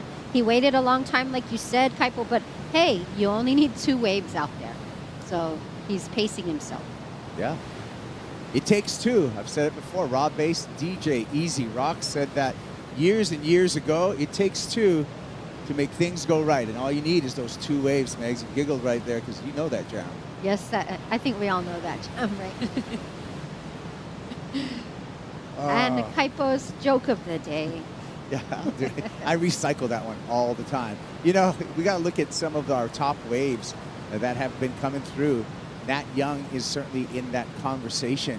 When we look at the top waves so far surfed at Sunset this year at the Hurley Pro Sunset Beach, that's 7.5. So that's one of the higher scores of today.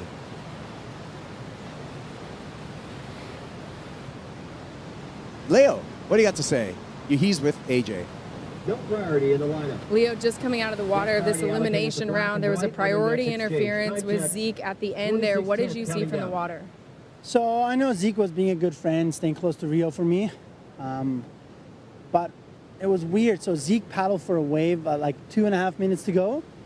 But he paddled and not really. So it was one of those calls that they could take away priority from him and not. And the judges didn't take priority away from him. So he thought he had first priority. And about 1.5 minutes later, with 30 seconds to go, I guess the judges watched it back and changed the priority, which was a really late call because the priority switched right before a wave came.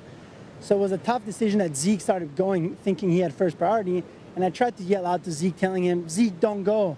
Because I just realized right when that wave came, I looked back and I just realized that somehow the judges switched the priority again.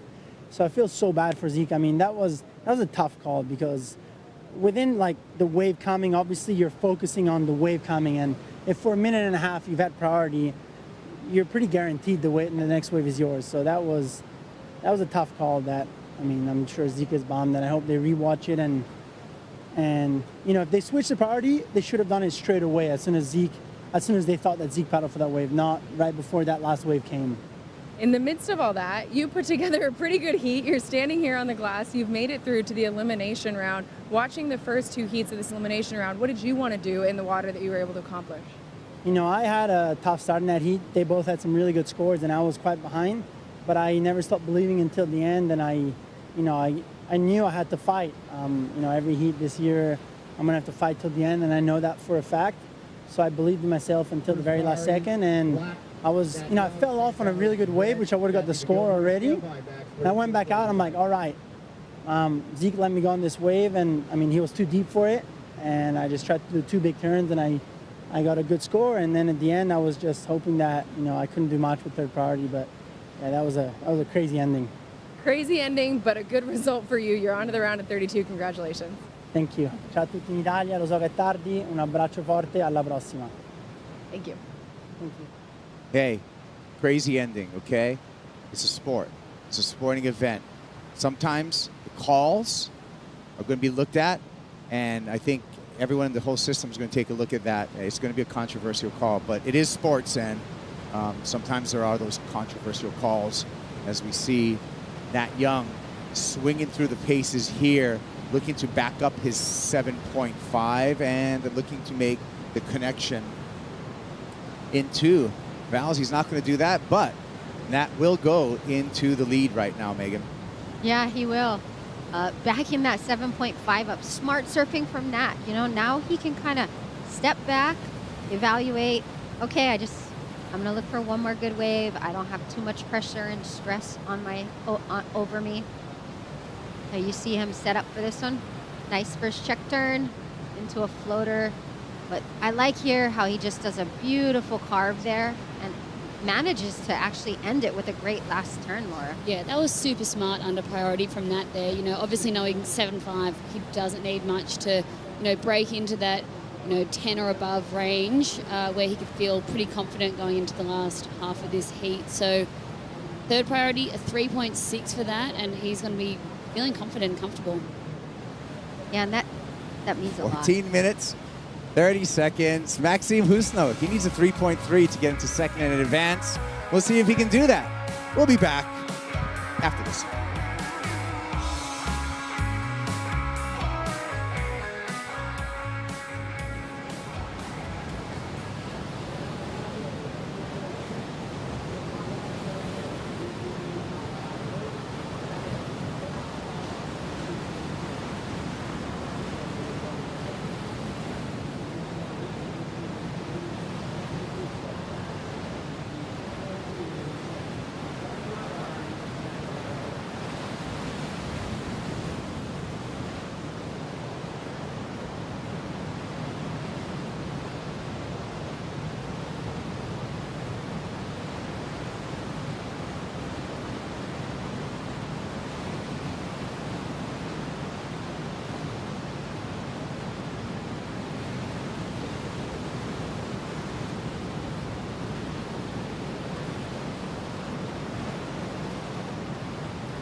Hurley, Super Surfer. I'm a lion riding a twin fin. No, this time I'm a quad.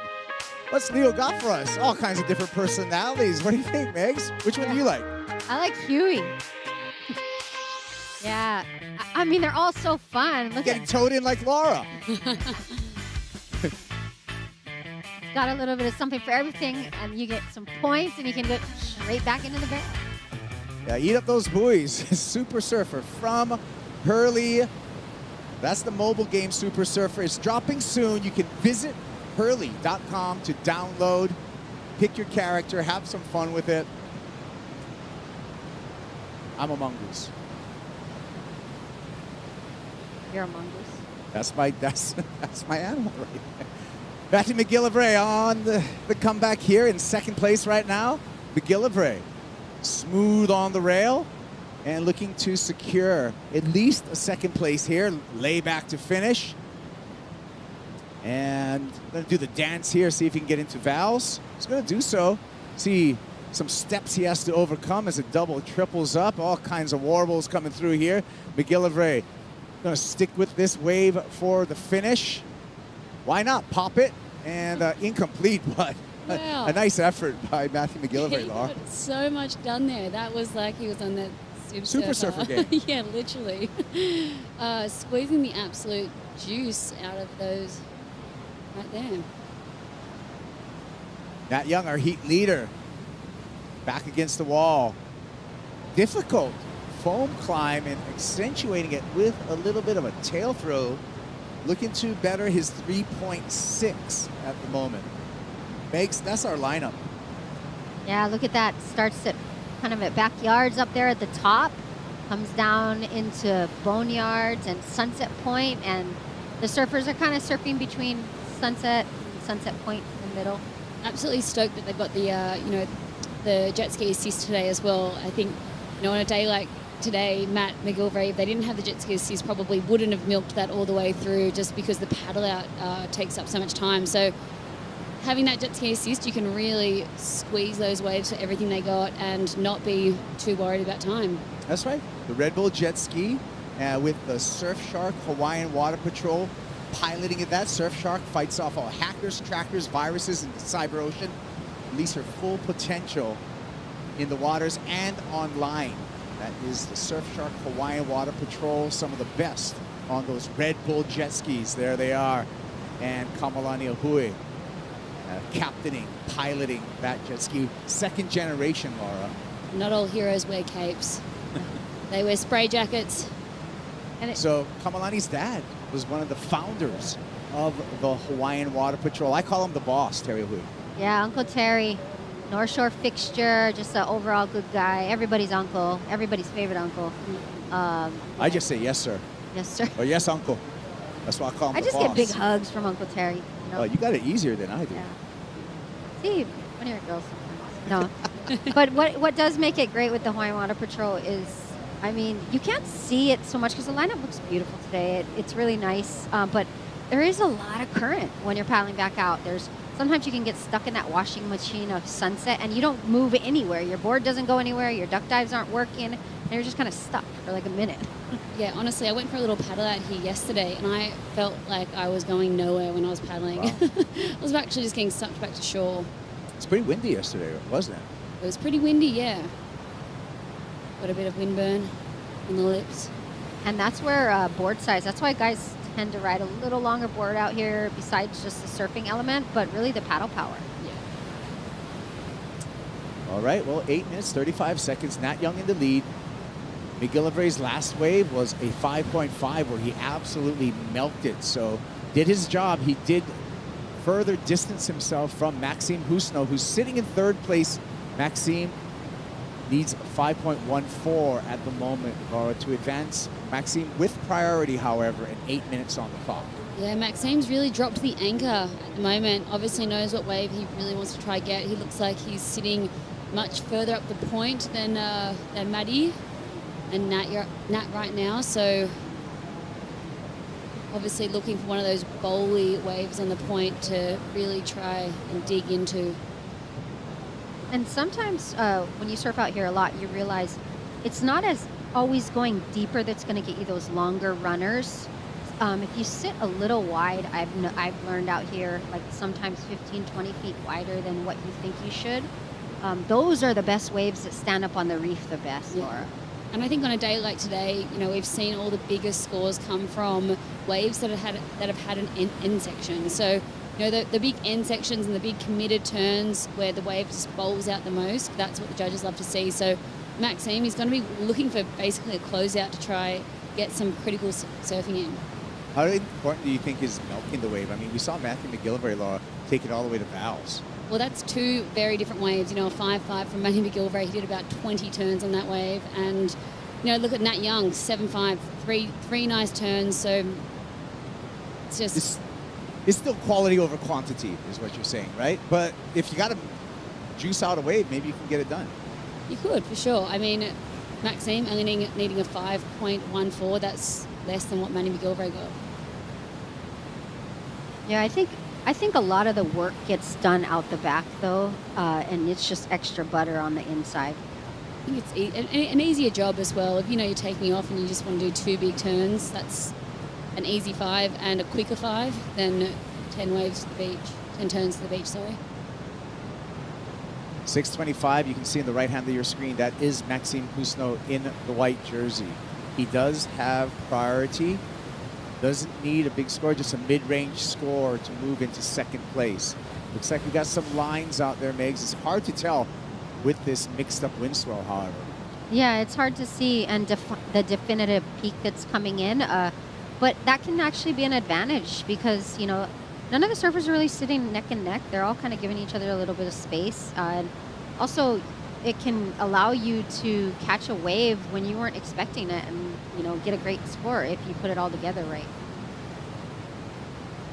Maxime's going to have to roll the dice soon, though. You know, 5 minutes 40 is really giving himself only an option for 1 or 2 waves right now. Yeah, at Sunset Beach, Laura, right? Once you hit that 5-minute mark, it's not like pipeline. You're not catching a few waves under your belt in 5 minutes. It's 1, maybe 2 if you're super lucky. We saw some wild heats at Pipe where someone just in 3 minutes got 2 waves and turned the heat. Jack Robinson was one of them. Just, yeah, you couldn't believe how quickly he got back at the back and rolled the dice again. 5 minutes and a patient Maxime Husno. Kaipo's been saying time seems to stop out at Sunset Beach or stand still. I might have got it wrong. You said time just tends to run away from you out here. Well, I trademarked Time Bandit. Time Bandit. Steals the time from you like a bandit. in daytime. You don't or lose, night. you just run out of time. That was the That was Mason Ho. That was one of the best iconic. quotes ever. Ever. 4 minutes and 30 seconds, and we saw that in heat number 3. A really, really, emotional Ezekiel Lau after that interference call against him. This makes me want to cry, honestly. There's no worse feeling as a surfer than going from first into third in the last 15 seconds of a heat with a priority mistake. Honestly, especially when you dominated the heat.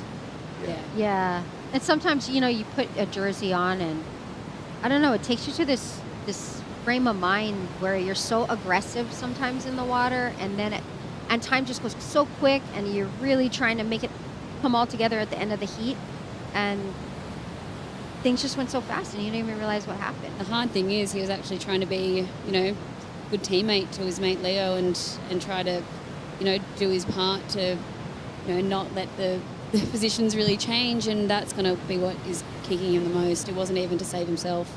Great analyst right there. In that he was first, Leo was second. Leo was actually the one who was in a vulnerable position in that heat. And so, great point out, Laura, that he was actually,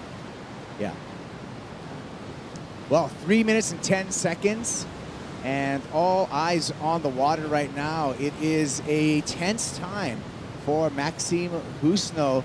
Mid-range score, there's Maxime's camp. Mid-range score is all he needs. He does have priority, but the clock is churning down, Megs. Yes, it is. The time bandit. It's not impossible. He has priority. 5.14 is a very attainable score for him, and he's surfing really well. Definitely the ball's in his court right now. I know he needs a score, but he has priority, so. This is the absolute pressure cooker. 2.5 minutes to go. These elimination rounds are no fun to be in at all, and in Maxime's position, he has the priority, so he has control of how these next 2 minutes go. Yeah, especially as a rookie on tour, he wants to get it going. We're down to 2 minutes for Maxime Husno, but remember, the action's not going to end at the end of this heat. We have the 8:05 post-show after this heat.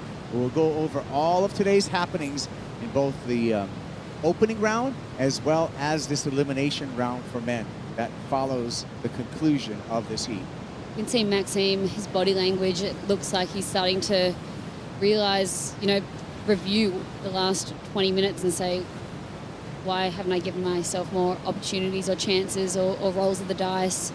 And a minute and a half to go, he's going to have to start scrambling now.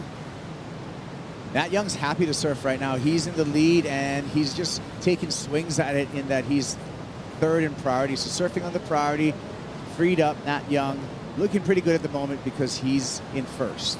And this is the quietest the ocean's gone in a while, so they're in due for a set to come in, and I'm sure that's why Maxime's just starting to be on the hunt in the lineup. But definitely there haven't been a lot of sets in the last 10 minutes. Eyes on Husno.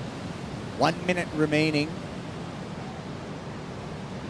As some of the jumbled wind swell still on offer, but the positioning is a task in itself. It looks like some opportunity, perhaps. Laura, what do you think?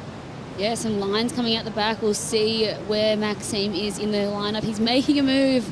Let's see if he can make something happen. 35 seconds to go. This is that part of the heat where you kind of get yourself deep because you're waiting for a set and you're like, am I in the right spot in the lineup? So it does look like he's positioned himself pretty well for this little set coming in. Flying over, Maxime in the white jersey. You can see him picking up the pace on the paddle with just 15 seconds. This is going to be his last opportunity. This wave hitting the reef right now. Maxime needs to go on this one. And here he goes. And there he went. That was it. That's going to be end. And the end of the run for the tour rookie, Maxime Husno. That wave just gobbled him up. Here's the numbers. Nat Young, Matthew McGillivray. We'll see you in the round of 32. And we'll see you after these messages for the 8:05 post show.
Welcome into the 8:05 post show, wrapping up an exciting day of finishing the men's elimination round, or opening round and the elimination round at the Hurley Pro Sunset Beach. You are taking a live look at the beautiful reef, which provided some great waves today. AJ McCord alongside Megan Abubo and Peter Mel. So Meg, give us just your initial thoughts on today. Yeah, today was a challenging day to surf, but a lot of great waves ridden.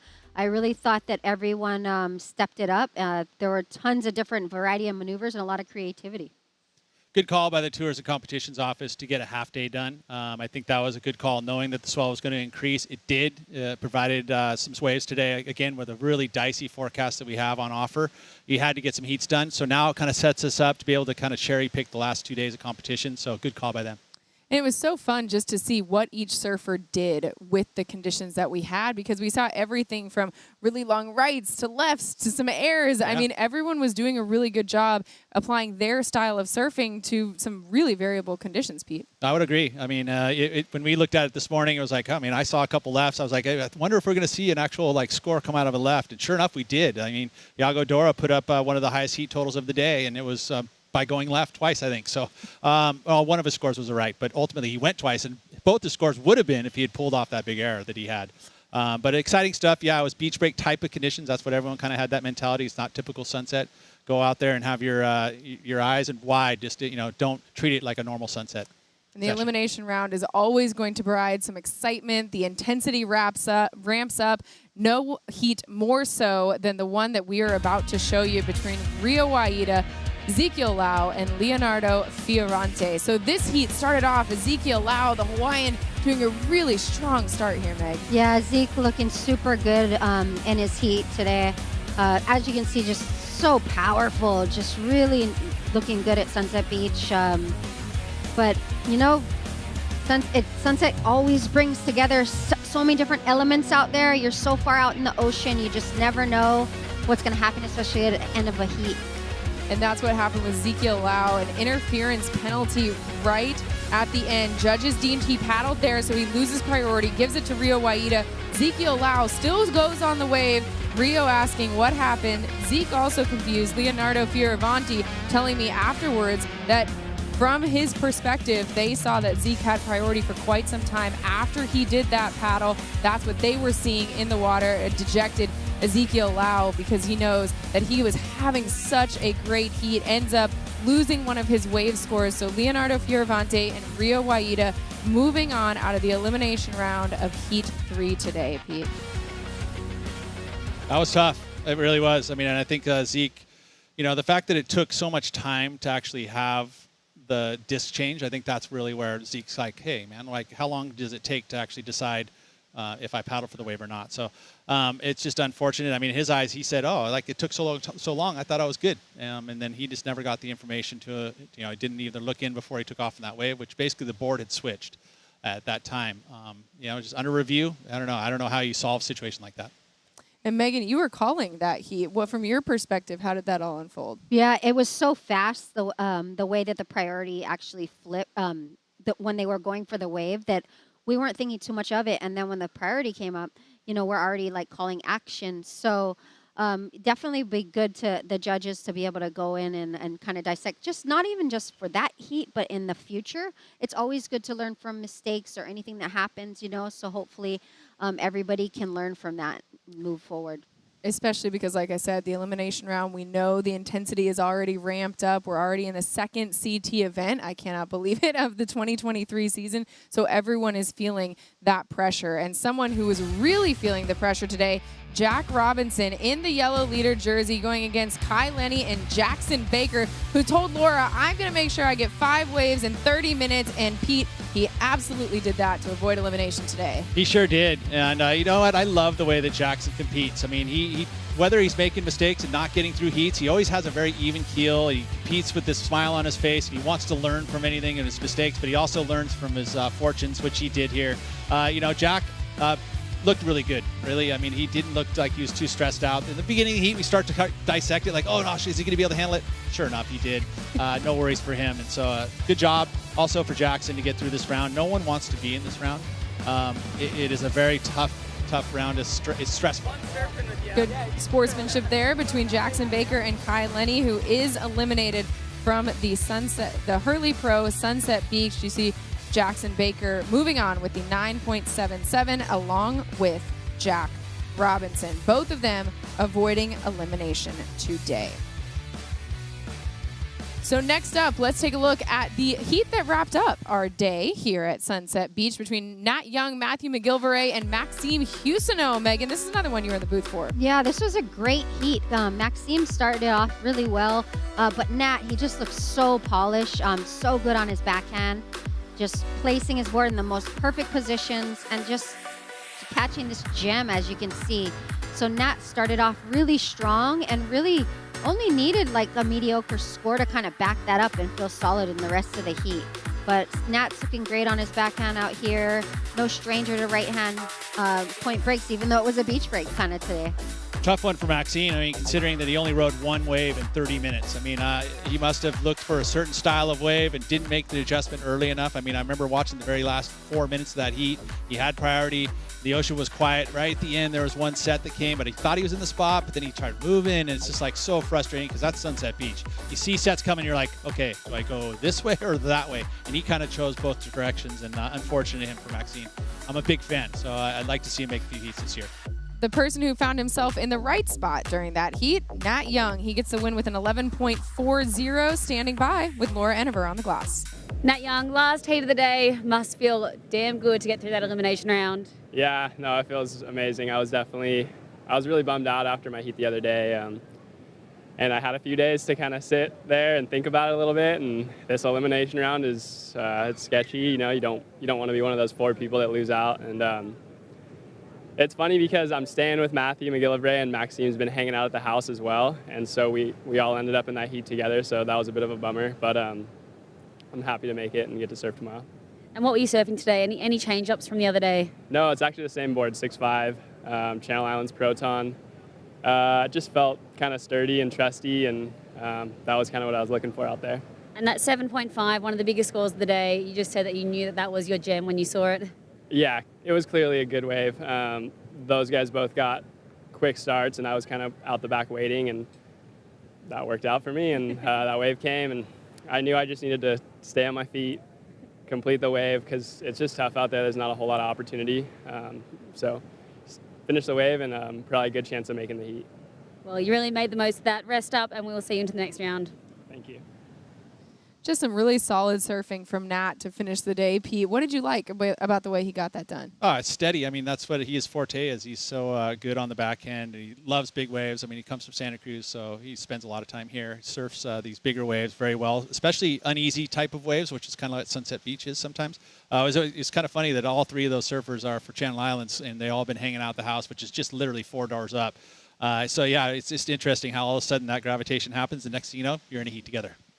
And Megan, for you, watching him sort of work his way through this heat, what impressed you about both Nat and Matthew McGillivray moving on?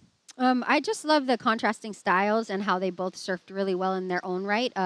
Nat, as Peter Mel was mentioning, he's very steady. And Matt McGillivray is just basically a smooth operator. He does it so unassumingly, and all of a sudden he puts together this great heat, you know. And he jumps off a cliff. Sing, but he's a base jumper too, just so you know. The guy, he knows how to. So stress doesn't really equate. Not going really. out in the heat of sunset compared to going to jump off a cliff, you know, I think a little more stressful doing that. Some people might say opposite. Really? I was Actually, say, Matt might say the same. Surfing elimination round here at Sunset, that's a lot of pressure. It is his career too. He's not a base jumper by career. Exactly.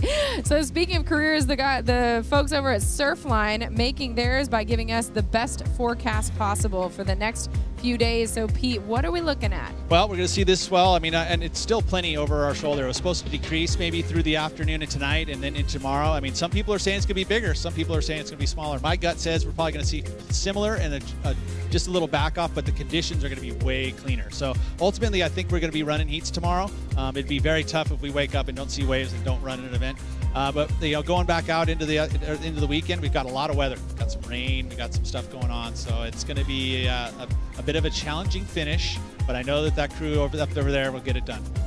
Absolutely. All right. So that's what we're looking at for for the next 4 days. Now we want to share a very special story with you. Rising Tides, a grassroots movement aimed at inspiring young competitors. And in this installment of Rising Tides, presented by Pura Vida, the WSL provided girls surf teams from 4 local high schools a day on the North Shore with their CT heroes. Rising Tides is really using this cool platform of bringing these girls in to meet their heroes, being on our broadcast, going to be on the social. It's kind of that little bit of fire to get them to be like, where can you be? And it shows them what it's going to take to get there. This Rising Tides is really unique because we've invited 4 of the top local high school surf teams. They keep talking about the next gen, and like this really is that momentum generation for the women. This activation is so meaningful. I remember being that high school kid, and back in the day there was only like one other girl maybe. The more young girls that come together and surf together and kind of train and feed off each other, I think it's better for the overall sport. I actually remember, being 10 years old, and I wasn't even in the women's division. There was only 10 and under for the boys, and to feel empowered in the ocean is a huge step. My school, Punahou, actually showed up with 2 or 3 girls, and it's really rad. Just to see how many young girls are in the water who are also pursuing an education. It's really inspiring. It fills my heart, makes me super stoked. It was really fun and cool that it was only girls. It's so cool that Rising Tides is putting this together so that we can all meet the pros. And I met a lot of new people. It was super fun. And the waves were good too. Did you have fun out there today? Yeah. That was pretty sweet. Yeah. It's super exciting to know that the future of female surfing is super bright, and I just hope that we continue to inspire and, set the right example for these young women.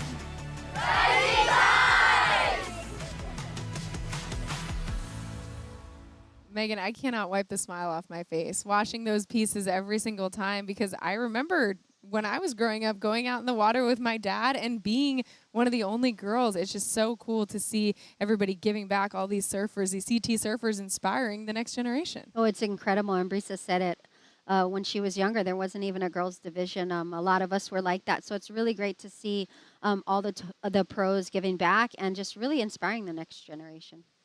Very, very cool to see. Also, we had some moments that were pretty cool to see today, I would say. Let's get into our top 5, shall we? You ready, Pete? I'm ready. All right, here we go. Starting in at number 5, we have the heat that we just watched, Nat Young and his 7.5, Megan, that he started the heat with. Yeah, Nat Young just looking super dynamic on this wave. Really powerful and strong. I love this wave, but this was the turn right there at the end, just really putting it all together and coming down with the lip in the right moment so he didn't get bucked off. And number 4, Kolohe Andino hitting the century mark. 100 CT event, Pete.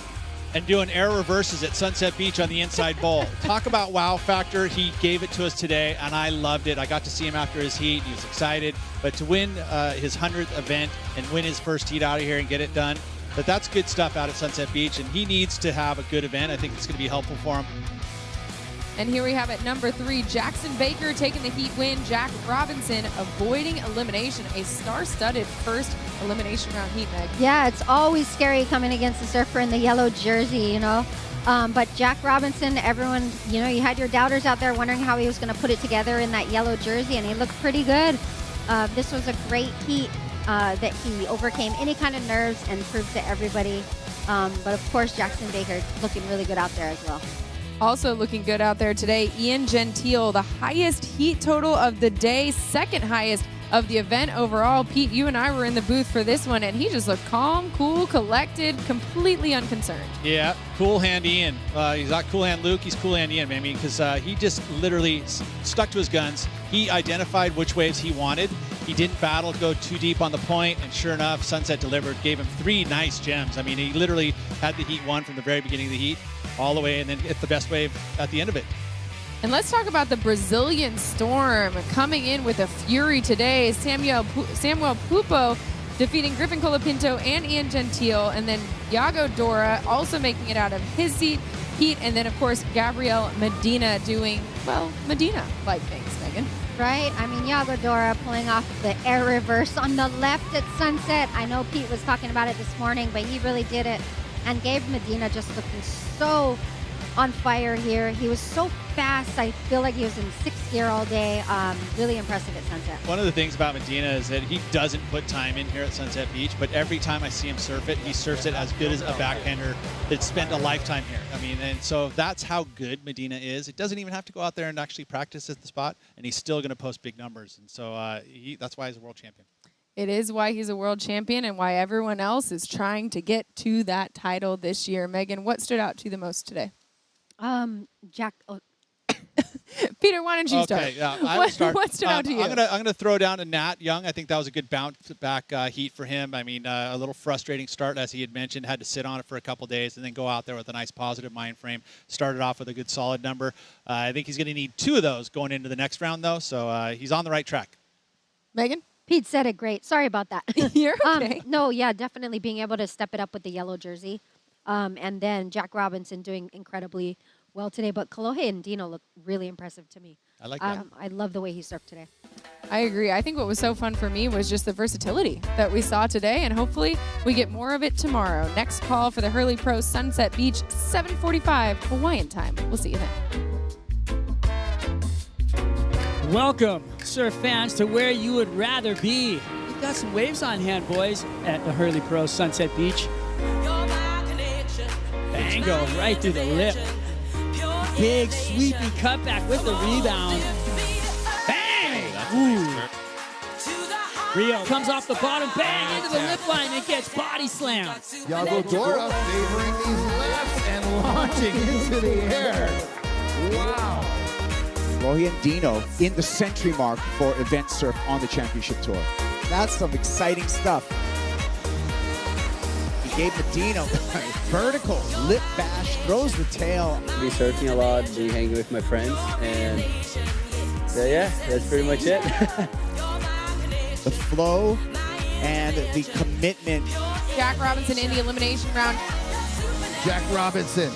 Beautiful first turn snap, wraps it back, draws off the bottom, tags it with the lip, and comes down smooth. Ezekiel Hinat Paulau gonna slash one into that white water.